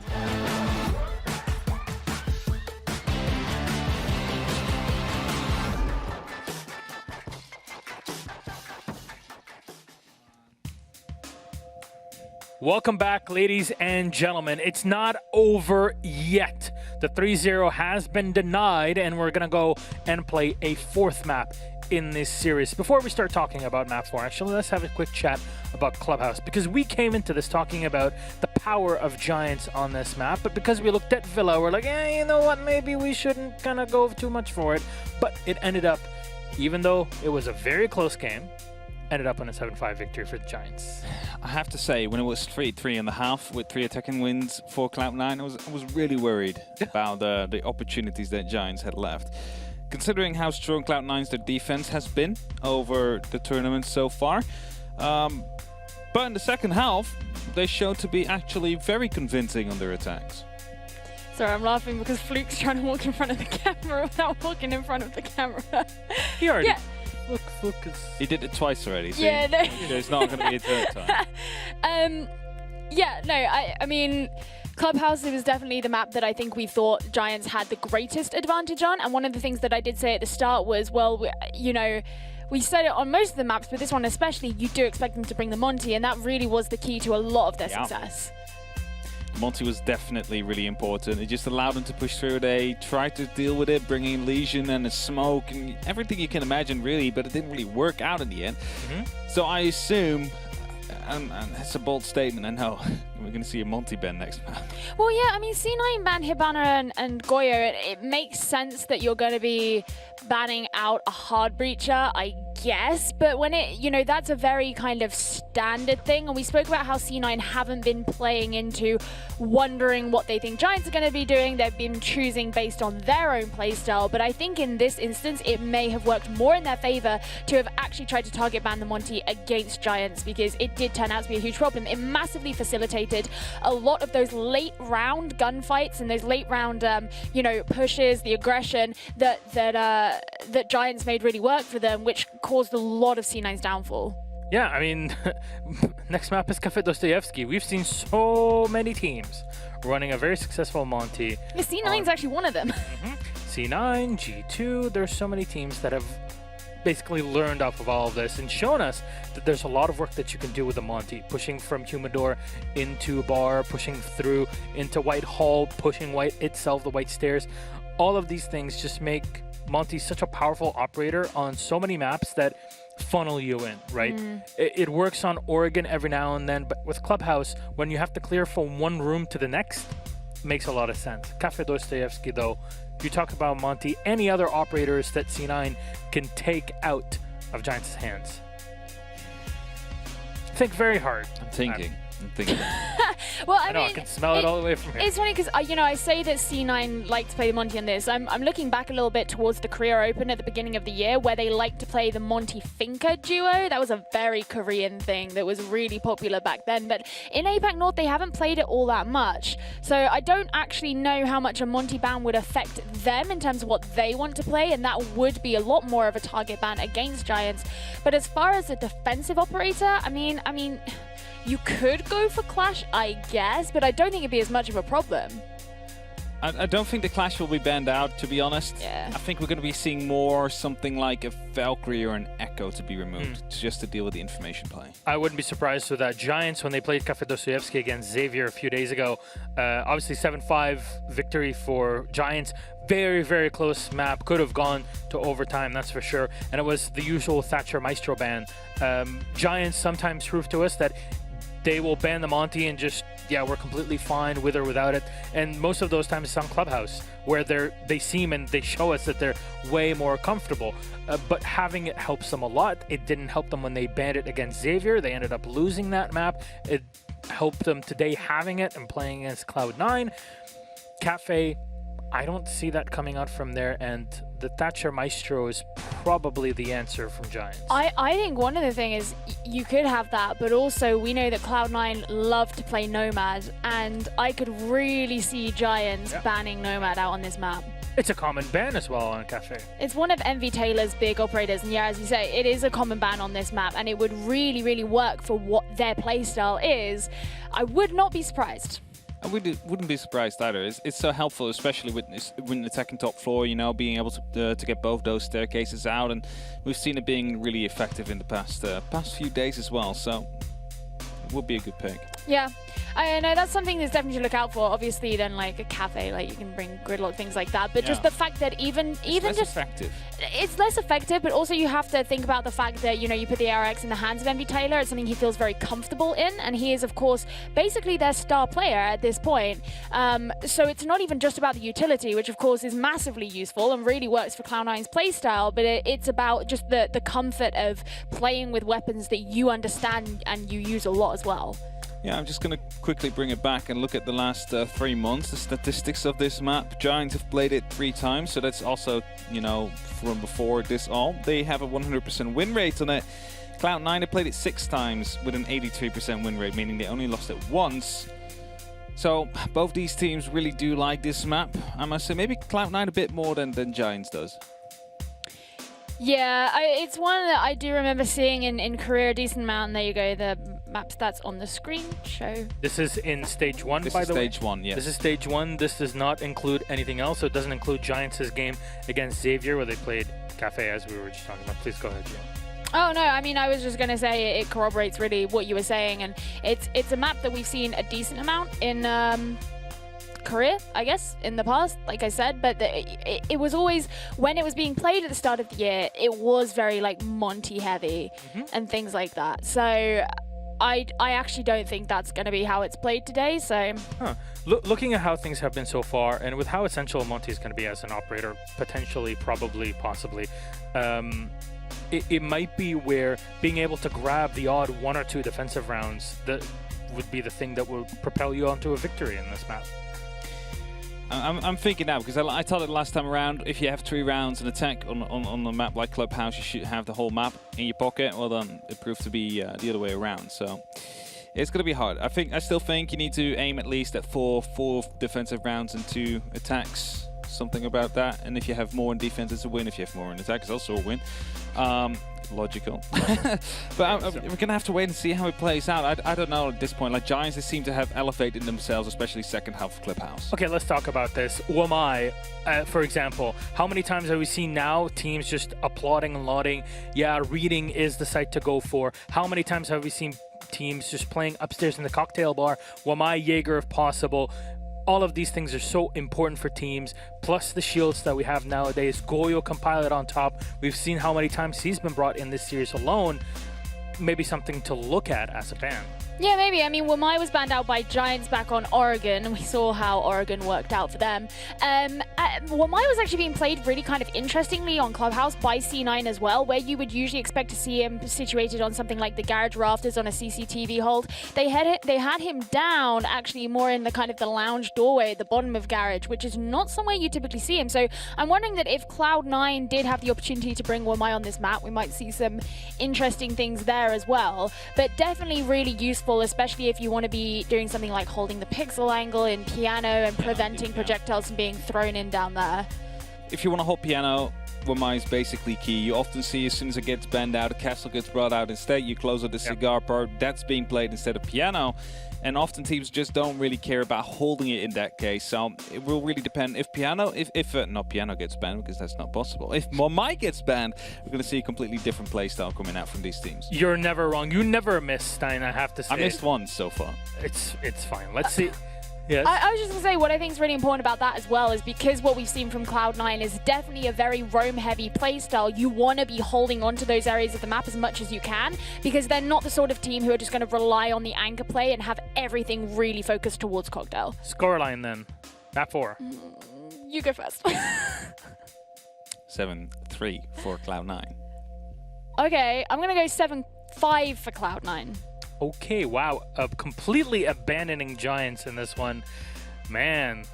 Well, I think the Clubhouse Gig's going to be watching right now. Clubhouse was too close for comfort, I agree. And that should have been so far in Giants' favor. And I think when the only map that you've won has been that close and it should have been far more dominant, it doesn't fill me with hope for your ability to be dominant on the future maps. C9 is starting on the defense. No, then it's definitely 7-3. No, then definitely I'm going to double down on that one because, I mean, we saw Giants under attack. They are pretty good, but if the multi gets banned out, it's over. It's over. That's how you see it. All right, the Happer has spoken. Let's see how this actually measures up in the server itself. Ladies and gentlemen, it's time for us, potentially, to finish this series. Who knows? Map number 4 is going to get underway. The best of 5 series goes to Cafe Dostoyevsky, and it's Des and Fluke to bring us the map. You know what they say? It's all still to play for until the Hap Lady haps, apparently. Gets themselves sorted. Some sorted. reference to a Mad Happer or something rather than that. That was a stretch. Yeah, it was a stretch, but whatever. You know, if anything today has been a bit of a stretch, we expected a Giants 3-0, and look how far we've come. 2-1, there's still everything to play for, and now they're on Cafe, a map that, if we're going to cite map stats, map statistics, Hap stats, and a whole other mess of words that sound similar that I can't quite say properly right now. Well, we're in the situation of this is a good one for C9. This is a good location. It's a weird way that the map pool shifted, as if the opener was theoretically perfect for Giants, these last two dancers that maybe danced and waltzed between two monolithic teams that are trying to edge the other in height, well, currently C9 are looking that a little bit taller. They almost hit Cafe for a while. They only played it in the first 5 play days. Yeah. They didn't play it at all in the second stage. They didn't play it the other day in their playoff game, whereas Giants did. They opted to play it, I believe, against Xavier. They played it in the second map, and they won it 8-7. It was 7-5 in the last game of the series that we saw. So Cloud9 got a lot of recent dirt on Giants on this map, whereas Giants, their information might be a little bit outdated. But even on the sheer fact that Cloud9 have played it, and Giants are able to at least go back and look at those games and see tendencies, like I say, habits are very hard to remove or change. I'd say there is at least something in this for Giants to pick apart what Cloud9 do, and they're not going in blind as they have been for Villa and, of course, for Clubhouse. No Monty ban came through. They're going to try and trust that that was a one-off on I've only club. just looked at the bans and seen an Ash ban. That's it. An Ouch. Ash ban as the opener by the hands of Cloud9. A very quick decision which left Giants a bit food for thought as they came in with their attacker ban and didn't instantly know how to react, opting to get rid of the tried and true and tested Thatcher. But still, Ash off the board. Normally comes down to a target ban against one of the aggressors on the other side, looking towards Shile potentially and just saying no. Sometimes he plays like things like the Zofia, I think. In fact, I'm an idiot. They banned it. Why would I say it's a target ban towards their own player? Ignore me. Maybe they're having a really bad time. More towards, sorry, more towards Speakeasy and Hysterics isn't playing Monty. Surely he's not. No, he's not. This would be the weirdest thing to see Hysterics not playing Zofia and Luna playing on the Monty, so it makes total sense they'd swap it away. Surely C9 read into that and know that Hysterics isn't the Monty player for this team. I believe they did, because they opted to change off the Clash, which was their response, their rebuttal to the Monty, to the Valkyrie, which is potentially going to bait out some hyper-aggression from the guns of C9. They've said, we're playing this Clash play, we're doing this internal thing. Oh, no, wait. Valk's on the board. She's out there with the cameras. She's got the angles. She's got the ideas. And we've got the guns to back it up.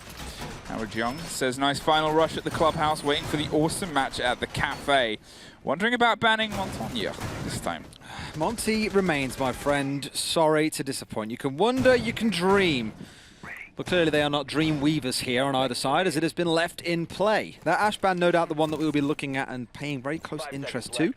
As the Ash and the Zofia normally is the combo you will see brought along to deal with utility at range. Evil Eyes, shields, you name it. It's the way to remove.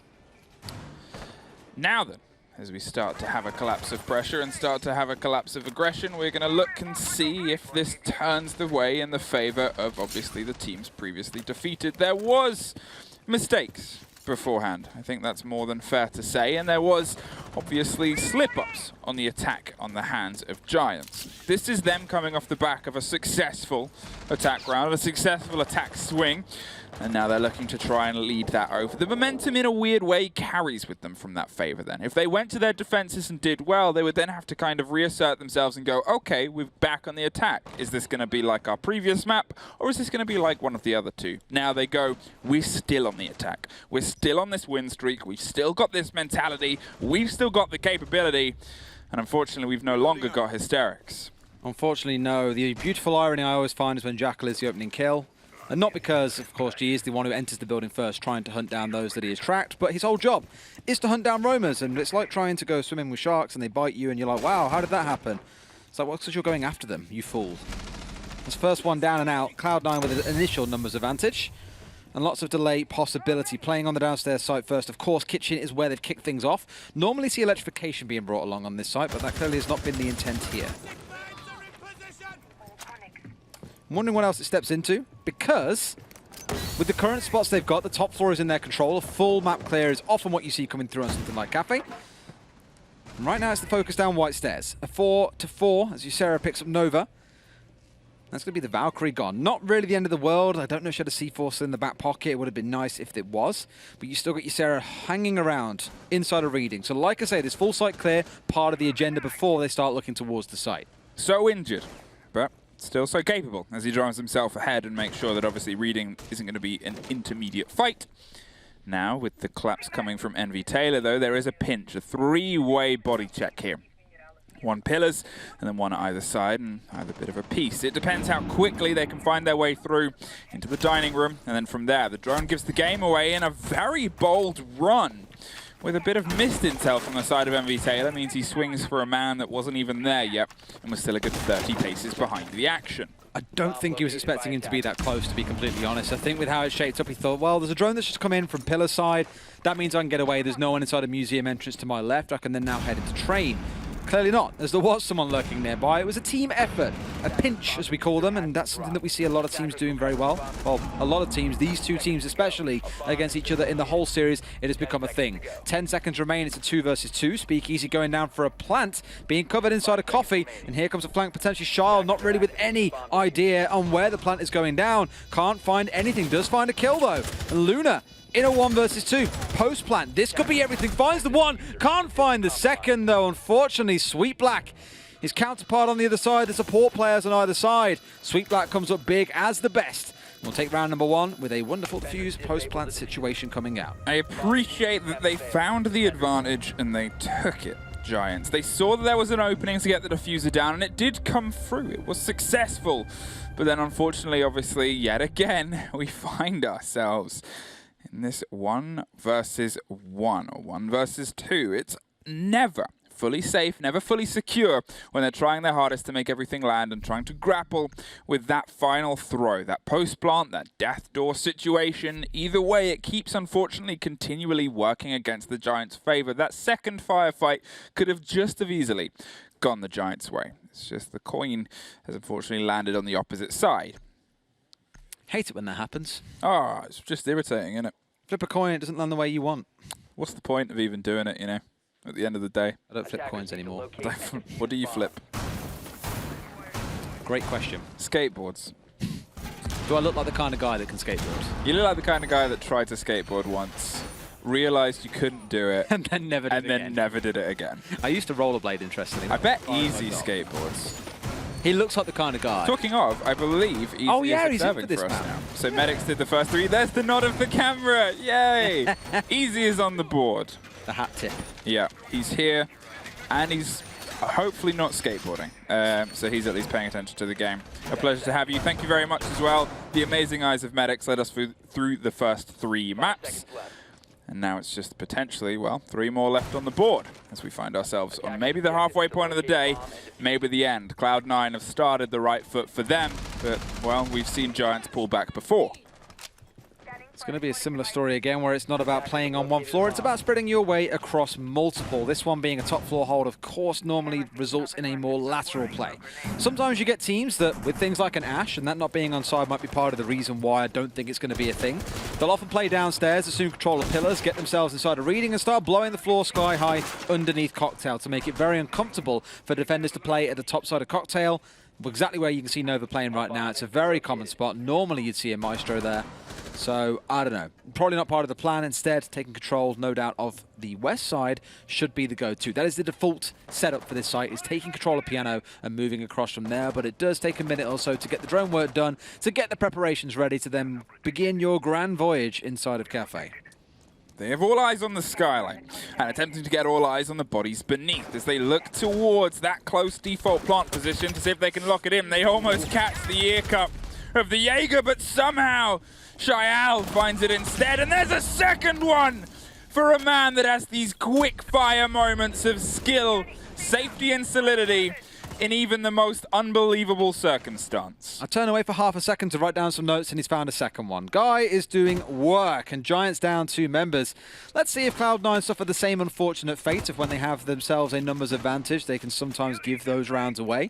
It is probably one of the larger criticisms we have in the region. However, Envy Taylor, he's saying no. Ignore everything he's just said. It's a 5 versus 1. These are the situations that are genuinely considered impossible. Jordan has got a lot of work to do. Well, a 1 versus 1 to a 5 versus 1. We saw, I believe that was the Echo drone that went up through. Hopping up. Just have a quick look. Didn't actually work, or does it? Envy Taylor. Doesn't matter if he starts in the wrong angle. All he has to do is do what he does best. Shy 2K to start. Wonderful. Much better. I mean, that first round was a little bit scrappy. That one much more decisive. Yeah. Well, you couldn't get more decisive. A 1 versus 1 to a flawless second without them even really getting in the building. There was 2, maybe 3 bodies that had found their way through. And then from that point onwards, everything else started to go against them. We're going to have ourselves a rehost, I believe, as Asterix unfortunately has had his client crash on him. So we'll take a brief pause, as it's not started super well for Giants to date. I guess it's one of those moments. Wait, did we have a rehost in the last map? Yes. We had a couple. I don't think rehost in terms of player rehost, but it was obviously the technical pause. In club? I don't recall. There's been 3. And I think we had 1 in Villa, 2 in Oregon. Club we didn't. Okay. So maybe the momentum breaks or something that might be suffering the players. To be honest, this is the first time we've had a player rehost disconnect. Yeah. The other ones, the full rounds played out, so the momentum wouldn't have been lost too much. But obviously this is, again, a chance for them to talk, a chance for them to stop it spiraling out of too much of a level of control. That's 2 rounds down and 2 rounds done and dusted. And fortunately, well, they went from one extreme, over 2 versus 1. It's just all the excitement's bubbling up into a flawless round where, again, 2 people were killed before they could even set sight on a flat firefight. Round number 1, at the very least, even in a 2 versus 2, did see a diffuser going down. Yeah. So it was progress being made. It was just a fight back that kind of came back to sting them a little bit. And every single time there is a tweet, I had to move my laptop. Oh, yeah. Players are so good that the game can't handle it. You're What right. is that picture? This guy tweeted yesterday, because I remember seeing that and laughing at it. Yeah, okay. Is that Milosh? Are we getting like a counter here of how many times individuals are being put on? Because Stickler has been the kind of sticking one this week. He's been on every stream, I swear. I didn't get put on. No. I tweeted. You get enough showtime, though. You're on the air right now. What? Does your tweet need to go up as well? That's what all of these cameras are for? No, yeah, I just wanted to do it because I saw Hap try it and Hap failed. Oh, we've cut to a different camera. Have we ever been on this camera? No, this is weird. What camera is this? That one. Does it go across? Does it? That one. No? What? I'm pointing at it. Yeah, that one. That one? Yeah. Yeah, okay. It is on a... Can we you do guys, that? You guys can't see. Cut to camera 2. Big tray. No, you... I guess you can do that. I don't know how quick they'll react, though. No, we'll work on that. All right, fine. We'll work on our coordination for you guys. Don't worry. Yeah, we'll be back in the game very shortly. Because we need to start talking less. Because it's dangerous that it's happening before the final desk already, that we're already talking a bit of rubbish. No, it's one of those things where they're 2 rounds down, Giants. As we said, the momentum of coming off the attack wins on Clubhouse, which is also generally favored to the defenders as Cafe can be, maybe even more so, was a good sign. It was a good sign for a team that otherwise has been desperately praying for good signs all day. Here, the first 2 going against them, the first 2 not being in their favor, on a map that out of the entire pool was arguably and statistically the first one that plays into the favor of Cloud9, that's not a good omen. It's not. But I'll always say what I like to say. I have these things that I always say that just always... Des' big book of dad phrases. No, it's not a dad phrase. I've said it already once this series, actually. The whole thing around a 2 halves to a game of Siege, that things can transform quite magically once it flips. Yeah. Look back at the last map and we were like, oh, Monty's bullying people, it's not fun. And then you switch sides and he still continues to bully people just for the other team. So although they've started out this way, although they've been 2, I don't want to say completely decisive rounds, the last one definitely, the previous one was much closer. It came down to Luna losing a 1v2 post-plant. Don't worry, most people do. That kind of round just suggests that there is still something in the fight. There is still something that they can do to get a couple of rounds on the board in this half and go into the defensive side of things, hopefully a bit more confident and full of gusto, because Coastline awaits. And no doubt they have poisoned memories of that map, given how it last time went against Xavier when they lost 7-1. Yeah, it was the only loss they suffered throughout both phases of the opening season, and, well, suffering is a very soft word for it. Thank you. Now it's this moment where, obviously, if they're looking at that as that's their ultimate goal at the minute. Their ultimate goal is to go to a map where the last time they were there, it went the opposite of good. And you're kind of thinking, okay, well, they've already come off the back foot. You're thinking of every single mental game, because Siege is a mental-driven game. It's such about, the headspace that you're in. You're already exhausted. You're playing these long maps. They're not quick ones. It's 7-4s coming down to the wire so consistently at the end of the rounds. You're playing the full minutes apiece every single time. Again and again and again, and this is the 4th time round. They're guaranteed a 5th time too. They're guaranteed if they win this. That's the only way that they can take a victory, is to do the full stretch. And C9, I mean, at this point, Giants just got to hope that C9 run out of gas, or a wheel falls off, or something goes wrong, or a truck hits a telephone internet pole, as it did in South APAC, APAC South. Who knows? Attackers need to locate and defuse. You're right on both of those fronts. Well, that's good. APAC South, South APAC. Stands out to being the same thing. We are back in game, though. Let's get back into it. Looking at the roster being brought along by Hysterics, playing the KB, if nothing else, as well. More trying to deal with the roam game that might be coming out of the other side. The biggest issue for me here is in the last round, as we saw, it wasn't the issue about getting inside the building. Well, sorry, no. It wasn't the issue about dealing with the DKB hunting you down. It was actually dealing with trying to get inside the building in the first place. And hopefully, they are afforded a little bit more breathing space, given we are on the 2nd floor, heading to Reading and Fireplace. The defense for this side should play very similarly to last round. It should be relatively vertical, with quite a few members playing on the top floor. That's the common go-to way, namely because you want to stop the attackers from assuming control of the top floor, opening up all of that soft flooring, doing a few renovation works inside what is a very well-decorated cafe, I think it's fair to say. Envy is at a window, and Hysterics, the Hysterics special has now become the Envy special, I'm afraid. Yeah, Envy Taylor is in hysterics as he giggles and careens his way like Geo does when I seemingly do or say anything on the opposite desk. Apart from that, apparently, because she just glared at me very evilly and angrily. Now then, we go into a situation where it's, again, you're back on the back foot. You've lost some of your roam control. You were trying to do it in a slightly different way. Hysterics wasn't on the Jackal this time, was on the Dockerby. And, well, she is just going to sit and watch cameras that she hasn't been able to hack. Only the drones for you this time. Looking towards the couple of C4s on the side of Cloud9 as well. Like I said, I believe it was this game, actually, it was this map, sorry, that Cloud9 played, and I can't remember who it was against earlier in the season, where they were ravaged by C4s on this site. They tried to drop in the site, and they were blown sky high. Weren't even allowed to play on the ground. It was like playing the floor is lava, except the lava is actually blowing you sky high and keeping you off the ground in the first place. So making sure that they have some idea of what's going on downstairs for the side of Giants is going to be a big thing. Otherwise, C9 may be looking to exact some revenge and using their own C4s to keep Giants off the ground. Well, they know what they want to try and smash open, and, well, they're going to try and do that. It's a big bit of vertical that they're attempting to get and attempting to control themselves with, and unfortunately things just aren't going the way. Downed. Yeah, popped over the shoulder. They're looking and firing and actually find the end there and find the final kill that's needed to be able to bring that round. That's the 2nd off the board. That is your Havana. That is all your hard destruction, and that severely limits what you can do. Saw that angle just open up before his very eyes, but couldn't find the head of the opposing player and had to get out of dodge before those shots came firing back in return. This tends to happen when you fire at someone. They like to return fire. Cloud9 not looking to slow down even after the rehost. 3 kills to get this round underway, and barely a firefight having to be taken. This could be another flawless round coming in here, Fluke, and that is going to break the spirits of Giants. It will be a 2nd flawless round in a row. My, my, my. It turns out these top 2 floors are absolutely not the Giants' friend. No, their attacks here have looked unfortunately similar to the ones that we've seen them do most of today. They're just not able to find their way in. If anything, without the ability to get that opening frag, which is otherwise played very well into their favor, it seems unfortunately a step worse. That's a rotation done, and there's all sites covered, and that is a dance back down to the kitchen. Now, obviously, this came down to a 2 versus 1 that unfortunately went against them.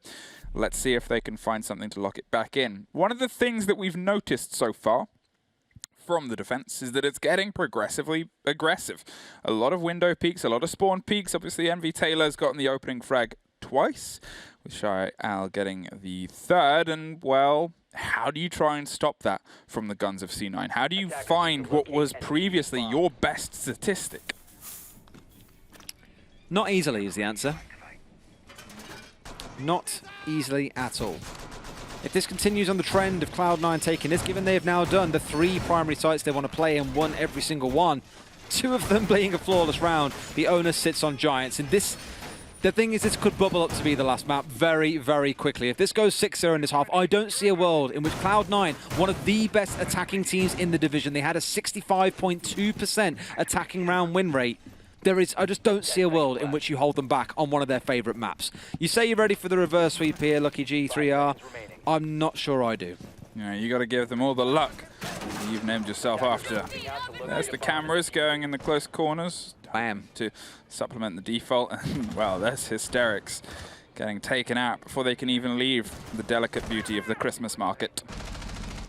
Love a good Christmas market. I love me a Christmas market.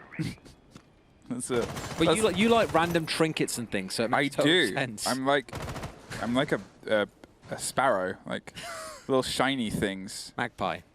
I mean, any bird likes shiny things. Cats like shiny things. Babies like shiny things. You are a catbird. Catbird. Catbird baby. Catbird baby. Baby catbird. Hey, talking of things that aren't, Jordan, not alive anymore. MV Taylor gets his third opener out of the first 4 rounds and makes sure to continue to do what he has been doing excellently, Cafe. If we're going to talk about people who have shown up on maps they like, well, he loves a good bit of Cafe. The firefight's going to continue and a C4 is going to get thrown, but it's actually dropped through the wall. It was a blind fire against a man, and look at MV Taylor's health, but he just doesn't care as he picks up another few, including Nova. Who cares? Everybody is a victim, including himself. MV Taylor wants to kill everybody. He's going to throw himself out of a window and just to pad his stats, because that counts as a kill, but does it also count as a death? Is Luna bother? I don't know if Luna really wants to bother wasting time and getting outside the building to kill him here. Maybe it's the bait they want to play for and hoping that someone comes jumping out of these windows. They've got the flank drone set up just in case that happens. Otherwise, they are happy to let MV die a slow and painful death. Bleeding out on the ground. I say that Luna's like, actually, my KD is a little bit too important. Wants the kill, collects the kill. 2 versus 2, Giants down to almost no HP. But once again, it's the aggression from Cloud9. They're barely getting inside the building and they're being sprayed at from every which direction. Giants just not being allowed to play Rainbow Six today, I'm afraid. Well, back down to Kitchen. And it's a 2 versus 2. Yeah, another 2 minutes in, we've kind of got Kitchen. Back down to the site, and Luna's droning. But obviously, between Luna and Ysera, they still have less than 50 health. So that's not in any way good. Still have some utility, and a couple of drones apiece. But it's going to take more than that. Luna's finally reapproaching the building, entering via mining. But again, you've got 40 seconds. You haven't begun to truly clear on site, and you look at the fact that there is still a smoke. And you look at how their health is currently sitting, you cannot stick a plant through that. You're going to have to try and find the firefight, because anything less, well, it's over. Is the C4 still left on Harper? Easy, can we take a quick look? Yes, it is. Okay, so they have a smoke which has now been expended. They've got a C4 if required. He can just sit here, the north side of A site, wait for the call to come through and send a C4 sailing towards the B-bomb chassis, and that could be the freest kill they ever get. 10 seconds to go. In Luna! You lunatic again! Oh, my word. Oh, it's all falling apart. What was the round? What was that round? They killed themselves with a spear. I wasn't even watching that angle. I was like, they're gonna push the door. They're gonna go for the door and then try to get in. There's a shotgun there, and it's just speechless. I'm left speechless. He tweeted out between the maps after they'd won Clubhouse and said, I'm not done yet, with a few expletives. Couple other words. Yeah, a couple of other words. Couple of other I'll not words mention on broadcast. It's not child friendly. I think after that round, buddy, I think you might be. Just. Oh, so yesterday it was the Ying. Today it's the Zofia. Yesterday. What's next for Glenn? Yeah, do you not remember? Was it yesterday? Earlier today. Oh, no, it was on Villa Map 1. It feels that long ago. Time flies. When you're having fun? It depends if you're a Giants fan or not, unfortunately, right now. 4-0. And, I mean... They have clearly decided that he is a risk not just to himself, but everyone around him, and say, right, play on something where you can't do any damage, play the Monty. Yep, I think at that moment in time, you kind of hold your hands up and go, you know, we got to change what we're doing. And to be fair, his Monty playing was exceptional. It was the reason that they won Clubhouse. It was the reason that they were able to take themselves through it, because that was how they led themselves into it. They changed their pace once again. They went for a different footing, and yeah, it's an entirely different map. It's an entirely different play space. You cannot just compare the same thing over and over and over again and expect, you know, different results or the same results across the maps. You've got to play to the space that's being offered. you've also got to play towards what is your strength on the day. Not just what it is on other days, or in your dry runs, or in all your practices. Sometimes things are just clicking better on the play days. And for you, it was that aggressive Luna lead in Monty. And I like the leading in with it. You're also seeing Nova respond by bringing along the Clash, mind you. We've seen that be the kind of go-to counter for a good number of teams for Monty, as we saw on Oregon, as we saw on the previous map too. What you are going to see coming out, of course, is the Warden. Something we don't see all that much. Not really regarded as too effective because you often have to stand still to make any use of that gadget. You are a sitting duck if someone drones you out. Otherwise, you are as effective as anyone else around you. Can deal with the flashes, and that was because we saw the 6th pick coming in to bring in, I can't remember who it was that replaced it. I believe it was Luna on the Monty. It was a Ying pick coming out prior to that. So just to make sure they're safe against the Ying if it were to come through, it makes total sense. It does also add another C4 on side. Well, this is the longest we've gone for a while of every single player still being standing. Well, I'd say every single player, every entry. Because they're all out the building right now? Yeah, I mean, well, to be honest, that hasn't stopped MV Taylor before. Let's be real. And they've managed to get the entry so many times. It looks like they want to try and take the fight against Hysterics now. They know where it's going to come in from, but they know that they can't get too overzealous with it. Otherwise, they'll find themselves leaving the game a bit sooner than they wanted. The Monty is close, and the Monty is completely victimized. Luna is out of the piano room, out of the hold, and all it took was MV Taylor to just wide swing on the door. It keeps happening. Luna 2 rounds in a row, the last one being one of the closing kills with a self-inflicted injury. This round, not paying heed to the fact that Wamai was lurking around White Corridor. The worst thing is they knew he was there because he pre-fired the window not just a few seconds prior. Hysterics going to try and restore some form of balance to this round by getting them a kill, but they're still down an extra man without a Monty, without a Hibana, no hard breach on side. That means that the storage wall is staying firmly shut, and their only entry towards the site is going to be directly through the cigar doorway in towards Bar, or by forcing their way down White Corridor. Jordan is finally making their approach in with the IQ to see if they can offer some support and sustenance, but with only 40 seconds on, they've got to try and find a way to get the Clash out the core, the beating heart of this site. They're actually heading all the way over the top, potentially towards the New Valk side, to find some pressure they can apply here behind a man who's getting quite greedy with the swings. That could be a big mistake that leads to Cloud9 starting to fall apart. However, big mistakes have not been in their nature so far. They've usually been quite tight, and this map is in no way different. The swinging comes in, and Shell finds one, but, well, there's more than a firing line to meet your fate. And Hysterics looped around underneath, but with only 30 seconds, this is an exit frag, and unfortunately, very little more. I'll start drawing down the number 9 in my notebook already. A team kill comes through, but sadly not quite helpful enough. Charles picks up Hysterics, who with only 15 seconds left was stuck down inside a fireplace. This has been flawless by Cloud9. 5 rounds back-to-back with 2 actual flawless rounds thrown in the mix. Giants cannot find an in with Cafe. They've struggled to get inside the building for most of the rounds, and even when they do, a critical error strikes. I was kind of curious as to why we didn't see a shield being placed on the end or on the far west side of White Corridor to hold in towards Cigar, to hold back the aggressors and to force Monty to have to drop the shield, to have to vault over or something. And maybe that kind of got Luna into a state of comfort which maybe he shouldn't have slipped into. Made that far too easy for them. And Cloud9, like I say, are 2 rounds away from taking the whole series, closing it out on Cafe, the map that, as we all said, has been their bread and butter. It's where they've looked the most comfortable, and it is showing in spades right now. The swap to the Nook from the hands of Hysterics. We've seen this played very well throughout the tournament. Some very big clutches have come in off the back of the sneaky stealth operator, and, well, Hysterics is going to try that. I guess if you find yourself in a situation where you are this talisman player, this talisman fragger who is famed in this region for being of that caliber, of that level, and things aren't clicking, why not try and shake things up a little bit? I'm only tweeting this to watch Fluke being upset that he didn't get my tweet shown. Lol. To be honest... I love how you both just reference yourself in the third person, the first person in the same sentence. Yeah. I failed English. When you have a look at my disappointment over my tweet not being mentioned, if I'm honest, the only reason I did it was because Haps wasn't mentioned, and I wanted mine to get up, so only Haps wasn't. The thing is, I didn't want to say that out loud now, because I know production's just going to put Haps' tweet up, and then it will just be mine that wasn't mentioned. They have a really hard choice to make here in terms of who they back more. You or Hap, much. The thing is, I have probably caused the most problems for production, so I feel like they're going to side with What Hap. makes you say that? I mean, bit of an handful, aren't I? 5-0, Cloud9.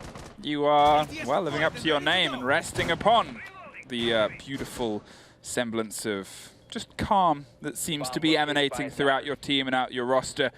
With everything going in your favor, Hysterics for me is still eyes on the potential problem that might show its face. They're going for this big, deep roam play. They're playing away from the strategy, which has generally been entirely team-driven. And I think that's a fair move because, as I said, we know what he's capable of. If him going off on solo with Nook to be able to cause some chaos on the opposite side pulls away what Cloud9 does best, which is how finely tuned their plays and pressure and performance has been, that could be the thing that they need.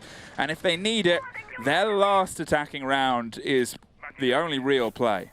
There's no one lurking up on white stairs, but Hysteric's going to push up, gets pre-fired. I'd say that there was one waiting at the top, and he loses the entry kill against Shyle. We spoke all day around for Giants not being the most prolific when it comes to opening kills, and it strikes again in this round. Not only have they lost their star fragger, they've lost 2 frag grenades. The big thing they really needed to start finding more kills. Shyle is now like a man unchained. A second kill comes through to Ysera. This is sniffing, or looking, or smelling is probably the better word, like a 6-0, Fluke.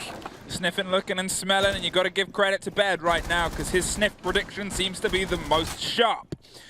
Looking for he did sniff and predict C9. Exactly. Looking for the firefight on the top of white stairs right now, but nothing is quite coming their way. MV Taylor, however, is going to keep things going. Oh, the third pre-fire, the escape from Luna. Jordan is all that's left. Gets one on pillars as consolation, but with 30 seconds, no diffuser, and not a lot of hope left. Well, this could be the last team talk they get. I know what we said earlier on around games sometimes bouncing back. It can be a 6-0. You can change halves and the game can change entirely. Jordan needs to be a game changer. Not going to happen. Cloud9 are 1 round away from being the APAC North champions. Again, a story no one set them up for. No one believed would happen. They weren't even in the conversation for top 3 at the start of the season. But those changes that they made back in March are coming up huge for them. And it is one of those changes, Shyle, with the 2 opening kills to start putting the first nail in the coffin of Giants and reminding them that there is still much more work to do before they can bring down Cloud9. Well, this is a map where you drop the statistic that generally the attacks for C9 have been very good. Unfortunately for them today, unfortunately for Giants even, so is their defense with a perfect, flawless run. If they end this map on a flawless, in a sad way, it's kind of the perfect story for their performance today because Giants have been a bit hit and miss. It's very fair to say they haven't been as good as we know they can be. Whereas C9, for me, continually have been playing their best. They have been so rock solid. Some rounds have gone with luck, some rounds have gone with skill, but all of them have been C9 playing. They've been playing with confidence. Yeah. It's the biggest thing I can say about them. Cloud9 has had enough. It's time to win. I agree, Glennis, and I think they would also agree with you. They don't care what Luna's saying on Twitter. They care far more about the fact that they can show up in game, and that is all they've done so far on this map. And it comes down again to one of the issues that we mentioned back on Oregon. The being at every doorway, the being at every window, the denial of entry into the building itself. Although it was Hysterics doling that out by the bucket load to the side of Cloud9. Cloud9 has said it's time to wreak some karma back against him and say, you're the one getting shut down at the start and we are the ones taking this title. Stepping into this final round, the first defensive one coming out of Giants. They've got a flawless half this if they want to match and send it into overtime and potentially see a 5th round coming in. The opening kill is going to be massive depending on which side it comes from, Fluke. Yeah, and I guess obviously you look towards how things have gone for a player like Hysterics. We have put them on a pedestal, but they also did it themselves with how exceptional they've been before. It isn't just on their shoulders, but their statistics currently do show the face of how this game has gone for the team. At the same time as Sarah and Speakeasy, they've had huge moments throughout this tournament and haven't been able to find anything since the rehost of this map. And well, as you said, depending on how this start goes, it could be the change of pace because you look on the other side, MV Taylor on an 8-2, Xiao on a 6-1. since the rehost. They're feeling their oats. It's wonderful to see the captain and Envy Taylor stepping up as well. Synonymous, I think, with Korean Siege. He's one of the players who's been in the region for the longest time. And for him to step up here and reclaim the glory that we haven't seen from Korea, from Cloud9, even as an individual team. It's been a long time since they've risen to the top. And Shyle is saying, well, clearly, I might almost shoot my teammate in the backside, but at least I can get yet another opening kill. Him and Envy have been phenomenal with these opening duels. It has continued all series long and often leads to two or three more following in quick succession. Ysera yet to find a kill since the rehost is holding close. Can't even play on the shield because Shyle is hugging the other side of it. He can try and contest if he wants. Those ADSs have gone. No frag grenade to follow suit immediately, but that shield has now been taken by Cloud9. It's now being used by the aggressors rather than by the defenders. Well, the charges are going to be protected, but no, Envy Taylor isn't. Luna is able to find one, and this is going to make the ground held by... Oh no, wait.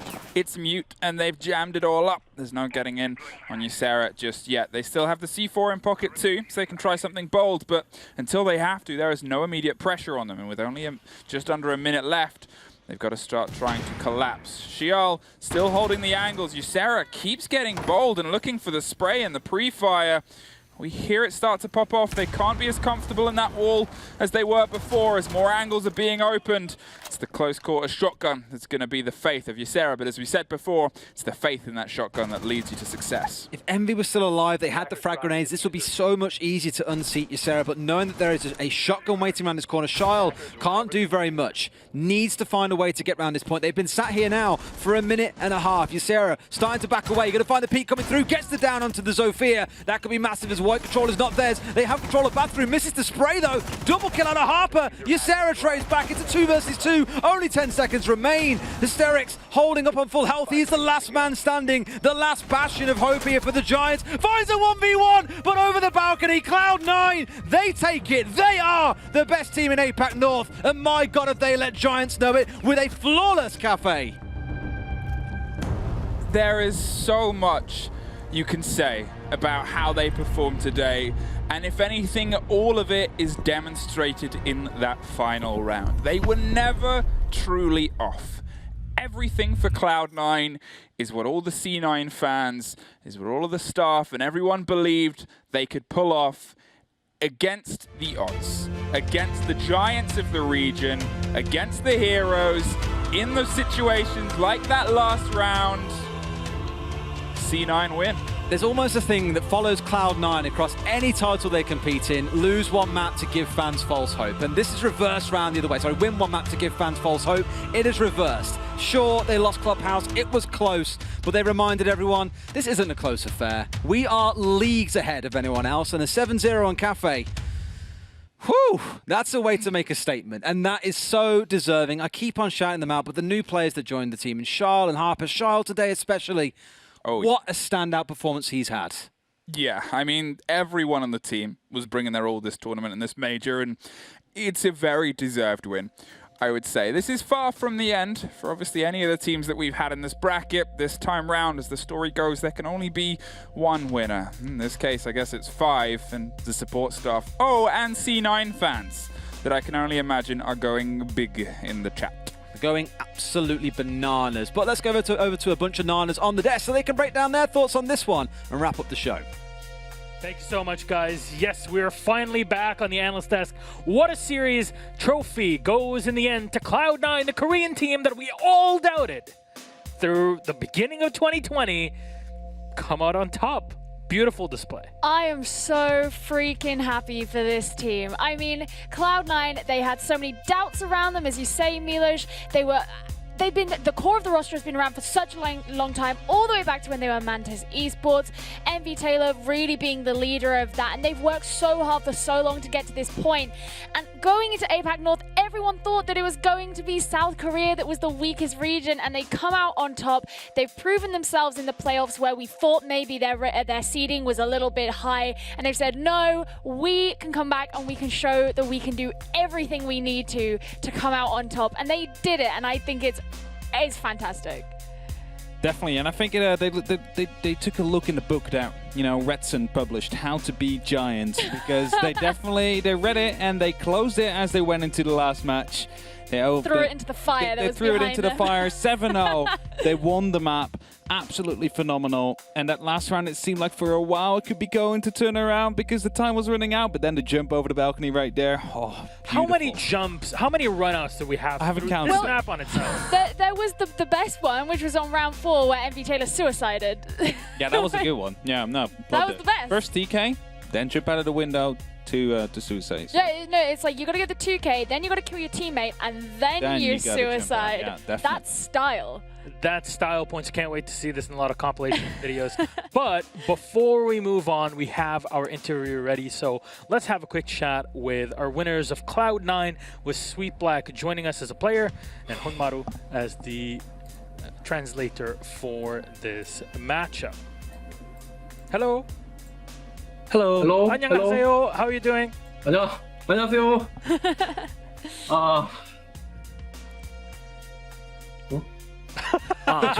지금 기분이 어떠신지 물어봤습니다. 기분이 어떠신지 너무 지금 너무 좋아서 그냥 어안이 벙벙합니다 지금.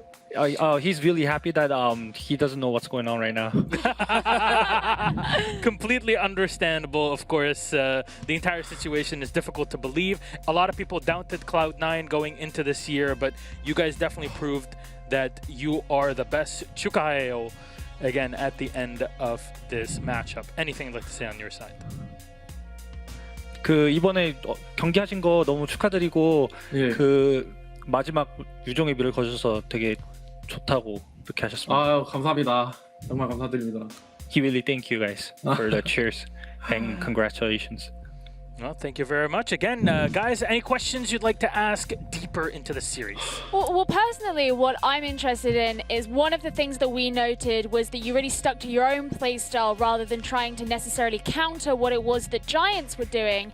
How much of that do you think was really instrumental in your success? And did you specifically plan to only focus on yourselves and not necessarily your opponent? 그 스위블랙 선수께서 원래 하시던 플레이 스타일과는 좀 달리 좀 카운터를 치는 형식으로 경기를 하셨는데 그 개인의 플레이 하는 거에 있어서 좀 어떻게 그 변화를 시켜줬는지 어떻게 게임에 적용이 됐는지. 일단 쟤네들이 자이언트 게이밍이 그 하는 전략들을 일단 저희가 다 파괴를 해가지고 그거에 대한 일단 카운터 밴도 하고 픽도 일단 다 카운터하는 식으로 가져와가지고 그게 좀 잘 먹혔던 것 같아요. So they have prepared what the Giant like they try to like counter all the their picks, their strategies, and they prepare for what they will do on the games, and it really worked out well. All right, and then one that I think we all would like to know, Villa, a map that you haven't played all season long. Giants was eager to take you to that place, and you completely smashed them around right there. Was it a hidden map, or was it really a map you just don't like? 그 필라라는 맵에 대해서 맵을 그 그쪽에서 되게 하고 싶어 했다고 하는데 저희 쪽에서요? 아니요 그 자이언트 쪽에서. 예. 네네 그게 히든 맵이었는데 그거에 대해서 어떻게 약간 준비하셨는지. 그것도 그 영상이 하나밖에 없었지만 거기서 본 것과 좀 매우 흡사했어요. 그래서 벤 쪽으로도 이것도 좀 비하인드 스토리인데. 경기 시작하기 10분 전에 그 빌라 맵에 밴을 생각을 해냈어요 저희가. 근데 그게 엄청 잘 먹혔던 것 같고 그 IQ 밴을 하면은 이제 애들이 밑에서 들어올 걸 우리가 이미 알고 있었기 때문에 그거를 카운터 치면서 애들이 이제 시간도 많이 끌리고 그걸로 인해서 좀 승기를 잡을 수 있지 않았나 싶어요. So it's like it was like a last minute strategy they came up with based on the video they saw in the Villa map, and they knew the guy was coming from like the basement, and they countered that, and then it really worked out well. Okay, so good. Not really comfortable on it, but hey, when you study your opponents well enough, I guess you can counter. Everything is possible, indeed. At the end of the day, congratulations on your victory again. Sweet Black, anything you'd like to say to all the Cloud9 fans, old and new, watching the show right now? 다시 한번 승리를 축하드리고 그 지금 보고 계시는 클라우드 팬분들이나 지금 보고 계시는 사람들에게 하고 싶은 말씀 있으시다면. 일단 진짜 예전 저희가 클라우드9에 처음 들어오고 나서 한 1년 정도 성적이 계속 안 좋았잖아요, 항상. 그래서 진짜 너무 팬분들한테 너무 미안하고 이제 진짜 너무 힘들었는데 자, 저희 멤버 2명 이제 샤일과 하퍼가 다시 들어옴으로써 이제 좀 공기가 바뀌었어요. 우리 팀 내 공기가 좀 바뀌고 플레이 스타일도 많이 바뀌면서 뭔가 이번 대회는 진짜 될 것 같았어요. 그래서 너무 뭐라 해야 되지? 그냥 너무 잘 돼서 너무 기쁘고 그냥 정말 감사하다는 말밖에 못 하겠어요. 지금 너무. 네, 알겠습니다. So he would like to thank all the fans for watching, and the whole Cloud9 team was really sad about them not succeeding in any leagues for like a year. But then Harper and Sai coming in to the team, and then strategically, and then the teamwork was a team environment was really working out well, and they kind of knew that they're gonna win the whole tournament before they start, and they're really happy that it did. Love and it. he wants to thank you to the fans. Yeah. C9 fighting. C9 fighting. 감사합니다. All right, guys, thank you. There you go. All right, at the end of the day, congratulations again, and we hope to see you in the next stage, ready and waiting. C9 fighting. Thank you very much. Thank you. Bye-bye. I'm in the Korean Rainbow Six Discord server, and I typed that in. They were all like obviously talking about it, getting so excited, all these like Korean messages, and I just typed in. I was like, C9 fighting, and everyone got very excited. You always love to pander to the public, don't you? Well, To be honest. Honestly, how dare you? simply the worst. Well, there's The best. part of that word definitely applies here. Simple. Yeah, we got it, Luke. Thanks. Stein, Yes. let's take a look at who got what scores. I'm going to hide my face here. Again, I would like to remind everybody that I'm neither an analyst nor a caster anymore. Wow. Nor a caster, who knows nowadays. Wow. Nor You know what that sounds like to me? That's a man who's shirking all responsibility. no, I take No. responsibility. That's I'm a an man- adult. That's I'm a an man adult. who actually walked through the door when it was unlocked. He was putting all the responsibility on Fluke at the start of the week, but it turns out it was really him. Ah, scapegoat, I see. Oh, you lost I it. do- That's unlucky. You know what they say to all Benelux You are players? actually the worst. Literally. Since Hap is from the Benelux, one thing that usually is first. the response is that I really have to win those. You really get a Windows. Really gotta win. You get really good at Windows. yeah. That's You a did CL not. reference for everybody Do else. you say Yeah. that in the mirror every night after how You the really big have to go win. for you? Yes. Good. That's unlucky. Is that the answer you were looking No, I was just hoping that, Okay. trying to do something. Hey, Des, good choice, by the way. Let's go. Everyone doubted us, mate. Never Yeah. doubted you for a second. Or myself, Never obviously. You When were on Europe the comes desk. around- I heard what you were saying. It's a Cloud9, mate. Don't you on about it. It's on the screen, plain and simple in front of you. I feel really bad because I've been a really big supporter of this team you for a folk really long Giants. time. Ever since I don't know, way before 2020, all the way back in the day. Way before 2020. Yeah, way before 2020. Yeah, the 2020's been going on a long time. 2014 now, it maybe. feels like. Hap, you know what we need to do? What do we need to do? Straight after this, we're on Twitter. Gig quote tweeted me and you saying, how dare Yeah, how you? dare you? Oh, Gig, I'm so sorry. You know what Giants tweeted? Giants that's so tweeted, this is going to be a good day. Oh, What's the weatherman prediction on this one? Very cloudy. Level 9 cloud situation today. it's a level 9, isn't it? It's a level 9. I mean, it's a 7 on map 3, map 4, sorry. So, there is something to look at. Guys, at the end of the day, we all know that the real winners are all of us in one go because we all got to watch some of the best players and the best teams in the entirety of the APAC region. We got to see the best in APAC North, now the completely overhauled region where everybody gets to play against one another. We got to see Oceania now growing in its own way after Fnatic moved to APAC North, and we got to see a brand new region for the first time ever. South Asia, brand new talent, loads of skill. Cannot wait to see what more they have to offer. Let's go through, first of all, what all of these teams have won at the end of the day. APAC North, Hap. Where do they go away, Cena? Well, Cloud9, they managed to take home 510 Six Invitational points, and besides that, let me just quickly check. There's also some money online, just some money, nothing too much, just 25.6k US dollars that they will be taking home. So that's enough to... a day of CL for half. I like how you're saying it like a Monster Truck guy. Like, this Sunday. This Sunday, $25,600. Yeah, he's a bit emphatic about it. I've never watched Monster Truck, I'm sorry. I do not know what you're talking Well, you about. can watch more than one. But that's APAC North. Moving on to our Oceania region. Of course, Wildcard able to win in their 330 SI points, $15,000. Yeah, certainly not bad either.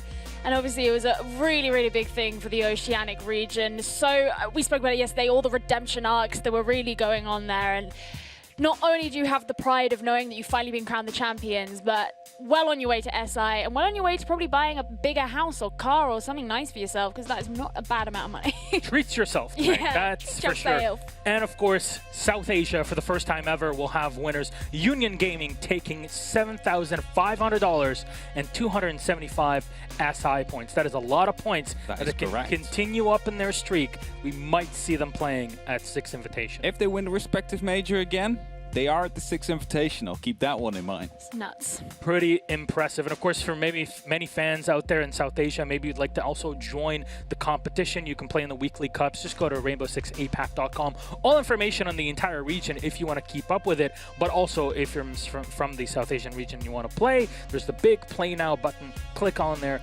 Go and sign up in the weekly cups. Then later on, we're going to announce the nationals for the region where you can qualify from there on to this big stage. Who knows? Maybe one day we'll see you at this big stage. For now, we've definitely seen a load of talent. We doubted some. We've praised others. In the end, we ended with 3 winners for this entire region.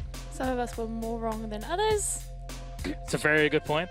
Somewhere in the middle. Bed was the rightest That's boy right. of all. And there it is. That's what we take away from Ben our predicted week. C9. Exactly. Next time, That's we why are I went for not C9. He's 100% underestimating him. happy. You lose. He only did one match. That's- Doesn't matter. I'm You got sorry. beat by a dog. You know, fun Yeah, but story. his twin. I- It's I- his That's first owner. Remember you talking about that Yeah, the other you day? always like, Okay. I actually let my dog choose for my CGG predictions. yeah? Yeah. Milos, would you like a coffee? Wait, I don't- did, Wait, hold on, hang I'm on. with you on Yeah, you're with CGG. Gio on the CGG. Yeah. Not that one. Not that one. Previous seasons. Oh, right, okay. I was going to say, because we're paired up on CGG. I didn't realize that's what you were actually doing. I might have. I'm not going into that. You know.